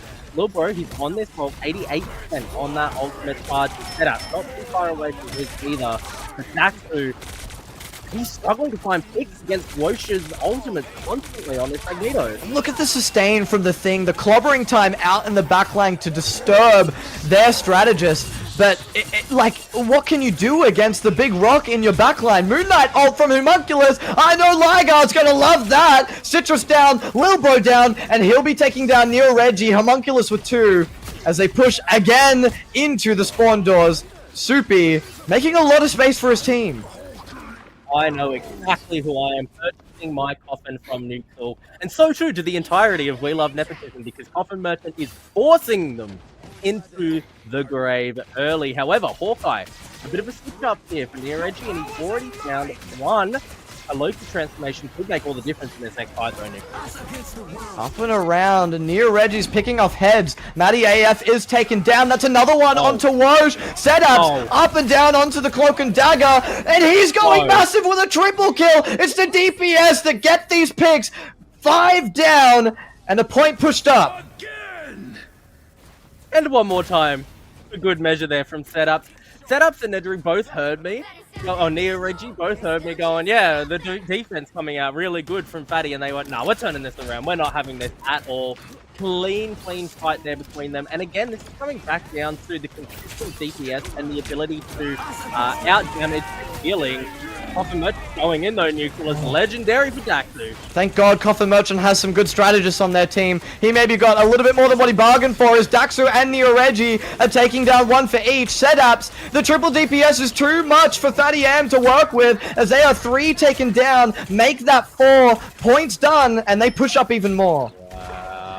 All that it took here for We Love Nepotism was a little bit of momentum, and we've talked about this before, Neutral. The tempo, the momentum that you're able to get, you're able to start off strong, you can push through, and look how quickly, the moment they won a fight, they pushed through, got the checkpoint, and Neutral, they're a third of the way through towards this second checkpoint already.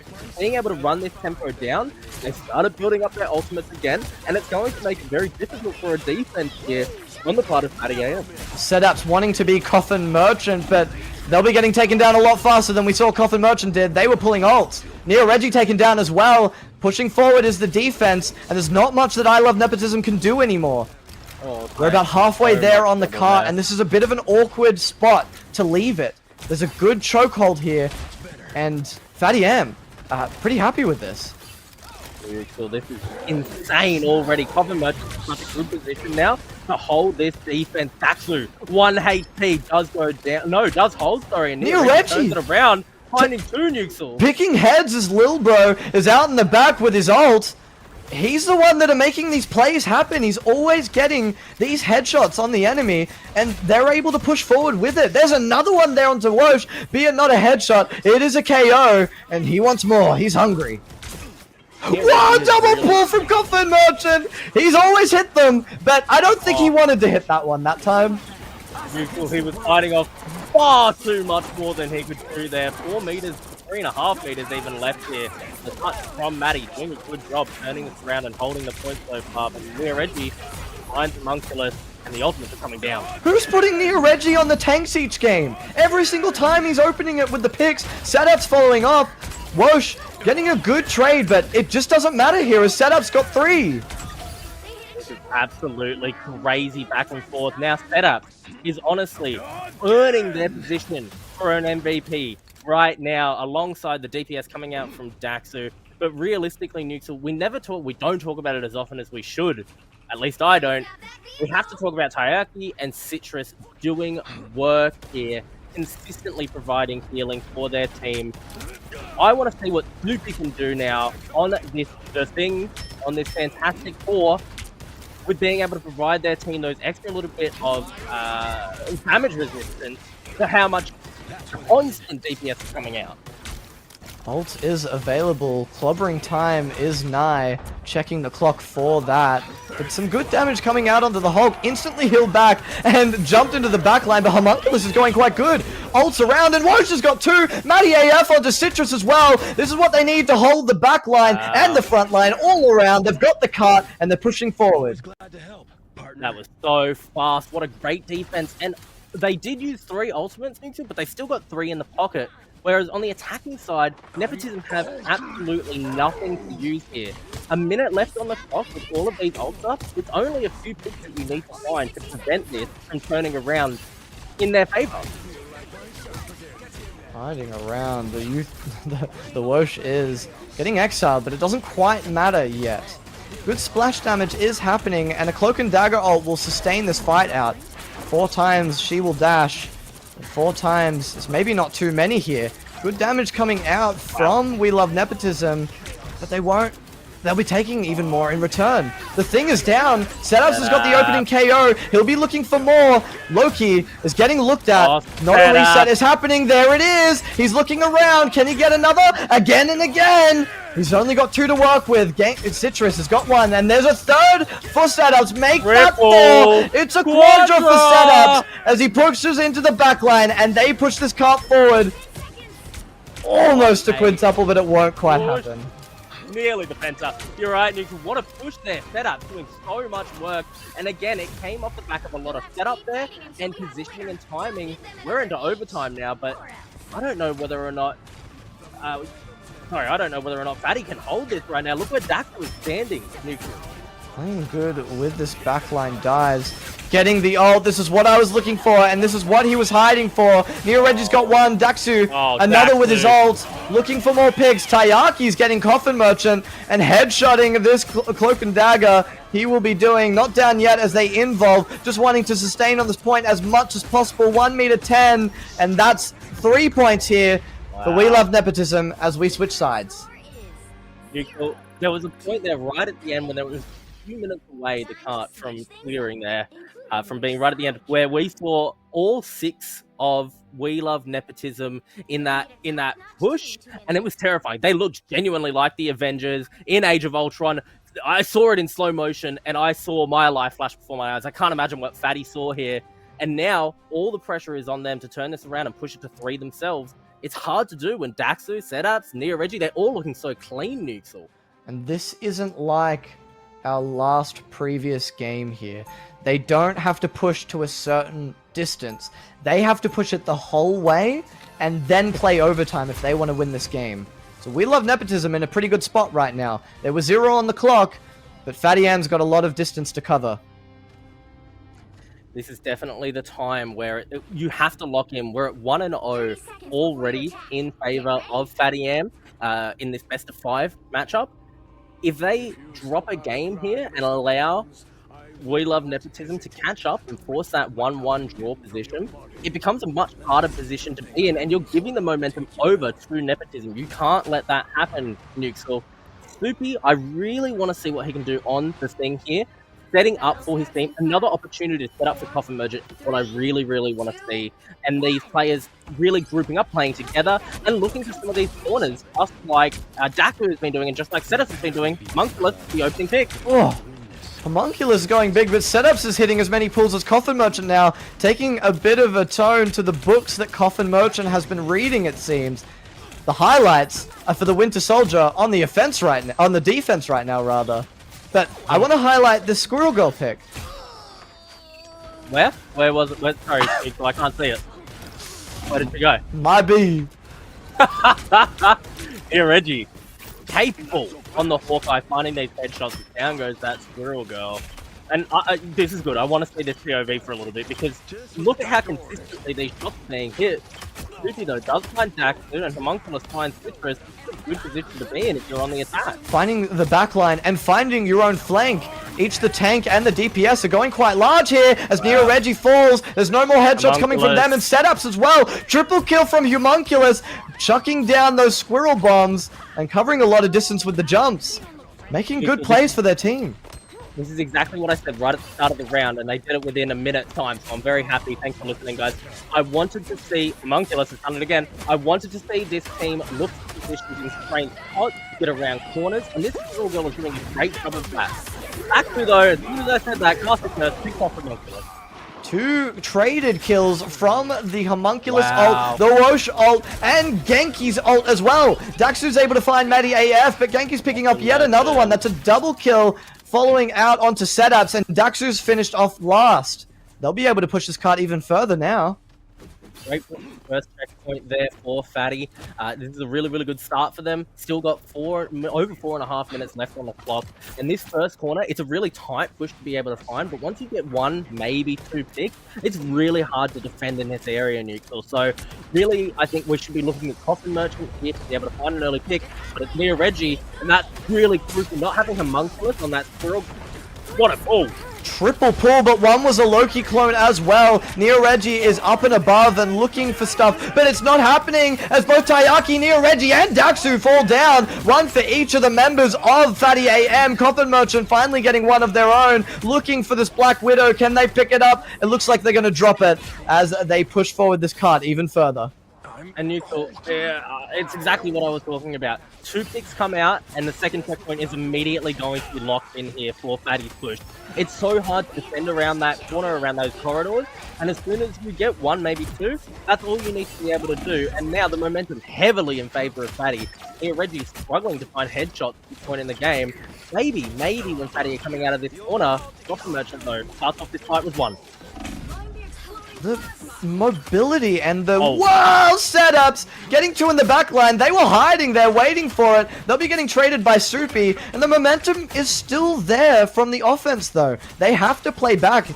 We Love Nepotism can't get caught out because if they do, it makes so much space for Fatty AM just to keep going and get further to that endpoint. We're halfway there already, and We Love Nepotism playing so carefully, waiting for this hook. Good shield as the Cloak and Dagger ult goes in through the back and on the point as well. Magneto ult will be cancelled out, not getting any value here. We're dancing around 2 Cloak and Dagger ults as Neo Reggie's able to find it onto the Cloak and Dagger, and Lil Bro as well onto Coffin Merchant. Homunculus is down. The defense is looking good finally, and Daxu's got 2. Great fight there from We Love Nepotism. A good hold at a very crucial time. However, we need to talk about this. 4 ultimates were used in that push, and there's still 4 minutes left on the clock. Daxu is only on 5% of ultimate recharge. That's going to take a long time. So realistically, it's down to what Citrus decides to do and how long it takes Fatty to make their push. We've got a Winter Soldier ult to work with on Fatty. We've got a Loki ult as well. And we're about to get Soupy's ult on the thing. We can see it coming out here. Massive knockups. And Maddie AF is in the back here. Loki, Cloak and Dagger ults doing a lot more than I would have predicted. Wow. Heals as well for his team. Look at the space that's being created. It just doesn't matter anymore. The card's pushing up. There's still time to defend. But there's only 1 ult left for Fatty AM. Great choice there by Maddie to transform into that Cloak and Dagger, provide space for their team, and give them really every opportunity they needed to make that push go through. Touching for the time being are We Love Nepotism. They know they're in trouble. And Neo Reggie finds some fix in into a hard position to be in. Keep an eye on this Magneto as he falls. His ult was the next to come up after Coffin Merchant used theirs. But look, all around as Daxu and, my apologies, the Hawkeye are able to just pick off so many and get these defense holds just so good. Now, Neutral, what we see is a really intelligently timed gameplay coming out at this very last second from We Love Nepotism. They're holding ultimates and they're really target selecting. Picking up Roche there early on meant that ultimate didn't come up in time and have an impact in the fight. And now, Daxu, Setups, and Taiyaki all have their ultimates available. This is exactly what they needed to do. Target selection in this next fight is crucial. I was avoiding this squirrel ult. They'll be taking it down, just a little bit of bullets to take down that Squirrel Girl ult. You maybe wanted to do it within the chaos of the rest of the fight, but here is a Cloak and Dagger ult to sit on. Homunculus able to get that pick, and it's Setups down, as well as Taiyaki with the Magneto ult. Coffin Merchant is up and down as Homunculus falls on his team. And Daxu will be the one that are picking up the Coffin Merchant. The 1v1 isn't good enough. And the defense is just going off. Daxu with a double, looking for more, wanting the soupy thing here in the backline. Magneto's the one falling down with a triple, and make that a quad as both tanks are down. Daxu cannot be stopped on this Winter Soldier. It took everything they had there to be able to find the crucial picks while their team was melting around them. But the focus that it takes Neutral to be able to go, okay, yes, my team is being targeted out, but I'm not. I can find the picks, I can find who I need to, and prevent this push. Great gameplay from Daxi. Near Reggie finds another one Neutral. Homunculus is down, and that's another crucial pick when you're playing around these corridors and these corners. They have the man advantage, but look at the ults as well. 3-1 right now as we start to charge up, but we've only got 1:15 on the clock. That's enough time to get your ults back up, but they need to be aware. But Near Reggie falls, but that's not before getting their ult out. So they have time to work with as Daxu picks off another. They just need to get their ults up, team wipe, and they can push the rest of this card. You think Nuxel, what I'm seeing right now is not necessarily Fatty choking, but really intelligent gameplay coming out by We Love Nepotism. I think they're showing why they've earned this top spot and to be in the grand finals right now. But Fatty have shown that they're really strong team fighters. That's what I want to see from them. Really good grouping, and Soupy setting up Coffin Merchant. There's the ultimate from Soupy. Clobbering time. All around knocking up, but it's just no value getting out of it as Near Reggie's able to pick off the Black Panther. We've got another Daxu ult in the back as well as Setups. There's 3 people down here. Make that 4th for Fatty AM. And that is another quadra yet again for Daxu. Picking off quads left, right, and center. This really is just a DPS reel for him as Setups is able to pick the headshot off of Maddie AF. And 5 seconds left on this clock. Do they have enough time to contest? They do for OT. But do they have do they have the mentality to deal with? Soupy picking off Neo Reggie. That's a good pick to get as Daxu picks off Homunculus. You don't want your DPS to fall like that as Taiyaki is getting fallen by the Woshol. We're around on this OT point. Cart's getting pushed up as Matty AF is able to get down Setups. Daxu not looking good here as Coffin Merchant wants to re-enter this fight. Cloak and Dagger good involved to keep their team alive. This is it. This is going to be the last fight and the last push here. Wosh, you can't fall here. You have to keep yourself alive for your team.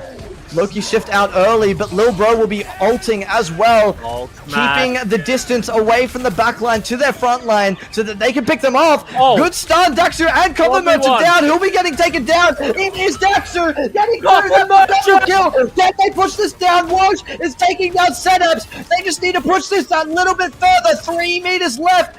Bruce Banner needs to get taken down. Can they get Neo Reggie fast enough as well? Yes, they can. We're overtiming this and switching sides.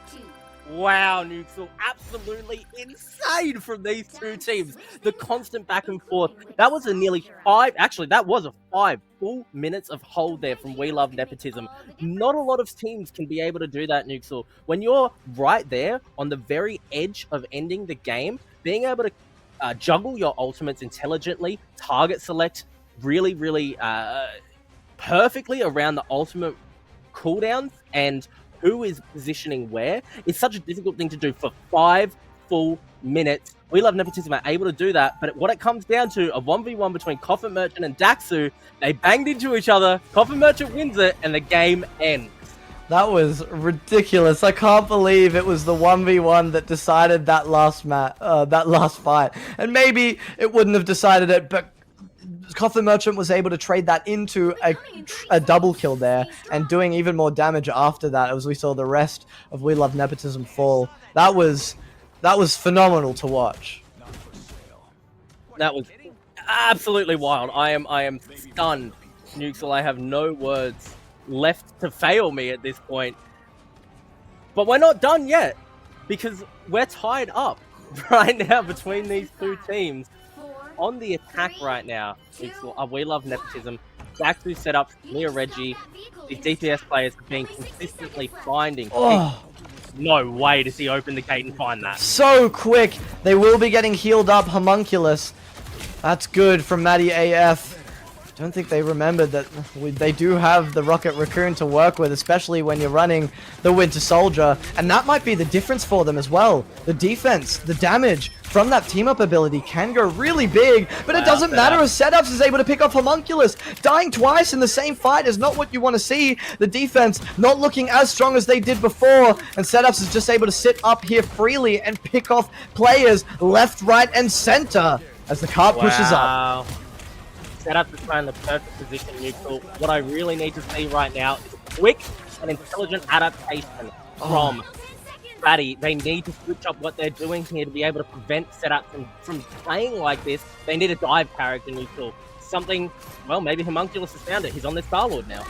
Gotta be careful, because Black Widow is also a hit scan. Do they take this overtime fight? Doesn't look like quite yet. Yes, they will. Here comes the shielded Star-Lord that gets picked off immediately. You don't want to be the first one that's going out there, but Matty AF is able to heal as Woach picks up Setups. 2 kills out onto Soupy Woach and Constant Merchant. Neo Reggie just absolutely highlighting the heads that they can hit. Is getting 3 in this fight, and it looks like they'll be taking point and pushing out as far as they can in this OT time. Absolutely unstoppable here from We Love Nepotism. When you're at this point, Neutral, where it's 3-3 tied and you need to be pushing these checkpoints while you're constantly in overtime, a quick push like that and a good wipe when the teams are respawning so far away can make all the difference in the world. Already, this is such a hard push to turn around, and yet We Love Nepotism, they have 4 ultimates available. This is nearly a 5th one as well. This is a huge fight coming up. They can find a second checkpoint here.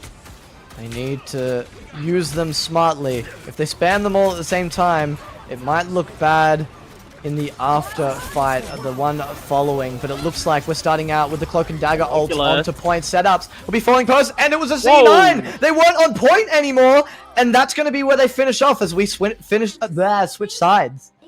Neutral, that is a crazy C9 at the last second there. We love Nemesis. Hydra 9! All of the momentum. Hydra 9, never forget.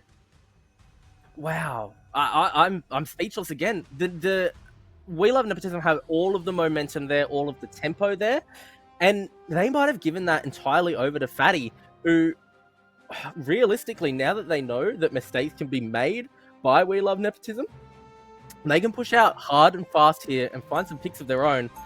I would be watching out for Neo and Setups, though, Nuxel, because the speed with which they're finding picks as soon as those doors open is just ridiculous. Neo Reggie is feeling it on this Hawkeye. He is absolutely wanting to win this game, because if they don't, they're down 2-0 and they're 1 game away off of 2nd place. And not to boast, that is a very impressive feat nevertheless, but when you're in this game, you're playing for the win, and you're playing to try hard as much as possible. That $10 Steam voucher looks good to me. And the bragging rights, Nukes, will never forget what you have over other people in OCE if you get this win. The very quick push that needs to come out here first and foremost from Fatty. This is a hard position to be in, but they also are very, very capable and very understanding of how they play together as a team. What Suki does and where the follow-up comes from Coffin Merchant. Bush taking a bit of damage early, but no picks just yet from Fatty.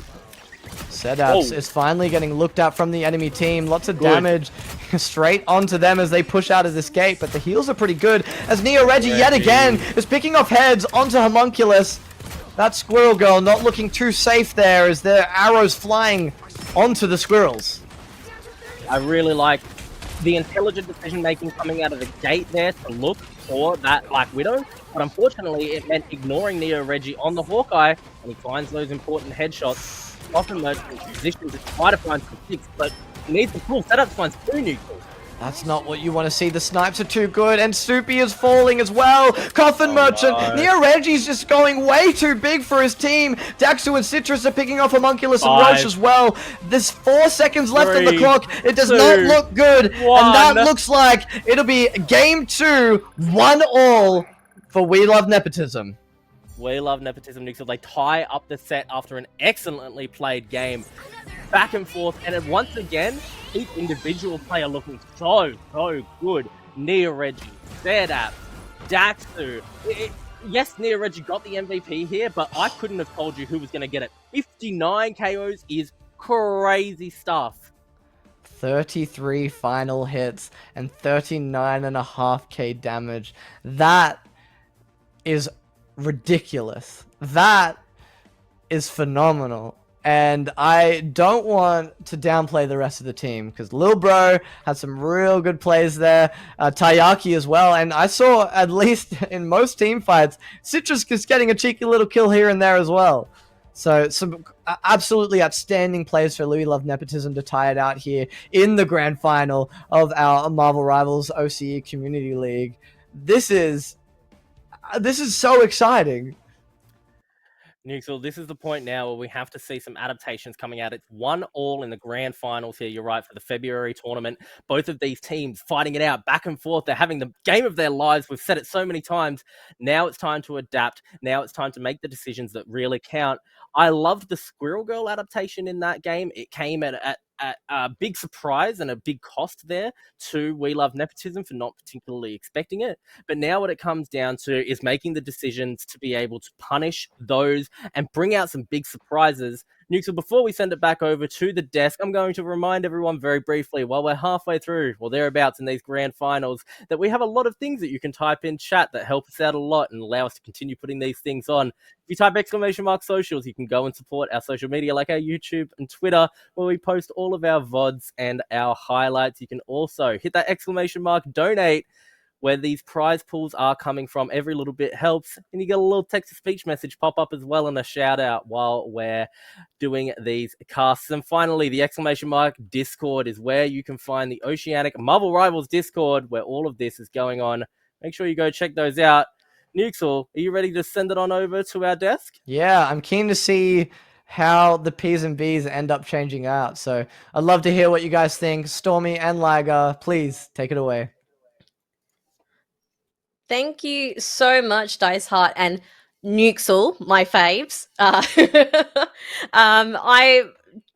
my God, that was such a fun match to watch. That was so much fun. And before we even start hyping up some amazing heroes and players from that match as well, also shout out to all the hype that's been happening in the Twitch chat as well. It's really, really fun to see you guys root for your favorite games and your favorite heroes. And there was a lot of love for some of our favorite standouts from the last game. Liger, did you want to start? Straight off the bat, I know they didn't get the dub, but Big Matty and the Loki, absolute good heals, 51k, highest in the lobby, going crazy. Good sustain, as Stormy mentioned as well when we were watching from behind the desk, top tier performance from Matty on the Loki. I do also want to mention, Wosh probably has the most insane ult accuracy I've ever seen. Ultimate accuracy, every ult got value. Big up on Wosh on that side, but then the rest of the team, freaking top tier performance. Now, you're going to have to reset yourselves. Going to the next one, it's 1-to-1 now. One map each. We're going to go to another map. You know, we're in for a treat this night. We're in for a treat. Congratulations, everybody! It's not a 3-0. We're going to have a competitive grand final. Love to see it. Love to see it. This is what you want. This is what you want from the final match. And you know, I'll quote it again. It was absolutely cinema. Like this is how you want to end the night. This is how you want to end the tournament. Really looking forward to seeing how or if things change up a little bit. I'm sure they will inevitably after not seeing a lot of Hawkeye and Black Widow earlier in the day. We're seeing a lot now. So wouldn't be surprised if we see a couple of bans around that area, because there's definitely some awesome combos happening there as well. And I don't know, what are you expecting to see in the next round? Let's just put eyes on the duelists again, because the duelists went crazy. First off, yes, as you mentioned, Hawkeye Widow, these snipers, Neo Reggie and Sedaps, crazy! I believe combined they had 100 eliminations together. That's insane. Oh. Top of the line, top tier. I'm looking at the scoreboard now. Massive damage going now. Both above 30, almost 40k each damage. Huge damage. Eliminations crazy. Near Reggie alone getting 59 eliminations is crazy. Assists flying across the board. Whole team's going off. Citrus is backing them up. You could tell they had the formation. They had a composition. Felt confident, and they came back, got the momentum, got the dub. Lil bro went big, bro. I made that prediction. Good on Lil bro. Well done. Tayaki as well. Big support, big heal. Citrus as well. And of course, now I think the highlight of that entire matchup goes to two individuals going back and forth. Coffin Merchant and Daxu on the absolute bucking. Yeah. Winter Soldiers going crazy out here. Both going back and forth, trading Kraken Blast. I mean, at the end of the day, I think at one point they Kraken blasted each other. Like at that point, you're going to summon the Kraken. You can just go take over Atlantis. Namor's throne is yours. Like at this point. I don't know if you were. I don't know if you were talking about the same moment, but I think I saw them hook into each other at one point. I was like, "Oh my god, it's the battle of the Buckies." We've got two Bucks. Like face to face, and that was really fun to see. And the chat was spamming the agains in the chat. It's really fun. I love to see the engagement from everyone that's been chatting during the games, hyping up our amazing casters and stuff as well. It's been an amazing way to end the night for sure. I don't know how any of us are going to go to sleep tonight after this. Oh, I don't know about you. After this tournament, I'm going to load up and hit that comp queue. I already talked about it in chat. I told you, I'll be right there. I'll be right there. By the way, guys, Hella is banned due to a bug, okay? There is no Hella at this tournament. She's bugged at the moment. She two-shots everyone. She two-shots Ben Grimm. What is this? It's ridiculous. Anyways, speaking of not getting two-shot, you got to give it up to Genki. Genki has been big sustaining their team. Supi as well. Homunculus has put in the work on Squirrel Girl towards the end. All 12 of these players putting on a show. We're going to give a little bit of a break to everybody. Production as well, chat as well. Go get snacks. Go get hydrated. Drink that water. Always stay hydrated. We're going to be right back in a few minutes. Small break for production. Small break for the players. Small break for all of us here. Small break for everybody here. But when we come back, we're rested. We're ready to get down to business. The third map for this amazing grand finals in the Nemesis Productions OCE Community Tournament. Let's go. Marvel Rivals, baby. Netties, thank you for having us. We'll be back.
Welcome back, everyone. Hope you've got your Hello. snacks and your excitement and enthusiasm for this next round of this Marvel Rivals Oceania Community Tournament, our final round for the night.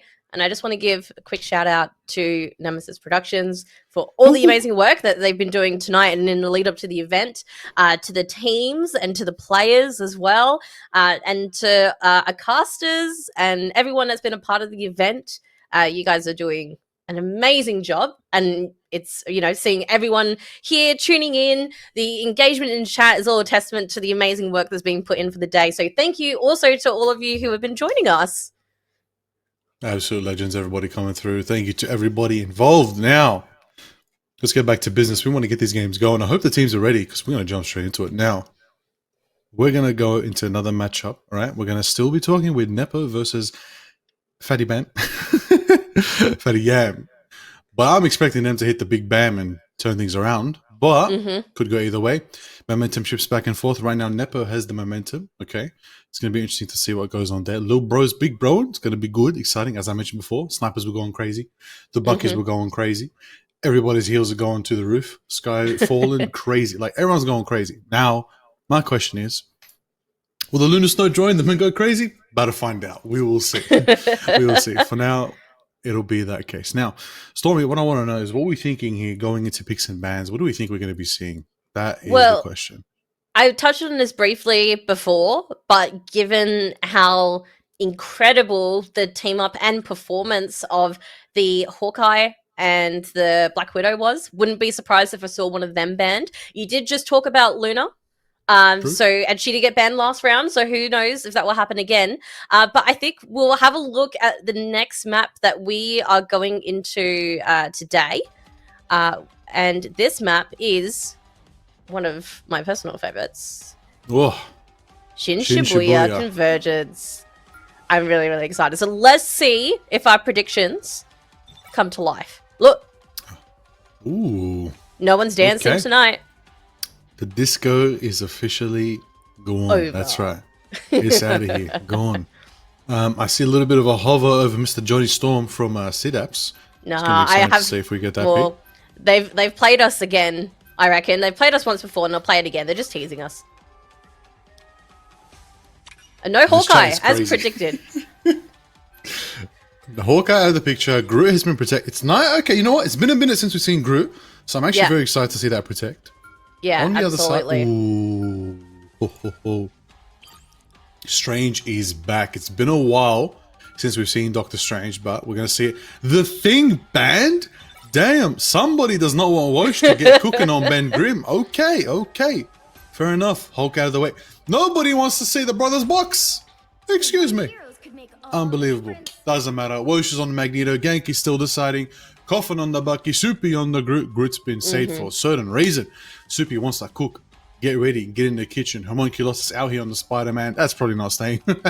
Maddie on the Loki, love to see it. And then on the other side, with the Nepo, we got Nia Reggie on the Doctor Strange. Bit of a role switch here, like to see it. CDAP's going for the Wolverine. Lil Bro, Big Bro, and on Magneto, representing the mutants. Citrus probably hovering Loki, Daxon, Winter Soldier, and Tayaki on that reliable, trustworthy cloak and dagger. Love to see that. Look, I'm really looking forward to seeing a bit more Bucky v Bucky again. No pun intended, for the second time. And, you know, Maddie is on the Old Faithful, the Loki, which I know it's not just me. The chat loves to see it. Maddie is been the standout strategist for me tonight. And I will say, even though the game, it's not over yet, the tournament's not over, but I'm really looking forward to seeing what other magic he can conjure up. Definitely. Well, speaking of conjuring up, let's conjure up 2 new voices for your entertainment in this amazing cast. We're going to kick it over to Nuxel and Dice Heart. Take it away. Amazing. Thank you so much, Liger and Stormy. We're getting here on game 3 in Shin Shibuya. And I'm Nuxel yet again, and this is Dice Heart. I do indeed continue to be Dice Heart, and you are still Nuxel. This does not stop, Nuxel. The back and forth between these two teams has been so exciting. We're at 1-all. For now, any predictions for who you think is going to take it? We've got the Doctor Strange on Nia Reggie, but Soupy He's actually getting the first pick onto Daxu. Winter Soldier, Taylor's Elder's time it seems now, and Coffin Merchant with that 1v1. Good pull, and walls to block off as well. We're seeing the Moon Knight going big on damage as well, and able to finish off that last hit onto Nia Reggie. Setups falls next. And so does Citrus with the headshots all around. That's a triple kill for Coffin Merchant as Soupy follows suit onto Daxu. Daxu dying twice. And we fall back to point. Absolutely loving every second of this already, Nuxel. Seeing how well Coffin Merchant continues to play Homunculus on this Moon Knight. We know that Liger is going to be happy about that, of course. But Soupy, being able to play this route finally and have the consistent CC, the walls, everything that you're really looking for to get the Homunculus space that they need on that roof to find DPS. Ultimate out from Sayaki, though, is going to be impactful. Cloak and Dagger already around here and dropping their heals onto the point. We're seeing quite a bit of healing from that as well, as nothing too much happens until Coffin Merchant comes into the backline, destroys Taiyaki, and Homunculus ulting Lil Bro will be taking them down as well. Resets are up and around. They want to get even more so that Coffin Merchant can take these enemies down. Daxu falls, Setups falls, and Coffin Merchant's finally getting that hit onto Nia Reggie. Loki is the last to fall here on the point. Yeah, very, very quick and easy fight there for Fatty M. Great plays, but a lot of ultimates use their Nuxel, and that means that We Love Nepotism with their 3 big ults, especially that Eye of Agamotto, it's going to be very, very scary to be able to hold this point once again. Homunculus doing a good job in the DPS section, though. Almost getting his ult up as well. Moon Knight's looking around. Eye of Agamotto, though, is able to get quite a bit as Daxu gets the opening kill onto Coffin Merchant. Soupy and Genki fall next. There's no KOs left happening on the other side. It's only offensive KOs as we fall into the backline looking for the Loki and getting Matty AF, and they'll be picking up this point here to go on to cart stage. Wait, Coffin Merchant wants something to happen here as they portal onto the point. There's still KOs only happening for the offense, though. They can't pick up a single person onto We Love Nepotism side yet. That was such a good, well-timed portal, but from the perspective of We Love Nepotism, it was just one person after the other falling into the death trap, and that's exactly what Nepotism wanted. Now that portal is down, Nuxel, and Nepotism have all the time in the world to start pushing towards the second checkpoint. Looking good here, Daxu on the offense. They just needed the ult advantage to work with, and it's that strategy, it's that gameplay and teamwork that are going to win you these games. And especially when we're on convoy now, we're pushing up, as it is. This is going to be really important. And fearing Magneto with Sayaki goes in with that Cloak and Dagger ult as well, Nuxel. Coffin Merchant started it up, and setup is a very important pick. Meteor M not getting any value there on the Magneto, but Coffin Merchant will. Straight onto setups there. There'll be no more Wolverine to work with as Woj picks up one onto Nia Reggie. Good Groot ult as well. Daxu falls, and it's all now for the defense as Fatty M are able to trade this back and hold. Wow, what an excellent fight there by Fatty M, and really importantly timed as Coffin Merchant cleans up those last 2 picks as well. And crucially, I keep talking about it. Oh, the pull. Nuxel, I'm scared. I am also very scared. We're seeing great pulls left, right, and center every single time from Coffin Merchant. Moon Knight ult as well to follow suit, but not picking up quite of anything yet here. Wow. Good pull again onto the same Doctor Strange. This time he is going to fall, and 2 picks as Daxu falls as well from the Groot. Still not seeing Daxu on this Winter Soldier is very surprising here. Good pull in there from setup. Can find a pick. Looking ahead as the Wolverine up and down, using 100% of that rage to slash away at that percent health damage on the tanks, but not quite leading to much yet. Defense falling back as a good Eye of Agamotto comes and takes down Woj and Genki. They have to fall back. The defense need to find their next choke and regroup. Yeah, this is really the crucial time now. This push through, last minute and 16 seconds to get to checkpoint 2. That's the most terrifying time. Checkpoint 2 is really, really hard to get your point through to on this map. But with the space that these shield characters are creating, it's actually very, very possible here, Nuke. Here comes the God of Mischief. Picking someone to ult as Homunculus is the one that's getting the KO. Setup's down yet again here. No more Wolverine to work with.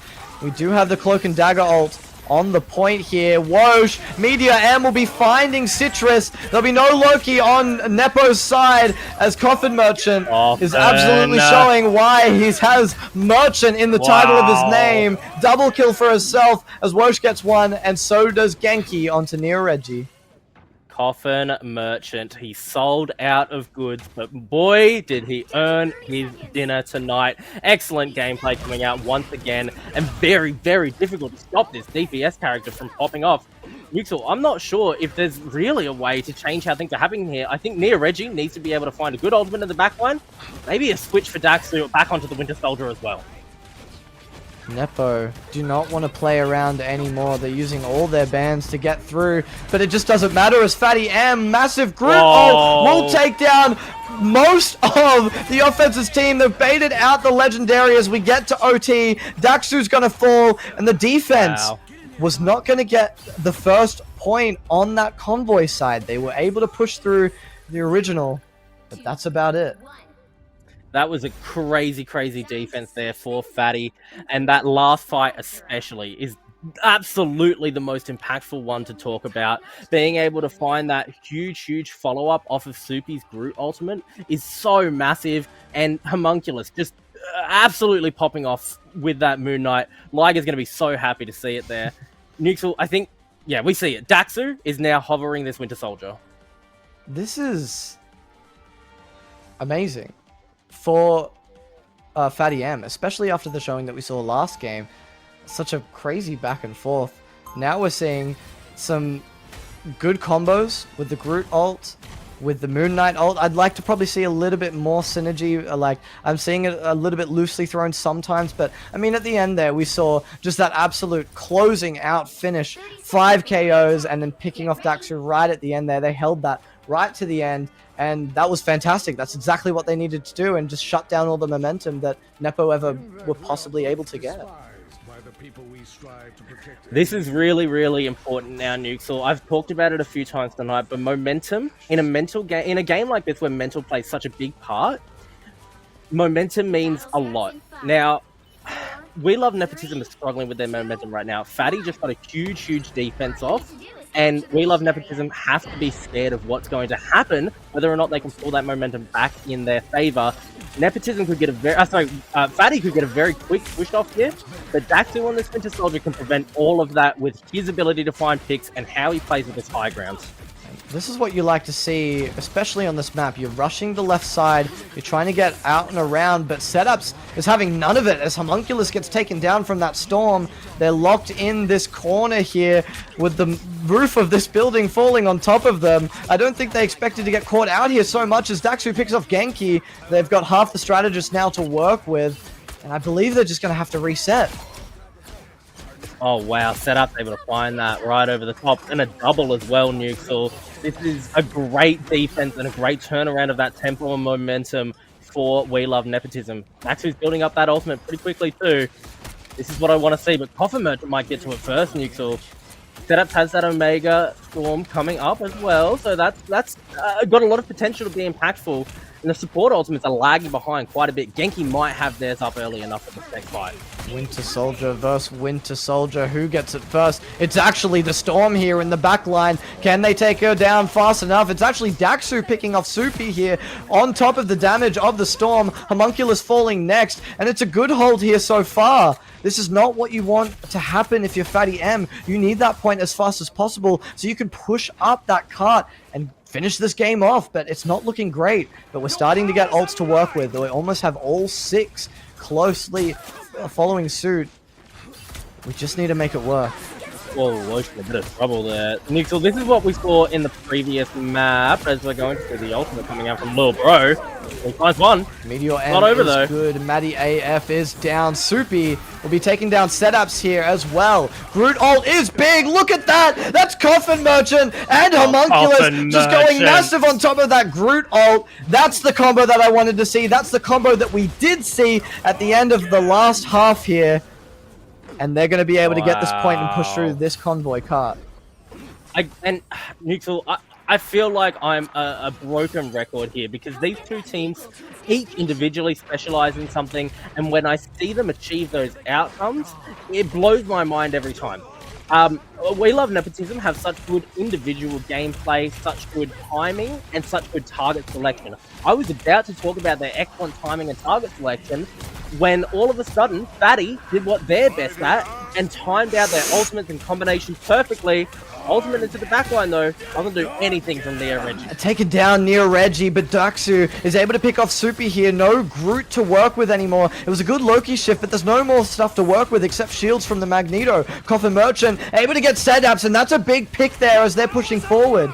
Looking forward indeed. Coffin Merchant getting Daxu. That's the 1v1 there that we've been looking at with these Winter Soldiers. They're picking off and getting this momentum and wanting even more. They're hungry, Dice Heart.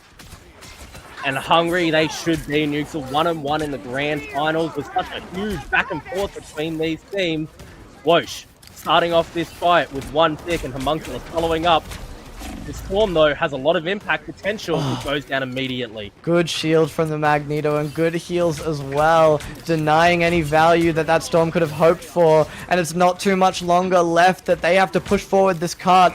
2 minutes 48 on the clock, and they're holding them back so far. This Cloak and Dagger ult is what they need to just make something happen, keep people alive, but there's one in return as Neo Reggie is able to pick off 3. 2 DPS and 1 strategist will be who is falling down on Fatty M's side. It doesn't quite matter here as the fight is just getting drawn out. They need to reset and re-fight with 3 ults that they have. Huge ultimate there from Neo Reggie. And really crucial as well. Oh no, that wasn't an ultimate. He's still got his ultimate. That was just a triple kill for the Doctor Strange. This is where We Love Nepotism do their best work. They're backed up against the corner, they're fighting in corridors, and they're looking for crucial picks. Watch how Nepotism play this, Nuxel. This is exactly how they want to be playing it. Oh. Needing to dodge out the hot hook from Daxu. We can see the grouping happening, and they want to use their ults, but near Reggie, he's cheeky. He wants to get into the backline in Eye of Agamotto when they don't have their stuff to work with. Oh, no, that's where it was, but it didn't matter. The damage is too big here, and here comes Moon Knight as well. Triple kill, opening out this map. Liger would be happy here as the rest of the team follows suit, pushing forward, wanting this Cloak and Dagger.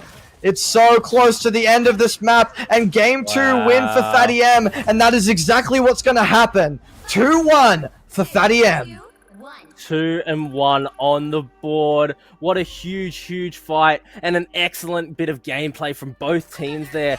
Daxu and We Love Nepotism just barely unable to hold in that last fight. I think, Nukes, what it came down to was Neo Reggie wanted to come in, get that Eye of Agamotto off into the backline. They knew how crucial that timing would be, but there was no pocket support just constantly healing them to be able to do that. And we know, Nukes, we've seen all night how impactful these DPS players are able to be. Homunculus gets a penta in that game, and it just changes the way that these fights are breaking out and disallows these tanks, these vanguards from being able to get into the backline and have the impact they need to.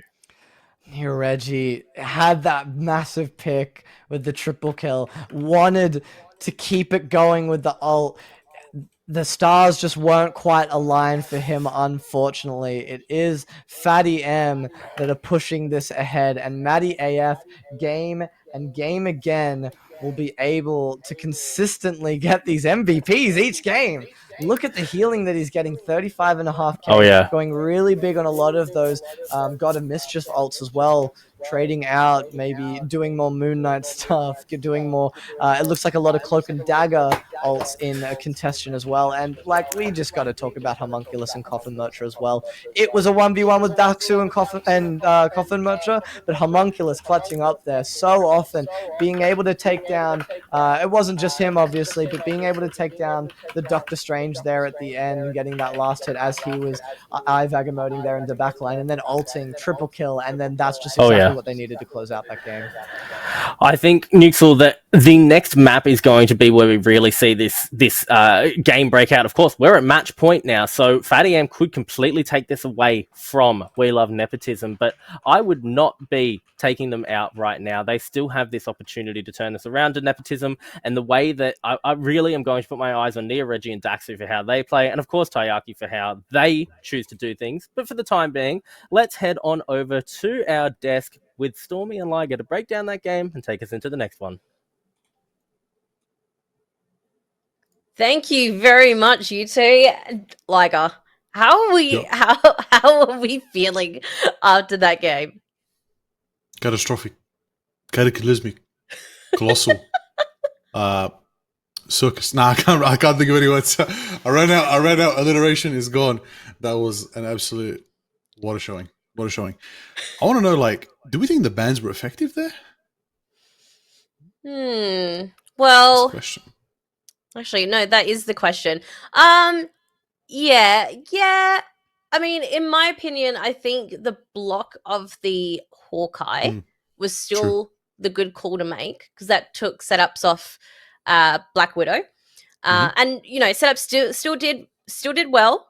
But in saying that, I think I don't know. I think for me, I've found throughout the night anyway that Fadium always had amazing strategists, and I'm not just talking about Maddie because I feel like I've just hyped Maddie up all night. But you know, we're up to like 3 MVPs. I think I've counted on stream anyway tonight. But I don't know. What do you think? Do you think the bans were effective? I think the bans were very effective. I think Fatty Am coming through. They won the first map, didn't get the second map. Now they got the third map, so they switched the momentum. So right now that means one more map from victory. It's map point for them. It's a map point right now for AM. It's going to be exciting to see how they perform. Okay, Wosh, Maddie, Homunculosa, Soupy, Coffin, Genki, where eyes are on you to see if you can get this dub. However, Nepa's not going to make it easy. Daxu, Citrus, Taiyaki, Lil Bro, Nia, Reggie, setups are on the flank. They're ready to go. Loading up into the next map. I think we're going to Yigsgard. It's going to be good. It's going to be exciting. Say hello to Odin for us. It's going to be a good one. Heimdall's watching. Frigga's teaching classes for Magic. If anyone wants to learn anything, you can head over there. Loki's probably locked in the jail as usual. Now, whatever. Or on the throne, depending on how this turns out. That's true. We don't know what timeline we're in. Could be there. Could be at the TVA. We don't know. He's everywhere. It's going to be good. It's going to be good. Now, what are we thinking, chat? Chat, what are the predictions here? We're going to give it to you. Give a bit of yap to you. The next game's starting up. It's going to be exciting. Everything's going off. Big up production. Big up Nemesis doing it up. Everyone's out here. Chat's going off today. We're having a good time. Right? It's a night for rivals. It's a night for Marvel Rivals. On this beautiful, beautiful Saturday evening. We're having a good time. I know it's almost Sunday for some of us. For some of us. For some of us. Saturday evening in my book, all right? That's it. Okay. That's all good. I'm really excited.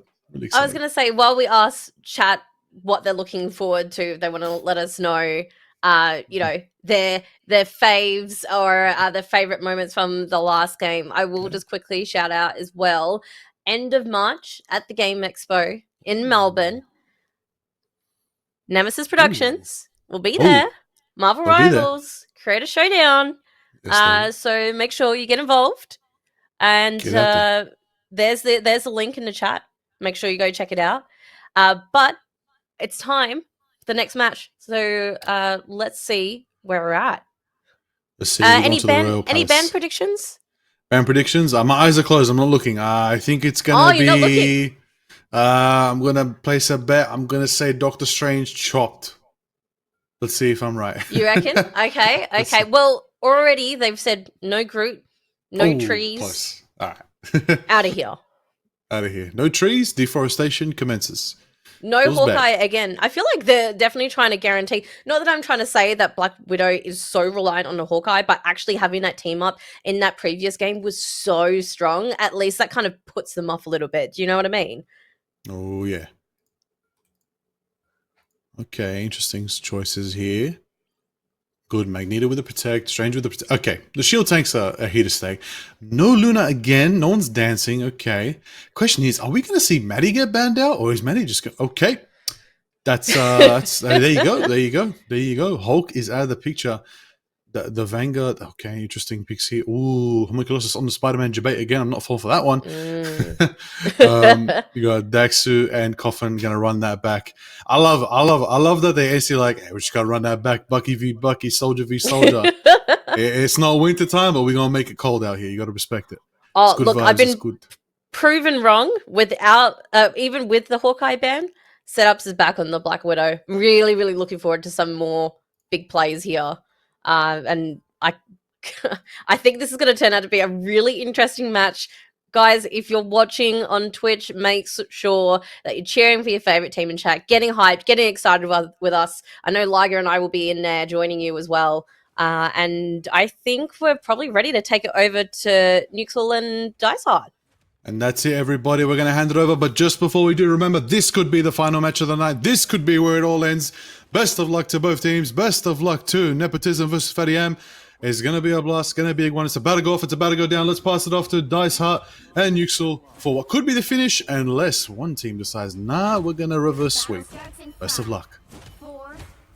Amazing. Thank you so much, Stormy and Liger. And like they said, this potentially could be the last game of tonight of the grand finals. And what a map for that to be, as we see setups getting that first pick onto Homunculus. I'll quickly just mention, my name is Nuxel, and I'm joined here by Dysart as we start out already.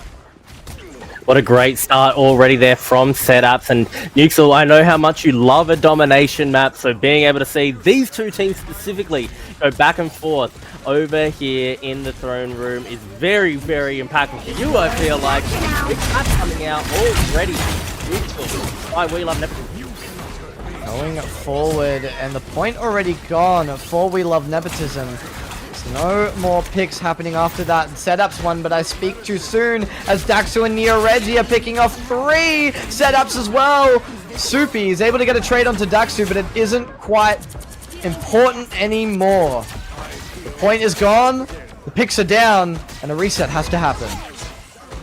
Very, very quick there, Nuxel, for that complete defense coming through. Even Lil Bro finding a piece of that pie. Daxu, 99% ult charge already. Matty AF has built up theirs, and so too has Coffin Merchant, so I expect a bit of a back and forth here, Nuxel, but realistically, we should be watching how these Winter Soldiers play. And again, the story of this game has not just been how they play, but where they position. Keep an eye on where Daxu goes, where he finds some high ground. Coffin Merchant currently, though, is being forced right into that choke point.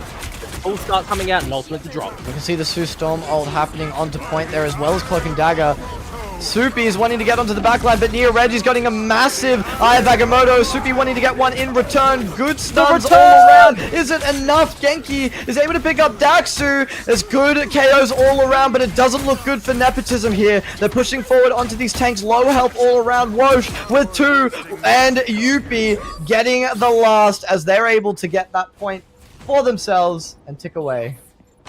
What an absolutely crazy fight, Nuxel. The back and forth, Eyes of Agamotto, they're open everywhere, and I'm telling you, I can see into the future now. The stuns coming back and forth, the DPS coming down, and still 3 ultimates available for both teams here. So it's anyone's game realistically. Look at these snipes from setups though, no picks just yet, but I wouldn't be surprised to see one come through soon. Wanting the heads all around. Meteor M is looking forward, and Whoosh is getting Tayaki, and Leobro's getting taken down as well. Setups, it's not enough for you as you get ulted by Wolverine. Getting 3 on this Wolverine. Coffin Merchant as well with 1. He needs that one. He'll take it every single fight that he can, and that'll be 42% here on the point for Fatty M. Wow. Huge, very, very quick fight there, and a great turnaround now. Coffin Merchant's in a great position to sit around this corner. Look for maybe pick off when someone from We Love Nepotism off forward. No ultimates available right now. As 67, sorry, is that 50? Yeah, 60% on the clock now for Fatty. Wosh takes a lot of damage early in this fight, though. We'll get healed up. It's all about who's going to get this ultimate charge out first, and Citrus is building theirs up very quickly. The Genki's ready with their own. Fight will break out very shortly here, Nuxel, as ultimates starting to drop back and forth. Cloak and Dagger is on the floor here. Heals are around, but it wasn't too much value that they were able to get out of it. They maybe wanted to force the fight just that little bit harder, but it's ever ticking up. 83% on this point, and trying not to bait out too many ults from themselves. They want to get the enemies gone so they can start using their own stuff. This Invisible Woman's ult is down. Lil Bro able to get down the Cloak and Dagger. There's no more ult to work with them, but Coffin Merchant's able to take down Kanayaki. Daxu going big with 2 in the back line. The Wolverine's able to take down Lil Bro off the map. Maddie AF is down. It's a quadra for Daxu as the reset happens quick. They need to get back to point. 99% for themselves and 72 for Nepotism as it ticks up. Nah, Homunculus just did Daxu so dirty right there. Choosing to jump off the map instead of giving them the penta there is despicable action. Where is the sportsmanship? But a really good back and forth from both teams there. Daxu finding so much DPS, and once again it's about positioning. Portal out though. This could be it. It's 1% away here for Fatty AM. Look at this play here. Watch the Black Widow ult. Good Eye of Agamotto, but it won't be getting too much. Maybe not as much as they would have thought, but good 3 picks here for Fatty AM. This is what they need. They want to pick down this Cloak and Dagger, but the heals are a little bit too good. Neo Edge is doing quite a lot of damage here, and Genki's getting taken down. Down onto the point. Good E from Soupy. Can they pick off the last remaining members of Nepotism inside the Cloak and Dagger ult? It looks like they're going to be able to tick it up, and tick down is overtime. They just need to get rid of this Jeff onto point and tick down even further so they can get this first round here of this domination map. It looks like they'll be doing it quite comfortably there at the end, but a lot to work with as they continue forward. Absolutely insane, Nuxel. Fatty take the first round in the domination here. This is match point, Nuxel. This could be where it all comes to a close. Fatty are 1 round away from winning this entire tournament, getting themselves through the grand finals and taking it all away. We love Nepotism, have a lot of work to do to turn this around, but if anyone could do it, it is them. We saw some great fights coming out. Daxu achieved a lot in that last round. Ladies and gentlemen, I can see a lot of hype here in the chat for Fatty AM. Everyone going absolutely off. But you can't, like Dice Heart said, put Nepotism down for the count quite yet. They want this badly. Bragging rights and that Steam voucher. They're craving it. The Fatty M are showing how much they want it more so far.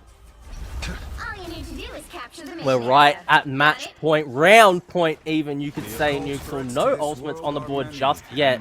We're building up quickly. Lil Bro might have theirs up early on as Portal is going to come down. Setups in position in that high ground, and it's a very quick, aggressive position onto the point here for We Love Nepotism. Coffin Merchant is looking for some DPS. Difficult place to find some. It's Loki healing, doing a lot of work, and immediately into the backline.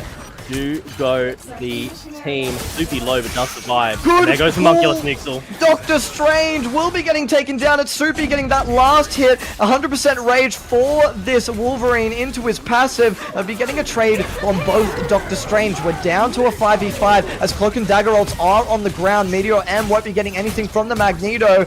Wosh is wanting to push forward and get onto this Sue Storm here. That's a good pick from Coffin Merchant, but Daxu's able to get the trade onto Matty AF. It's just trade after trade so far. 4v4 here on the point. Genki is down again and again. That's a penta, and Lil Bro's able to clean up here. That's a penta for Daxu on the point.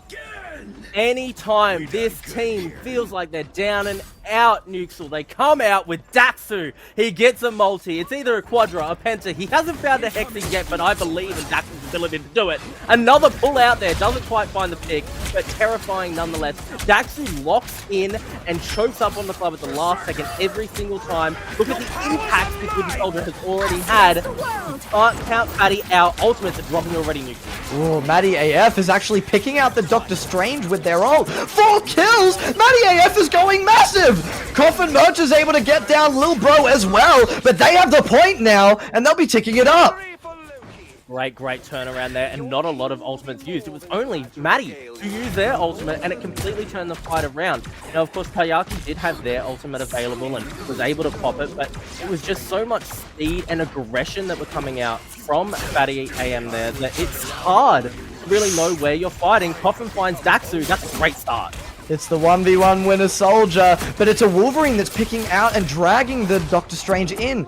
Good shift from the Loki just to keep his team alive. Homunculus is playing very aggressive here, and inside the Sue Storm ult as well. Can you do enough damage? It's percent health, but the heals from the Sue Storm ult are just quite too much for now. Meteor M will be taking down Genki here, and there's no more ult to work with there. Eye of Agamotto will be getting the stuns, but it's setups here getting two for themselves, and Daxu cleaning up here onto the Loki, and they'll be trading back point for themselves back and forth yet again. Daxu once again firing off that ultimate. The Kraken continues to be impactful again, and again, neutral. But really, the story of that fight is how quickly Lil Bro finds an early pick against the healer, against the support, and continues to look for more. Look at this, look at this! We're seeing some massive plays happen here from the Winter Soldier, but it's actually the Wolverine that goes massive with a Quadra. Setup's going huge, and Neo Reggie and Daxu are cleaning up. The 65% tick up. They get this, they even it out. We love nepotism, will not stop Nuxel. They need to find pick after pick, and again, I keep talking about it, but it's all about where they choose to find their picks, on which targets and in which positions.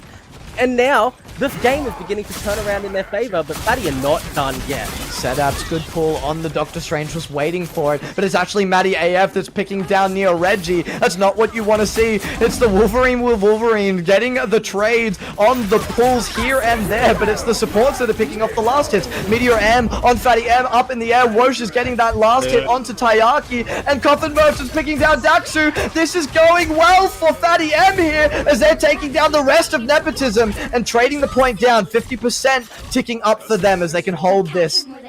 Nepotism, 99%.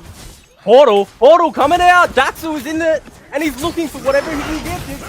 Can he get anything here at all? It looks like Citrus and Daxu are actually getting a lot. The portal is big. I don't think Fatty M expected this. The damage is huge. There's headshots left, right, and center, and Daxu carried that. OT. There's no one left to work with for Fatty M, and we're going to the next map.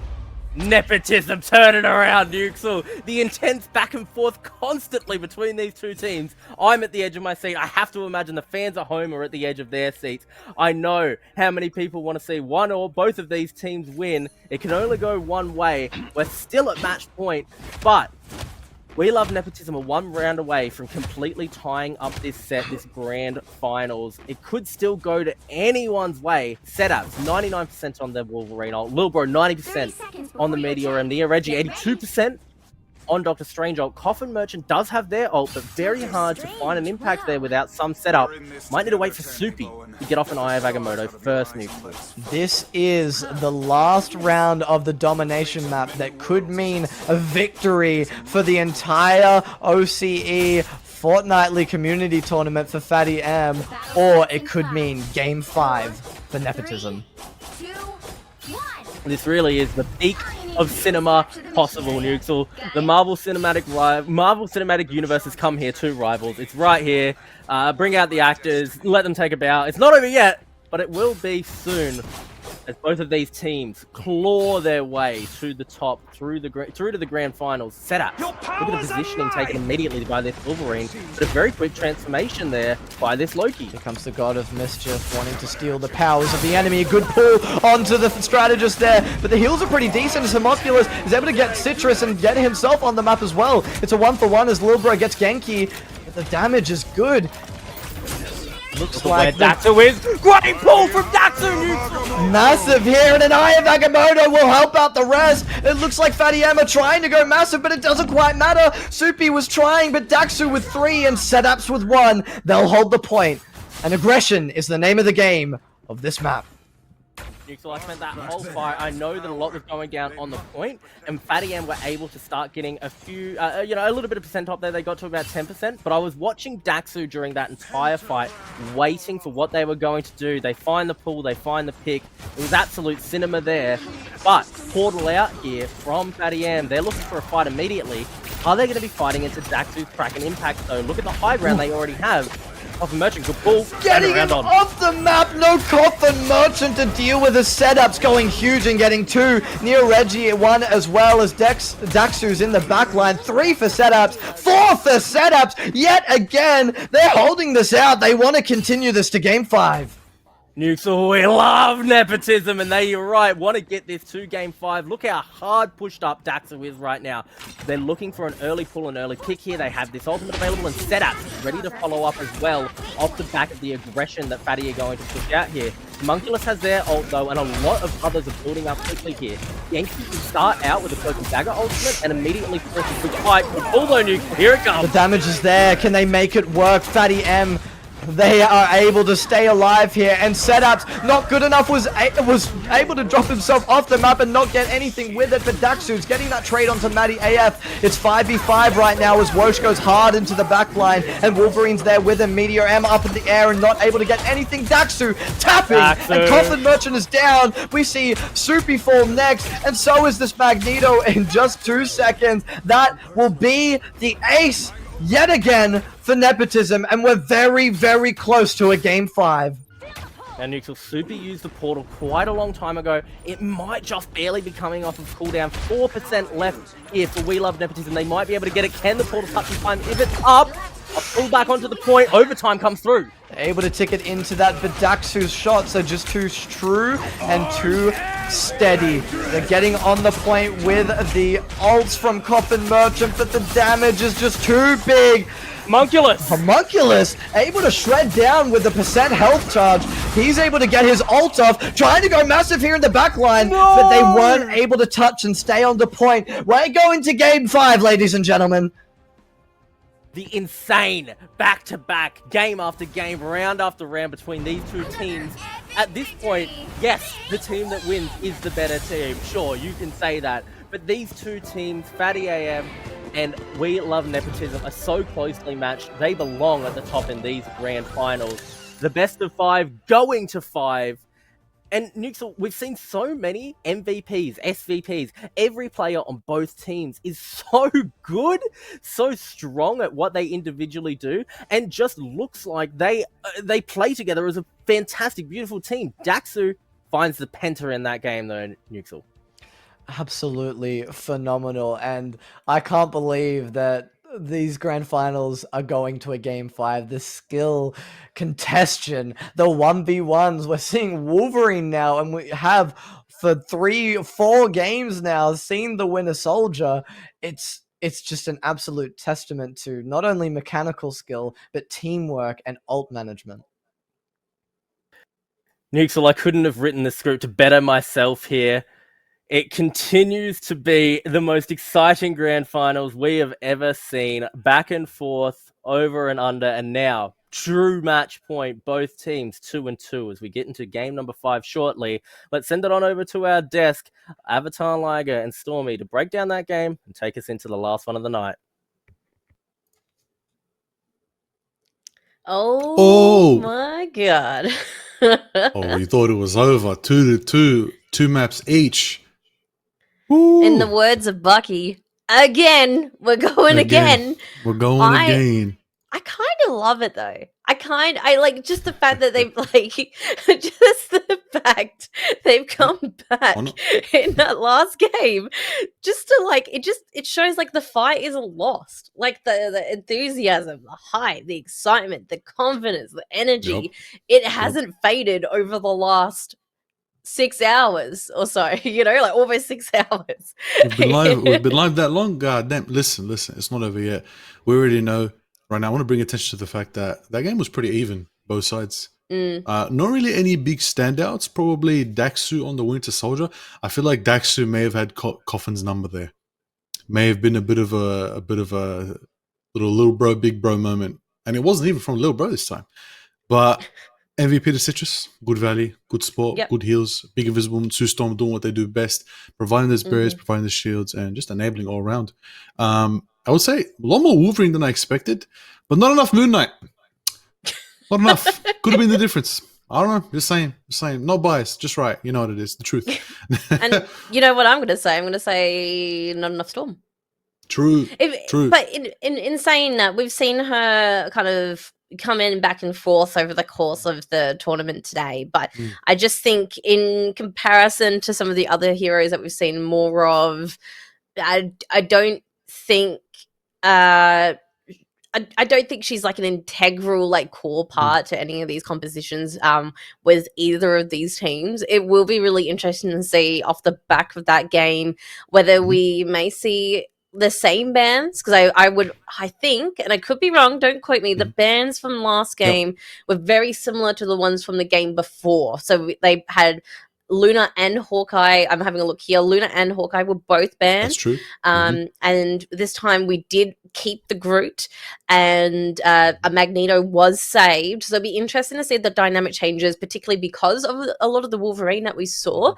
And despite the fact that Hawkeye got banned last game, Setup still jumped on the Black Widow, which is still incredible. Obviously having that team up and the combo ults makes such a big difference, but without relying on that too much. It'd be interesting to see kind of what both teams have in mind to finish off the night, for sure. Well, I think those bans are going to switch up and change up very quickly. I do believe we probably won't see the Strange Protect. I think Strange, I don't want to see Strange. To be real, let's knock out Strange. Near Reg is Strange. It's crazy. It's good. It denies everyone. 34k damage blocked. It's insane. Soupy was really good too, but I feel like Soupy was lacking in the fact that Hulk was banned. Soupy's Hulk is cracked. Soupy's really good on Hulk, Groot, even the Thing. I would like to see the Thing. Shutting out the Hawkeye, as we said, they were absolutely traumatized from that Hawkeye Widow on Tokyo. So it's a fair ban. We'll probably see it again. We don't want that to slip through the cracks. We'll probably see that ban again. But Protect on Magneto, interesting. I think Wosh can cook on something else though, but it's up to them. They're thinking now. They're theorizing. Again, Maddie on the Loki, not something they're banning out, but from what I can see right now, Nepo have got their momentum. They're going to see how it goes. At the end of the day, it's 2-2. It's anyone's game. You never know. Ultimately, you never know. I believe we're waiting on one more player to be ready, and then we're going to jump back into the action. But until then, it's gone off. I think as well, it'll be interesting to see if they ban Bruce again, because obviously that was, I would argue, what Lil Bro was known for most over the course of today. So interestingly, like it'll be interesting if they don't ban Bruce, whether Lil Bro will just take it straight away and we'll see the Hulk come back. And I don't know. I'm really keen to see the new final team compositions for the day. True. We're going to get the final bans, final saves, final comps, the final map. What do we know? Do we know a map? We don't know a map. Oh. I hear we're heading back. Voices in our head. I know. I'm almost psychic. I've done like Professor X thing. I think this is what we should do when we take it to our production team. We do that. We'll do the the classic Patrick Stewart, Charles Xavier. I'm hearing that we're going back to Wakanda. And sorry, wrong franchise. I'm teleporting. I want to go to Wakanda right now. I'm teleporting, bro. Oh, instant transmission right there. It looks like it would be a domination. Let's see what these bands shape out of. And straight off the bat, no Groot again. All right, get the deforestation station out of here. Hawkeye's already banned. We already know they don't want to repeat. It's going to be interesting here to see the Protect. What's it going to be? I think we banned Bucky just to keep it exciting. Okay, it's the same as before. Magneto Protect. I think Wosh is confident they can lock in on Magneto. You know what? It's a good map to lock in on Magneto. Strange okay, it's the same as last game. Nah, surely it changes up now. Surely. Luna's out of the picture. Okay. And if Bruce is gone, it's the exact same bands.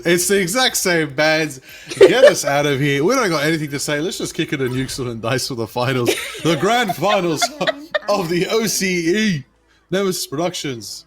Grand finals, OCE monthly tournament, Marvel Rivals, OCE. Let's get it going. Let's get it off. Stormy, any last words?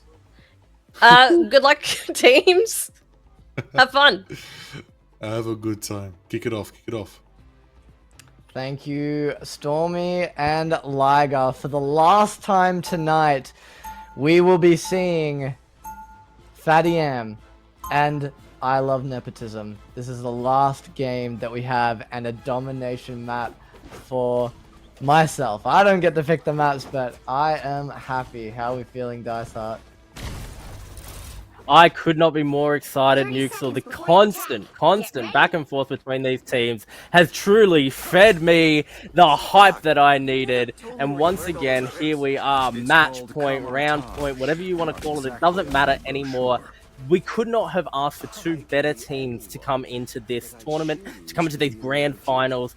I think, you know, of course, when we've looked at these games, we've seen all the hype moments. Daxu, Coffin Merchant, Nia Reggie, setups, constantly finding these awesome clip moments. But it really is a team game, and all of these players have been perfectly playing around each other, and the way that their team wants to function. Now, Nuxel, who do you think is going to take it all? Well, I am not privy to anyone quite yet. I need to see how these teams are going to play on this map, because it's not even a map that we've seen at all today.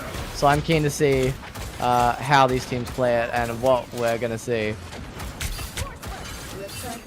Well, Daxu is getting involved in the high ground very early on here, but it is Fatty AM who gets straight on the point, and that's a great pull. Daxu goes down, Nuxel. Good dash behind, and Coffin Merchant, it just doesn't matter. They'll be getting the pick onto Daxu to open up the point here and get this contestation going. The Wolverine is still up for the side of I Love Nepotism, but not before the pick from Coffin Merchant, able to take down both DPS players as well as a tank. It's Maddie AF that is going to be able to get that last hit there, and they'll be able to push forward with the point. Quite strong and quite good. Coffin Merchant just showing what they're made of once again. 92% charge on this ultimate. I'm surprised, you know, we've seen very crucial heroes being banned out, but allowing this Winter Soldier to continually be brought through when, yes, both teams have a good Winter Soldier, but it's almost a coin to decide which one is going to do better. Wosh is going to start this fight with an ultimate and pick off Dax. Meteor M goes big onto a flying character, and Homunculus 2 in the back. Wosh is picking up a second for himself, and that's 5 KOs on the side of Nepotism. Fatty M feeling good as we tick up to 40%. Such a fast fight there, and you're right, Nuke. So that 40% is going to turn to 60% quite quickly, though. Nia Reggie has their ult, but this is a very hard map to find a good Doctor Strange ult in when you're forced around all of these corners, and you can't find high ground very easily to come up and around with that chip fight over the team. Still ults to walk with. We just saw the Eye of Agamotto go into the backline as well with Coffin and Merchant's ultimate ability. Lil Bro is actually the one that's getting these picks. So is Nia Reggie, and setups with 2 as they switch to the Black Widow. Ult available, but not having to be used as they are able to get the ace and push onto the point after 70%. Look at the ultimate difference right now. 69% on the board, sure. Really great there for Fatty. And went, oh, the snipe. Oh, it was so close, and that's just Black Widow. If you hit the shots and there's no other damage, you can't get that kill without follow-up. Look at the what I was trying to say before those snipes came out was look at the ultimate difference here. After that fight, Fatty had absolutely nothing left in the tank, but there was still 3 ultimates available there for We Love Nepotism. They need to engage in a fight here, and Nia Reggie's done it. You saw that with the Doctor Strange, and setups going massive with their ult as well. Another ace for the side of We Love Nepotism. It's just absolute cinema for them. Wow, what an excellent fight there. It's, you know, exactly what I was thinking needed to happen was that the ultimates were all still available, and they needed to take advantage of the fact that Fatty had none for themselves, and exactly that happened. Fatty AF able to get this opening pick onto Nia Reggie. There's no more frontline with that big shield to work with outside of the Magneto, but there's only cooldowns there. But a big ult from the Wolverine tries to go big there, but the Cloak and Dagger are able to heal up the rest of the team. Daxu getting Denki, but 2-3 KOs for the side of Fatty AM as setups picks up Matty AF as well. We're able to tick over back from Fatty AM and tick up closer to 80% as Wolverine gets down this Doctor Strange. Setups is able to get Magneto as Doctor Strange gets healed up. It's 2 picks for We Love Nepotism. Make that 3. They keep going on, and they're able to get the point back for themselves. So they were the ones that are going to be ticking up as Setups picks more and more off. Look at the on snipes. Fatty AM. The snipes all around, hitting heads. 85% as Matty AF falls yet again. But there is a portal in, wanting to come in from spawn. Fatty AM are not wanting this map to end quite yet. There is Coffin Merchant's ult to work with, and Divine Agamotto very soon. 97%, they're finally tipping out of this portal. Here comes the Arden Dangerous onto the point. They're wanting to fight around. Setups is getting the ult onto Genki and getting Coffin Merchant. Make that a triple, as Homunculus was able to get one for themselves and Citrus as well. But it just doesn't matter. Overtime is down, and that is round 1 for Nepotism.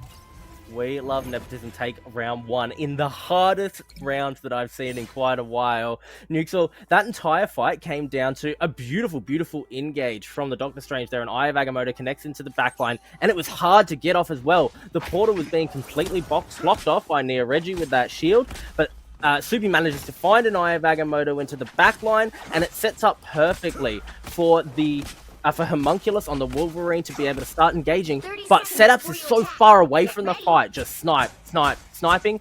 They couldn't have been stunned out because they couldn't have been further from the fight, and allows this Black Widow to just consistently find picks and prevent what should have been a game-winning fight for Fatty. We Love Nepotism have taken the lead here, Nuxel. Can they close it out? It's been a back and forth for the first 2 games, and then Fatty M taking 1 back, then Nepotism. It's just back, forth, back, forth, back, forth. And this is the decider, Dysart. We are once again at round point, Nuxel. Fatty are now in a position where they have to fight against it all. 3 ultimates already available for We Love Nepotism, and they're the most impactful ones. Nuxel, seeing Taiyaki, Citrus, and Daxu have ult, with Neo Reggie not far off, very, very scary. I'd be shaking in my boots if I was Fatty AM here. Not wanting to have any cap from this.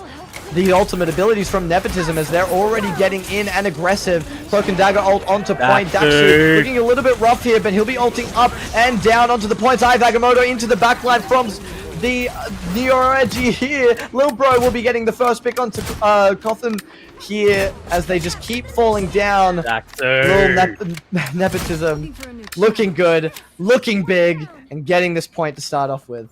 It's just one after the other do they fall there, Nuxel. And look at the speed with which We Love Nepotism have started recharging their ultimate. Citrus managing to hold theirs, as Setups was continuing to snipe the backline through that whole fight. Copper Merchant goes down! Oh, it's just the Black Widow snipes every single time getting these picks. Daxu is usually following suit, but all they need here is the stagger. And then they can chill, they can fall back. It's a 65, you don't want to fight that.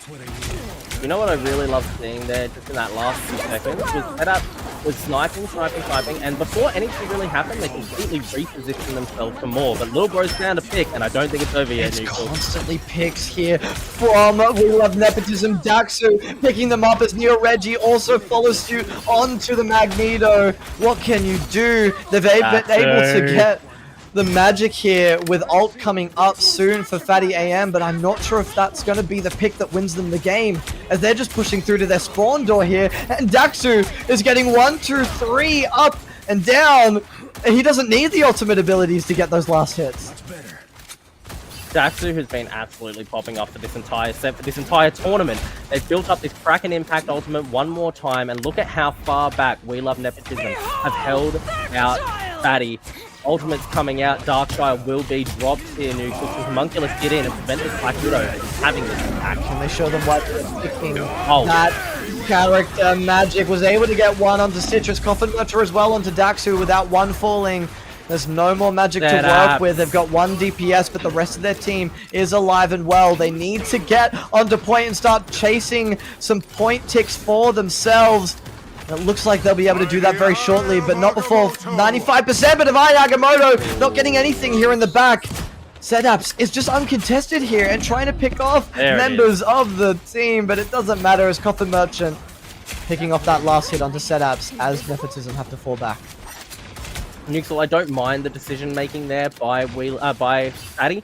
They choose to not necessarily ignore setups, but force them back into that corner where they're not able to be as impactful, and instead focus all of their team fighting into just DPSing down the front line. Daxu's found one in this fight, and the second impact is coming down. The magic pocket pick is just not enough as Daxu's going big in the backline, picking up 2 of the DPS players and wanting to go in for even more, hiding around the corner, but Lil Bro is walking forward here. Soup holding the point, wanting the ticks all for himself, but Genki is not looking good as Neoreggi picks up that last hit onto that cloak and dagger there. It's looking rough for Fatty AM. There is 98% left of tick. Can they do that? It doesn't matter. That's game for We Love Nepotism. That is the best of 5 win for themselves. Congratulations for them. That was a well-fought 5 games, but We Love Nepotism are going to be your winners here. Bragging rights, the $10 Steam vouchers, they've won it all in week 2. What an absolutely crazy matchup between those two teams in the grand finals. And not just the grand finals, Nuxel. We got to see the entirety of these teams from semifinals all the way over to the grand finals. Absolutely wild. Well played to both teams. Nuxel, from your perspective, after watching the entire grand finals there between Nepotism and Fatty M, who would you say was your MVP? I am going to say Daxu. I'm going to say Daxu 100% because every single time I'm seeing him get those opening picks, I'm seeing him clutch up in ults. They're going massive every single time. And I don't want to downplay the rest of the team because I'm seeing massive Doctor Strange things. Lil Bro and Neoreggi are going huge. And, like, you don't see it as much, like, actively, but passively, Tayaki and Citrus are going huge to keep their team alive. And the importance of that shouldn't be underestimated, but it allows Daxu to have those hero plays and have those real flashy moments. So I got to give it to Daxu as my main MVP. But I'd love to get in with the rest of the casting team here and chat to you guys as well and see what you think as you've been watching those games as well. Oh my goodness. Ooh, What Rohi. a way to end the night. Oh my gosh, how are we feeling? We'll start from top left Insane. and we'll go left to right. Stormy, what do you think about those games? Who would you give the MVP to? I want to hear what you think. Look, I mean, it's really hard, right? Like, I mean, the last 6 hours have been an absolute whirlwind, and watching both teams battle it out on their own and seeing them come together. I don't know. I've been talking up Maddie a lot. Like, I feel like the entire night, so I feel like it's a bit silly if I don't say Maddie, but I have to also shout out Soupy as well on the Vanguards. I think a Coffin Merchant as well. Really, really big. I mean, it's been a long night for both teams, so like props to them for really like not backing down and giving us like a killer last game.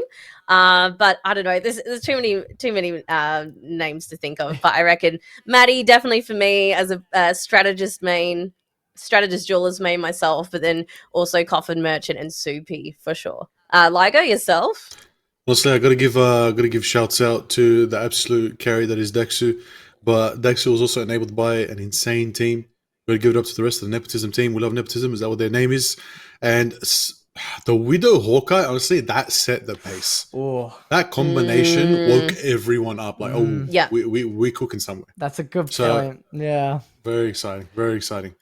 And very every single game after that, they had to use a ban on that Hawkeye ban. Like, it just went way too huge that there was no way that they could leave that up anymore. I'm gonna be real. Should have probably banned the Widow instead. I think it was the Widow. I think they had a bit more luck when they did versus Hawkeye alone, but see, fair is fair. The game's the game. It's late night. You got to remember, well, for some of these teams, you got to keep playing to get back to the finals.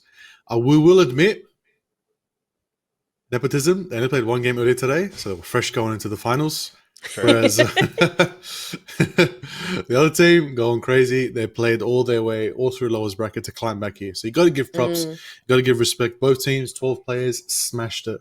Put on an amazing show for this amazing February tournament. Dice, I'm sure you're very impressed with the way they all performed. Couldn't be happier, Liger. I'm so glad that we were able to get from 16 teams down to 2 like this, but not a single boring matchup the whole time. It was exciting the whole way through, and getting to these grand finals, just crazy to be able to see how close together the top of OCE is. And just because it was, We Love Nepotism versus Fatty M at the end there, it doesn't really matter, does it? At the end of the day, it could have been IGN. It could have been any of the teams that we saw in the top 4. Oh, yeah. Oh, yeah. The underdogs are so close from Fatty AM, coming from that lower bracket all the way through that we saw at the start of the day. Oh, big hype and an absolute fantastic showing. There won't be a name here that I'll be forgetting going into future. That is absolutely for sure. I think they've shown everyone here what they can do, and whether that's on the team now or in future teams if they end up switching things up, it's just absolutely phenomenal. I want to give a quick shout out. I'll start. Thank you everyone, to the viewers and the participants and everyone that's able to keep us going around these tournaments and view us. It's been amazing to have you all here. I'm glad we're able to give you a quality product this weekend.